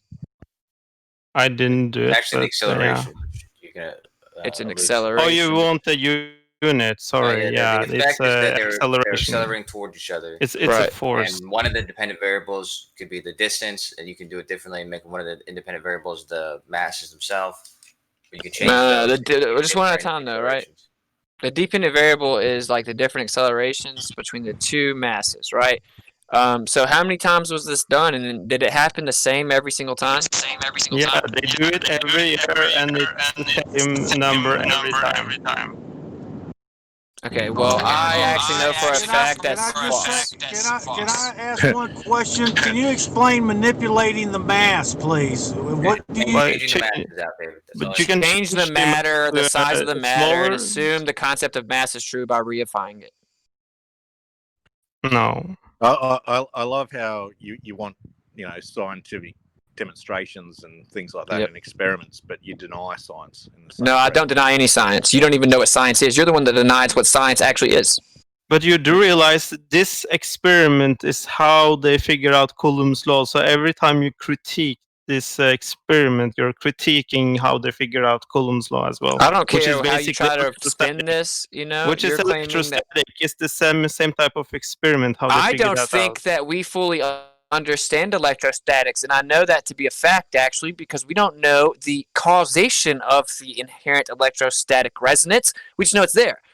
I can speculate on that too, but y'all spiral. But there seems to be some type of medium encompassing all matter, and so inherently the relationship with that matter, it seems to have an electrostatic absorption from the medium it's encompassing itself.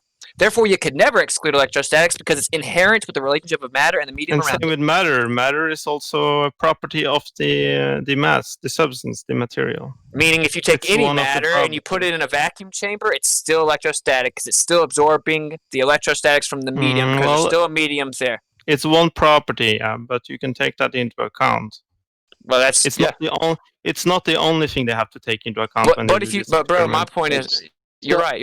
My point is, like, if you can't remove it, then you can't ever claim to identify something weaker. You can use it as a control, can't you? If you vary the static, I'm not saying that's exactly what it did, but isn't it that simple that you can actually, if you change the mass and the distance between them, and you see the force change, and then you change the electrostatic, and you see no change at all. I'd also like to add in a vacuum, they're still being affected by magnetic fields. Thank you. And when you say Wasn't that it that simple, WITSIT? What? When you okay, for one, like, what is your p-value? Like, what's the p-value? Have you actually even really researched this? Because you made the claim that they were the same every single time. That's patently false. Yeah, I posted the link earlier with the. Okay, what was the p-value? I don't know. You would have to check the experiments. So you don't know the probability of the results that you're touting? You can check them. Well, this is your claim, bruh. I know they're not very high. I've looked into it like 3 years ago. So okay, what are they? They weren't high. Like I said, it's been a long time. This is your claim. Why you always want to shift the burden of proof over here? That's weird. Oh, you made it. You know why? Y'all don't actually low. understand your own religion, typically. Asking you how low are they? So y'all want me to teach it to you, but act like I'm stupid while I do it. Ask you what the p-value is. I'll be honest. Yeah, the problem. Yeah, what is the p-value of Cavendish that you're invoking where they supposedly accounted for electrostatics? People are asking you what is a p-value. People want to know since you know what it is. Yeah, the probability of the results. Okay, As so in what's the accuracy or consistency of the results, you have a p-value. Yeah, so give me an example of a p-value which is good and one p-value which is bad, for example. One that's good and one that's bad? Yeah. What does that mean? It means you said anyways, it was a low p-value. This is really dull, man. But I know. The Cavendish experiment that's done today, the best one's possibly done, gets within 1% of the value for the gravitational constant that was but not obtained consistently from though. Cavendish's test. So not consistently though. What's the p-value? Yeah. So it's within 1%. To be just as precise. That's not the answer. It'd be just as consistent. If you get into 1% of the gravity one time out of 20, then your p-value is 5%. I'm telling you that in 300 years, we're getting within 1% of the same value. No. Right? So I'm saying, what's the p-value of the about results? How good this test is. You can't and how answer. consistent the results are. No, you're conflating consistency of results to the accuracy to the number you're expecting to get. If you get it one time out of 100, that means your p-value is 1%. So, have y'all actually even looked into it? I just told you what the value was 300 or 200 years ago, and the difference between what it is today. That isn't the answer, because we're not talking about how close it is to the gravity number. We're asking how many times did you get that number? Funk didn't know the answer to. There's no point in continuing to ask that. Yeah, you have to obfuscate. So, well, okay, if you don't know, it's okay, but whatever. But I'm saying that means you can't tout the fucking consistency or validity of it. Yeah, I just told you how consistent it was, man. You said it got within the 1%. You can do it 100 years later with precise measurements, and they get within 1% of what they got in. How many times do they get to within 1%?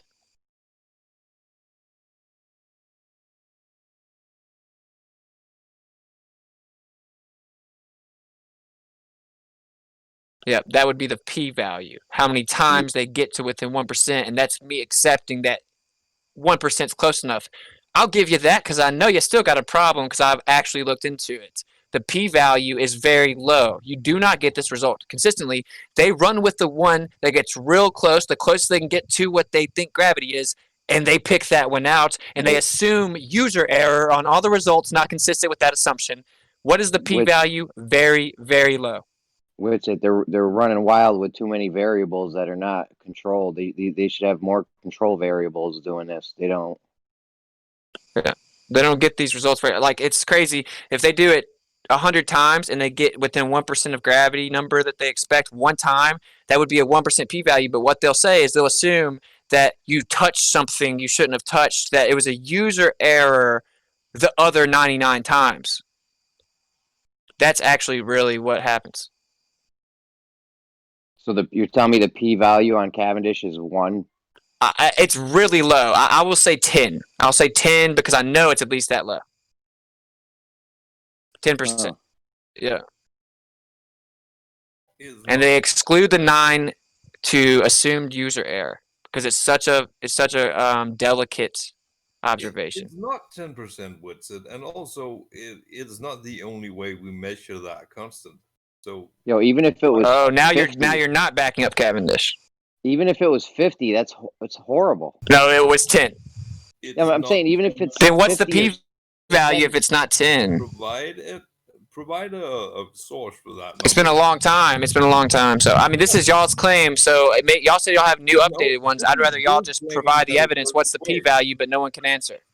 Last time I looked into it, the p-value was really low. I admitted it's been 3 years. If you have new ones, feel free to provide it. And what's the p-value?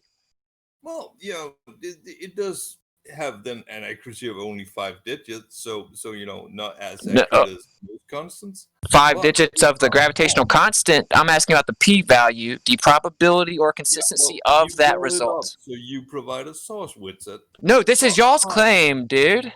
No, it's your claim that you have a p-value of 5 or 1 or whatever you said. No. When you make a claim about Cavendish and say that you know the cause is gravity because we get to within 1% of the assumed gravitational constant, that's a positive claim.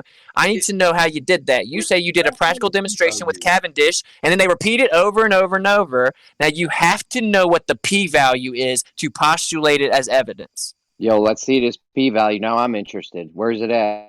Yeah, I'm waiting for it as well. Show us WITSIT. I need to show you the p-value of your claim. No, you said it was low, so I'm looking. Can we go back to? Hey, I think you had a good point with manipulating the matter. What you're saying is that they have to have something move before they can have gravity exist. Is that what your claim is? Is that because the manipulation of the matter happens first? Is that the way I understand it? Not quite. Like when they manipulate the matter, they just assume that their expectation that gravity is mass attracting mass is true. They just assume that when they change the matter, that means they're also changing gravity, even though that's what they're claiming they're proving right now. Which is why Cavendish wasn't that stupid, so he didn't claim he was proving gravity.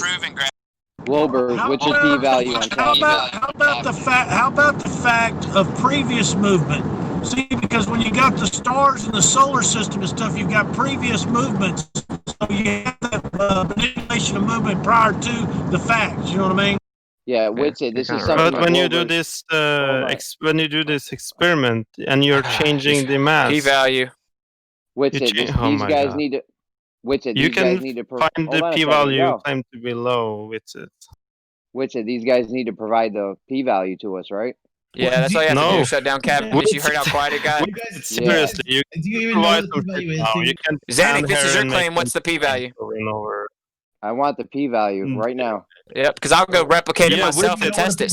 So I'm the person that actually wants to know the truth. I'll go replicate it myself. You're saying that it's a very low p-value, and I'm wondering where did you get this information? And I have to find it. It's been a while, but if you're claiming it's high, just go ahead and send it.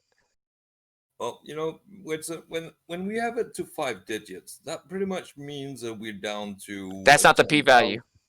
That is down to. No, it's not. That's not the p-value. Well, provide a p-value then. No, you're conflating the p-value, meaning the probability of the result you're claiming, with the result that you finally got and was real close. You're telling me how close it got to gravity. And you're like, look how close it got to gravity. It got within this small percent of gravity. I'm saying, how many times did it come within that small percent? Well, you're talking about p-hacking. Because you can't answer. We're not relying on Kevin. Nobody can answer. That's sad. You don't have a question, dude. I do have a question. You just can't answer it.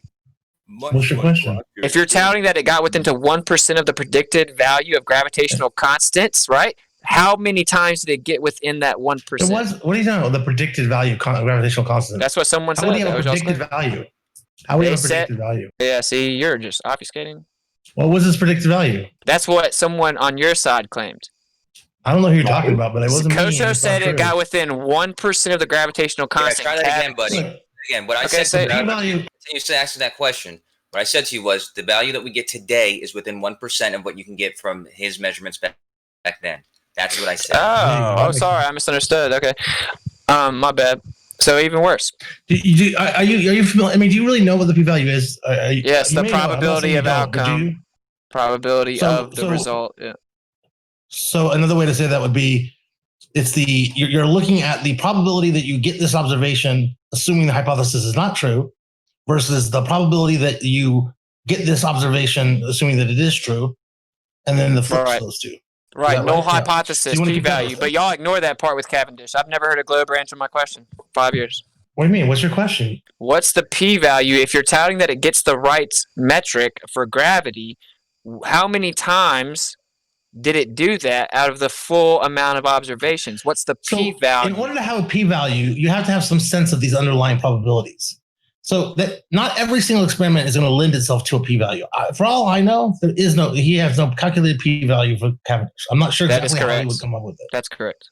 So but that's okay. It applies to statistical phenomena. So if you're doing an experiment like involving flipping coins or something, you can get a p-value really easily. And if you're doing something involving like medical results or something, p-values make a lot of sense. But there's some experiments in which if you don't have any a priori knowledge, you're really kind of doing an observation. You're doing a measurement, really, is what you're doing. Well, you're not going to have a p-value there. No, the p-value is always important, though, bro, because if you're telling me that this is about to prove gravity and mass attracting mass, and you do it 100 times and it only works 1 time, and you exclude the 99 times to user error, but your p-value was 1%, we have a problem. Remember, what he was doing in Cavendish was measuring the density of the Earth. Yeah, exactly. That's why I made a point to say earlier, just so everyone knows. All the Globers invoke it for mass attracting mass, but he wasn't even dumb enough to think that, because he knew he wasn't manipulating gravity, and that would assume that gravity was mass attracting mass, and that would be a reification. He was trying to figure out the density. He assumed the Earth was already a ball. It wasn't so much that he was like not so dumb or whatever. It was just that the goal was to find out the density of the Earth. Now, in the process of doing that goal, it is a demonstration of gravity. No, it's not. He knew it wasn't because it required a reification of gravity. How is that a reification of gravity? Because if you manipulate matter, if your independent variable is the manipulation of the matter, and then you assume that means you've also manipulated gravity, you're actually assuming the very thing that you're claiming to prove. And he knew that, so he was just trying to get the density. That's not reifying, though. Reifying is when you take a model and you act as if the model itself, the model, is the reality. So when the map is not the territory, No, right? reification is when you treat a concept and you give it misplaced concreteness. It's not limited to models. We have a map and you treat it like a territory. So it's misplaced concreteness. Sorry, what? Yeah, model is an example, yes, but it's not limited to models. Is what I'm saying. So that the difference you're making, just because you have an idea of something, a model of something, just because you make a real world experiment to say test an aspect out or to demonstrate an aspect, that's not reifying. It's only reifying if you treat the model in and of itself, the actual model, as if the model is the reality. No, I'm not. Yeah, I'm not talking about a model. Talking about gravity. Would be more like we did a computer simulation of Cavendish and said, "Aha, proof." They were talking about gravity. We're treating the model like reality. No, you're reifying gravity. And he knew that. Cavendish knew that. Cavendish knew that, bro. It doesn't make sense for the use. You don't even know what. Like, it's just like when this is a perfect example. Listen, dude, they attribute mass attracting mass in Newton, and he did not even fucking postulate that shit. He didn't even postulate that. It's the same thing with Cavendish.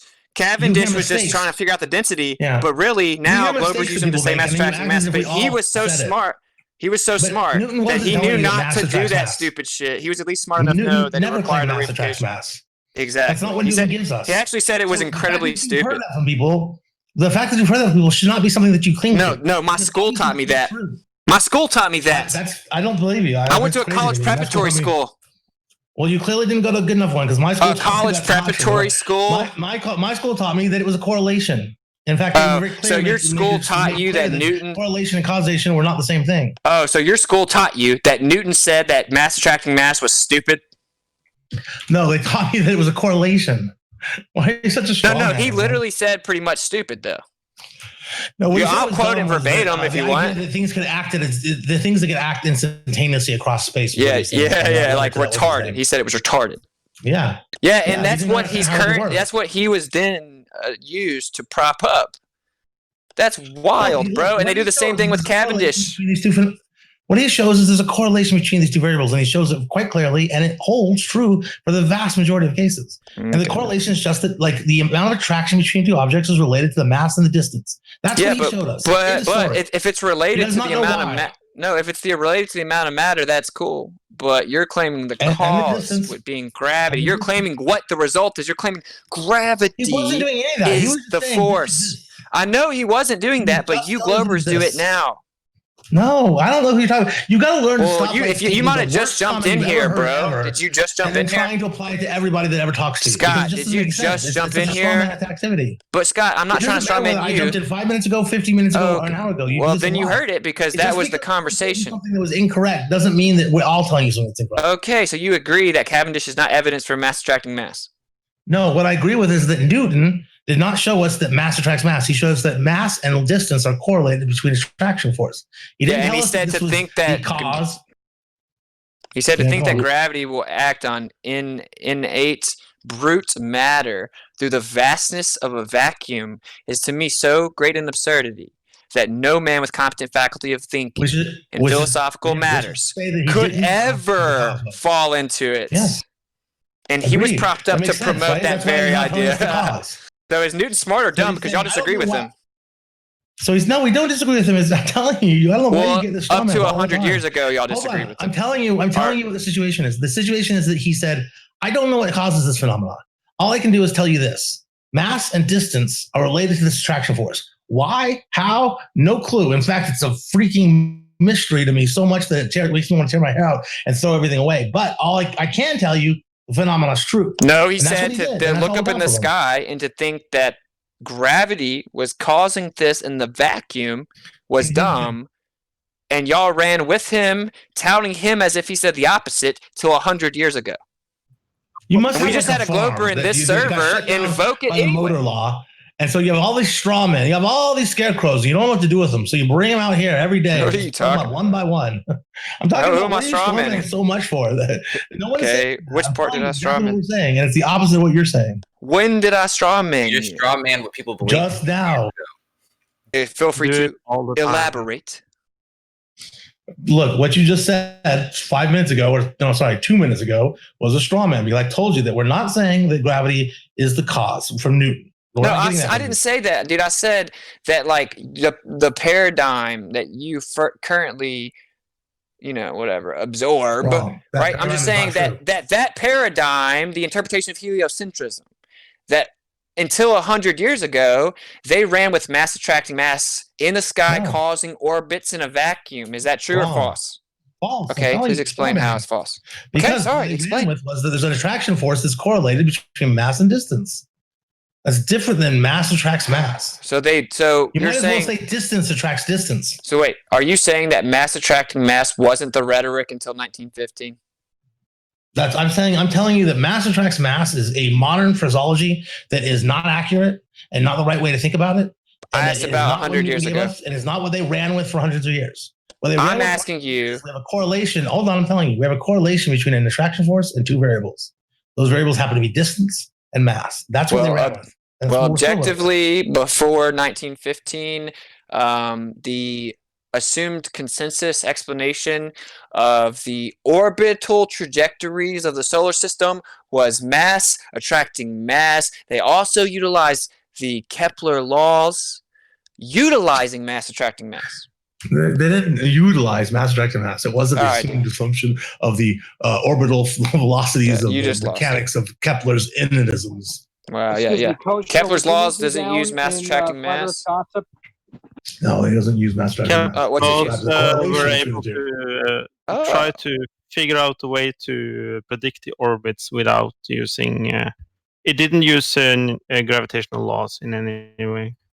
Okay, but there was an assumed correlation as to it applying to heliocentrism till 1915.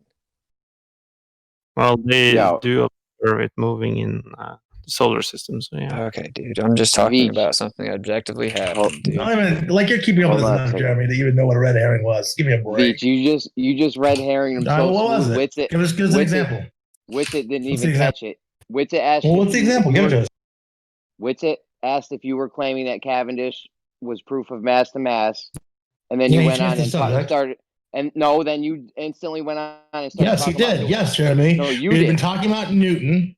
We had been talking about Newton, and then he switched over to the Cavendish, and I went back to Newton. I messed up by bringing up Newton. I brought up Newton because I said, yeah, this is the same thing they're doing with Cavendish. They're attributing something to Newton that he didn't do. They did the same thing with Cavendish where he wasn't even trying to figure out mass attracting mass or anything like that, yet they try to attribute that to him now. That's the only reason I brought him up, and yes, you did hone in on that because I'm destroying Cavendish. I don't know how you think you're destroying Cavendish exactly, because P-value. I don't think he probably had one. Well, don't you think that's pretty inefficient, Scott? Well, it's a measurement. But if you don't even know the probability of your result, how can you tout it?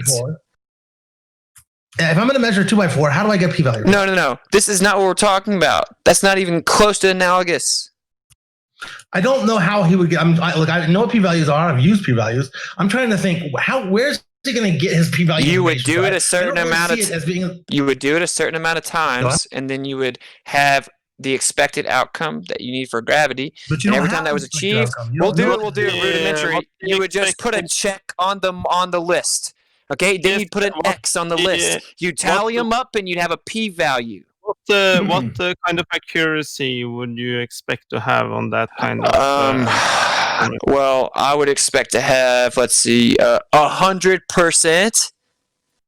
Okay. Y'all aren't even close to that. Pretty optimistic. Y'all are less than 10. Well, I'm saying if it's definitely gravity's definitely real. If we could manage to efficiently exclude any user error, we should be able to do it back to back a million times. No experiments is 100%. True that. I feel you on that, WITSIT. Yeah. Because the user error is the big crutch of Cavendish, and that's how they don't ever give you the p-value, because they say it's so delicate, user error is almost to be expected. So when we do get the right result, it just means he finally didn't introduce user error, and they cherry-pick that, and they never even report the p-value. But I've actually dug into some different p-values. They're not very high. I saw one guy actually break a Cavendish thing because he couldn't get it to work. But even universities admit that the p-value is low. Can I ask a question? The probability that what you get is a result of random chance. That's what it means. Okay, that's the underlying concept. It's the probability of the expected result. No, it's not the probability of the expected result. It's the null hypothesis. So that's what I'm saying. Because if you just listen, it's the probability that what you see, your observation, could have gotten there by chance. So you want to say, like, okay, and I'm looking at this observation I have, right? Let's say the observation is I just flipped a coin 100 times and I got 100 heads.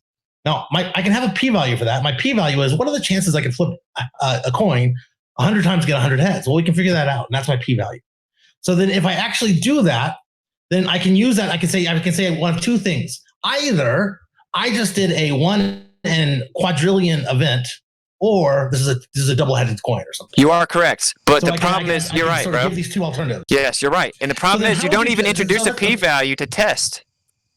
Well, so that's what I'm saying is, how do we do that for Cavendish? So if we both agree on what the fundamental idea is, and this is a measurement, he's doing a measurement. How do you? I don't understand how he would bring a p-value in. And look, I'm not even saying I'm right. I'm just telling you, like real talk, we're man to man. I'm telling you, I cannot think of how you would do a p-value for what he's doing. He's doing I know, and doesn't that sound like a you problem? They bring in a. No, it's because measurements don't really lend themselves to p-values. No, yes. If you're trying to prove gravity, you need a p-value, dude.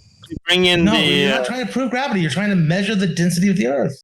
But this was invoked in this server to say mass attracts mass. Again, just because you have people that tell you things. Okay, so then we can move on because Scott isn't dumb enough to claim that. Cool. I'm not strawmanning you. Is that we know what his goal was. His goal was to measure the density of the Earth. Now that's your goal. You're Cavendish, okay? Okay, I'm setting out to do this thing. I come up with a way to measure it. Okay, cool. It's a little complicated, but I got this method. Now I'm thinking to myself, I'm trying to be him. Now, how am I going to get a p-value? I can't do it because I don't know. I don't have a sense of what the random chances of getting any of these results are. There's no way to do a p-value. No, I'm asking about when you replicate the Cavendish under the paradigm that it proves mass attracting mass, you need to introduce a p-value. Everyone here said, no, we do it within the last year. We have much better ones now. Why are you talking about the one 300 years ago? I want to know the p-value of the best one that exists in the world. So, Veach, you're saying we could throw out Cavendish. It's worthless. What? How did you get that from what I said? That's what I got from what you said. I'm not even. That's kind of what I got too. Like really? How'd you get that? If I said the measurement of Earth's density, if I said the measurement of Earth's density, how did you get? We can throw it out. Would you agree that we can throw it out as it pertains to proof for mass attracting mass? This has nothing to do with gravity. I don't think mass attracting mass is even necessarily true. Right. So you agree that Cavendish has nothing to do with proving gravity. Yeah, there we go. No, that's not true. It demonstrates gravity. Okay, you can't stake it. I knew you couldn't fully stake it. Your problem is that you think gravity has to be mass causes gravity, or mass attracts mass. That's not what I think. I don't think what we know is that mass and distance are correlated with attraction force. So the gravity force is higher or lower based on mass and based on distance. Well, we know that from the universal law of gravitation. That things fall to the ground? The law of universal gravitation. That's how we know that. You mean that things fall to the ground? It's not even strictly true. It's only true for, within certain constraints. They mean that things fall to the ground. No, I mean that the law of universal gravitation tells us that mass and distance correlate with attraction force. And it's not even strictly true because it doesn't apply to very large things. Universal law applying only on, we're on Earth. So I think we need to worry about the law of universal gravitation. How can you have it? Yeah, it sounds good. Are you talking about local Earth acceleration? Part of your question is the answer to it is that it's assuming the universal law, the universality of the universe. Wait, are you saying we go to a different galaxy and discover that gravity works very differently? It might be that way. And too bad because natural laws have to work on all reference frames. Well, not necessarily. Yes, they do. If it was a natural law, it'd have to work on all scales of nature. Well, we already know that gravity doesn't work the same for all scales. I know, it's so funny. Thanks. You're right. It doesn't work on the quantum or cosmological scale. It doesn't work on the big or small scale, dude. Isn't that bad, though? Don't you think, if you're being honest, that's pretty shitty evidence? To me, honestly, it's good. And I'll tell you why I think it's good. Because it's the heart of science. Like, there's a mystery about gravity that we haven't solved. In fact, it's one of the biggest mysteries in physics right now. Hey, what the heck? But have you ever considered the possibility? We clearly do not have a good grasp of it. Right. We understand a lot about it.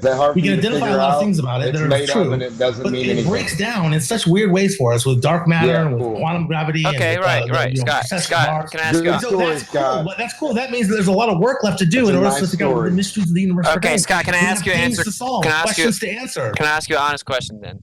So, would you agree that we need evidence before we can claim that gravity is real?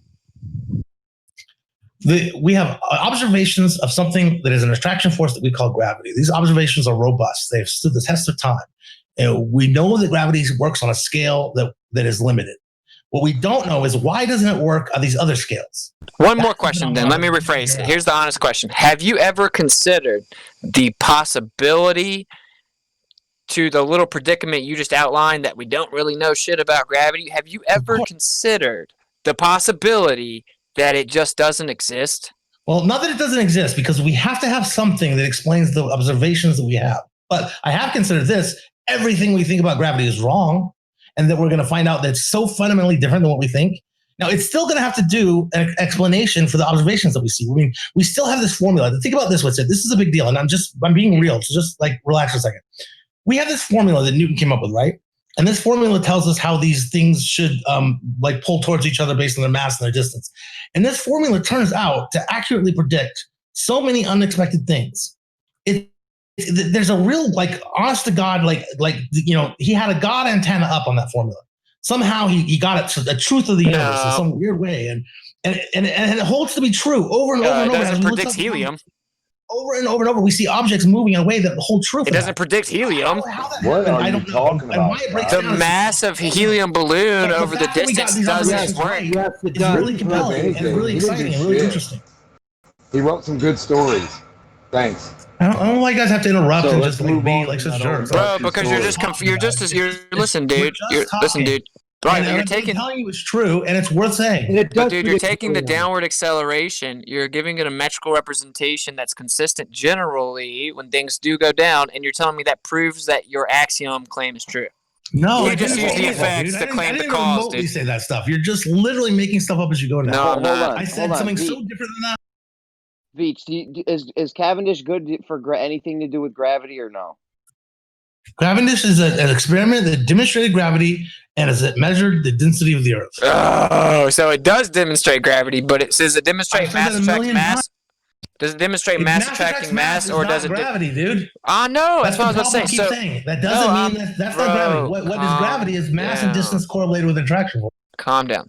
I'm saying, so you would say that it proves the warping and bending of space-time? It doesn't prove anything. Yeah, we know. It does not prove anything. Does it demonstrate the bending and warping of space-time? You're mixing theory with the experiment, and the experiment is just an observation, and we cannot throw away the observation. We see what we see. We can't just close our eyes and act and make shit up about it. Okay. Yeah, right. That's what you're doing. You're making stuff up, dude. So you're saying Cavendish? Are you saying Cavendish is physical evidence of the bending and warping of space-time? No, I'm saying it's a demonstration of gravity. Oh, you disavow your gravity when it's inconvenient. I get it. Do you even know what gravity is? What do you think gravity is?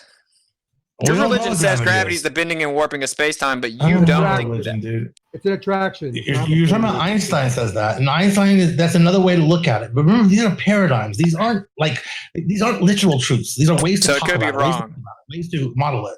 Yes, it could be wrong. Are you kidding me? Okay, cool. Scott, the theories can be wrong. Theories can be wrong, but these observations are real. These are observations we see every year. We cannot observation? All the observations next to each other, and they wait, what? Did you hear what mass doesn't attract to one another, dude? About helium, does not apply to helium. I can really hear you. Can you address that? Okay. Mass doesn't attract to one another. I can't hear what you're saying, but you can address whatever it is. Well, he said, and you were in the conversation, but you must have not heard him. But he said it doesn't talk about how things only things going down, not things going up like helium. It doesn't address helium. He said it 5 times. I said it once. It doesn't address helium? It literally showed you a video earlier of helium falling at 9.81 meters per second squared. That's not really what he's talking about. The reason helium goes up is because this dude's invoking the vomit comment again. Oh my god! We're talking about Earth, buddy. Up, do you think gravity's Hey, is the Cavendish done in a vomit comment? Do you think the Cavendish? Hey, is the Cavendish done in a vomit comment? I'm sure they have before. Okay, so the vomit comment's irrelevant, right? I don't know why you're talking about. Because someone just brought it up, so that's what I'm saying. So shut up with the vomit comments. Pathetic. Pathetic? Okay, so yeah, that's what I'll go to. Y'all just want to make up stories about what's going on in the vomit comment due to lack of interpretation. We're talking about Earth, not a vomit comment. So what you said, gravity doesn't apply to helium balloons. You said that. Yeah, that's what I said. And it absolutely applies to Well, I know that you think it does. Well, no, That's how you interpret buoyancy, right? Exactly. So you okay, but that's a reification of G, dude. That's what's in contention. Really? How is that a reification of G? The principality of buoyancy predates gravity. How do we? How does it reify? How can it be a reification of G then? Yeah. No, I said it. No, because then you made because his using of it right now is the equation with G in it. That's the foundation of his postulation. Well, you can use whatever equation you want, but what we find is that buoyancy is a real force based on gravity. Historical precedent. Just because it's older doesn't mean it's better. Sorry, what? Isn't it interesting that the force of buoyancy is exactly the force exerted on an object based on the volume and the weight of that mass it displaces? No, because the equation was made after we saw that happen because the principle of buoyancy long predated the equation. Really? How did the formula or equation of buoyancy predate gravity? The principle of buoyancy? Not the principle. You said the equation. No, I said the principle predates the equation. What was the principle that predated gravity? The buoyancy principle? Yeah. I can't remember the dude's name right now for some reason. There you go. Okay. You think it okay, what? Eureka. It does. It predates the equation. What did Archimedes determine? Do you know what Archimedes determined? Yes, that buoyancy being that things will seek equilibrium. No. Right? So it's the resultant it's the resultant movement. What did he actually yes, it is. What actually happened? Do you remember? I can't remember. It doesn't matter. Y'all are just trying to divert. You know the story behind what was my premise? Does anyone here actually even know what it is? Yes, we all know, but yeah, if you use the equation that comes way after the principle was established, then you come up with an equation based on knowing that principle. It's replicated. It's easy to see it happen over and over. And then you make an equation with G in it. And then you tell me, hey, look, buoyancy happens. That proves G in my equation. That is dumb. Oh, my God. I don't even know where to start with this.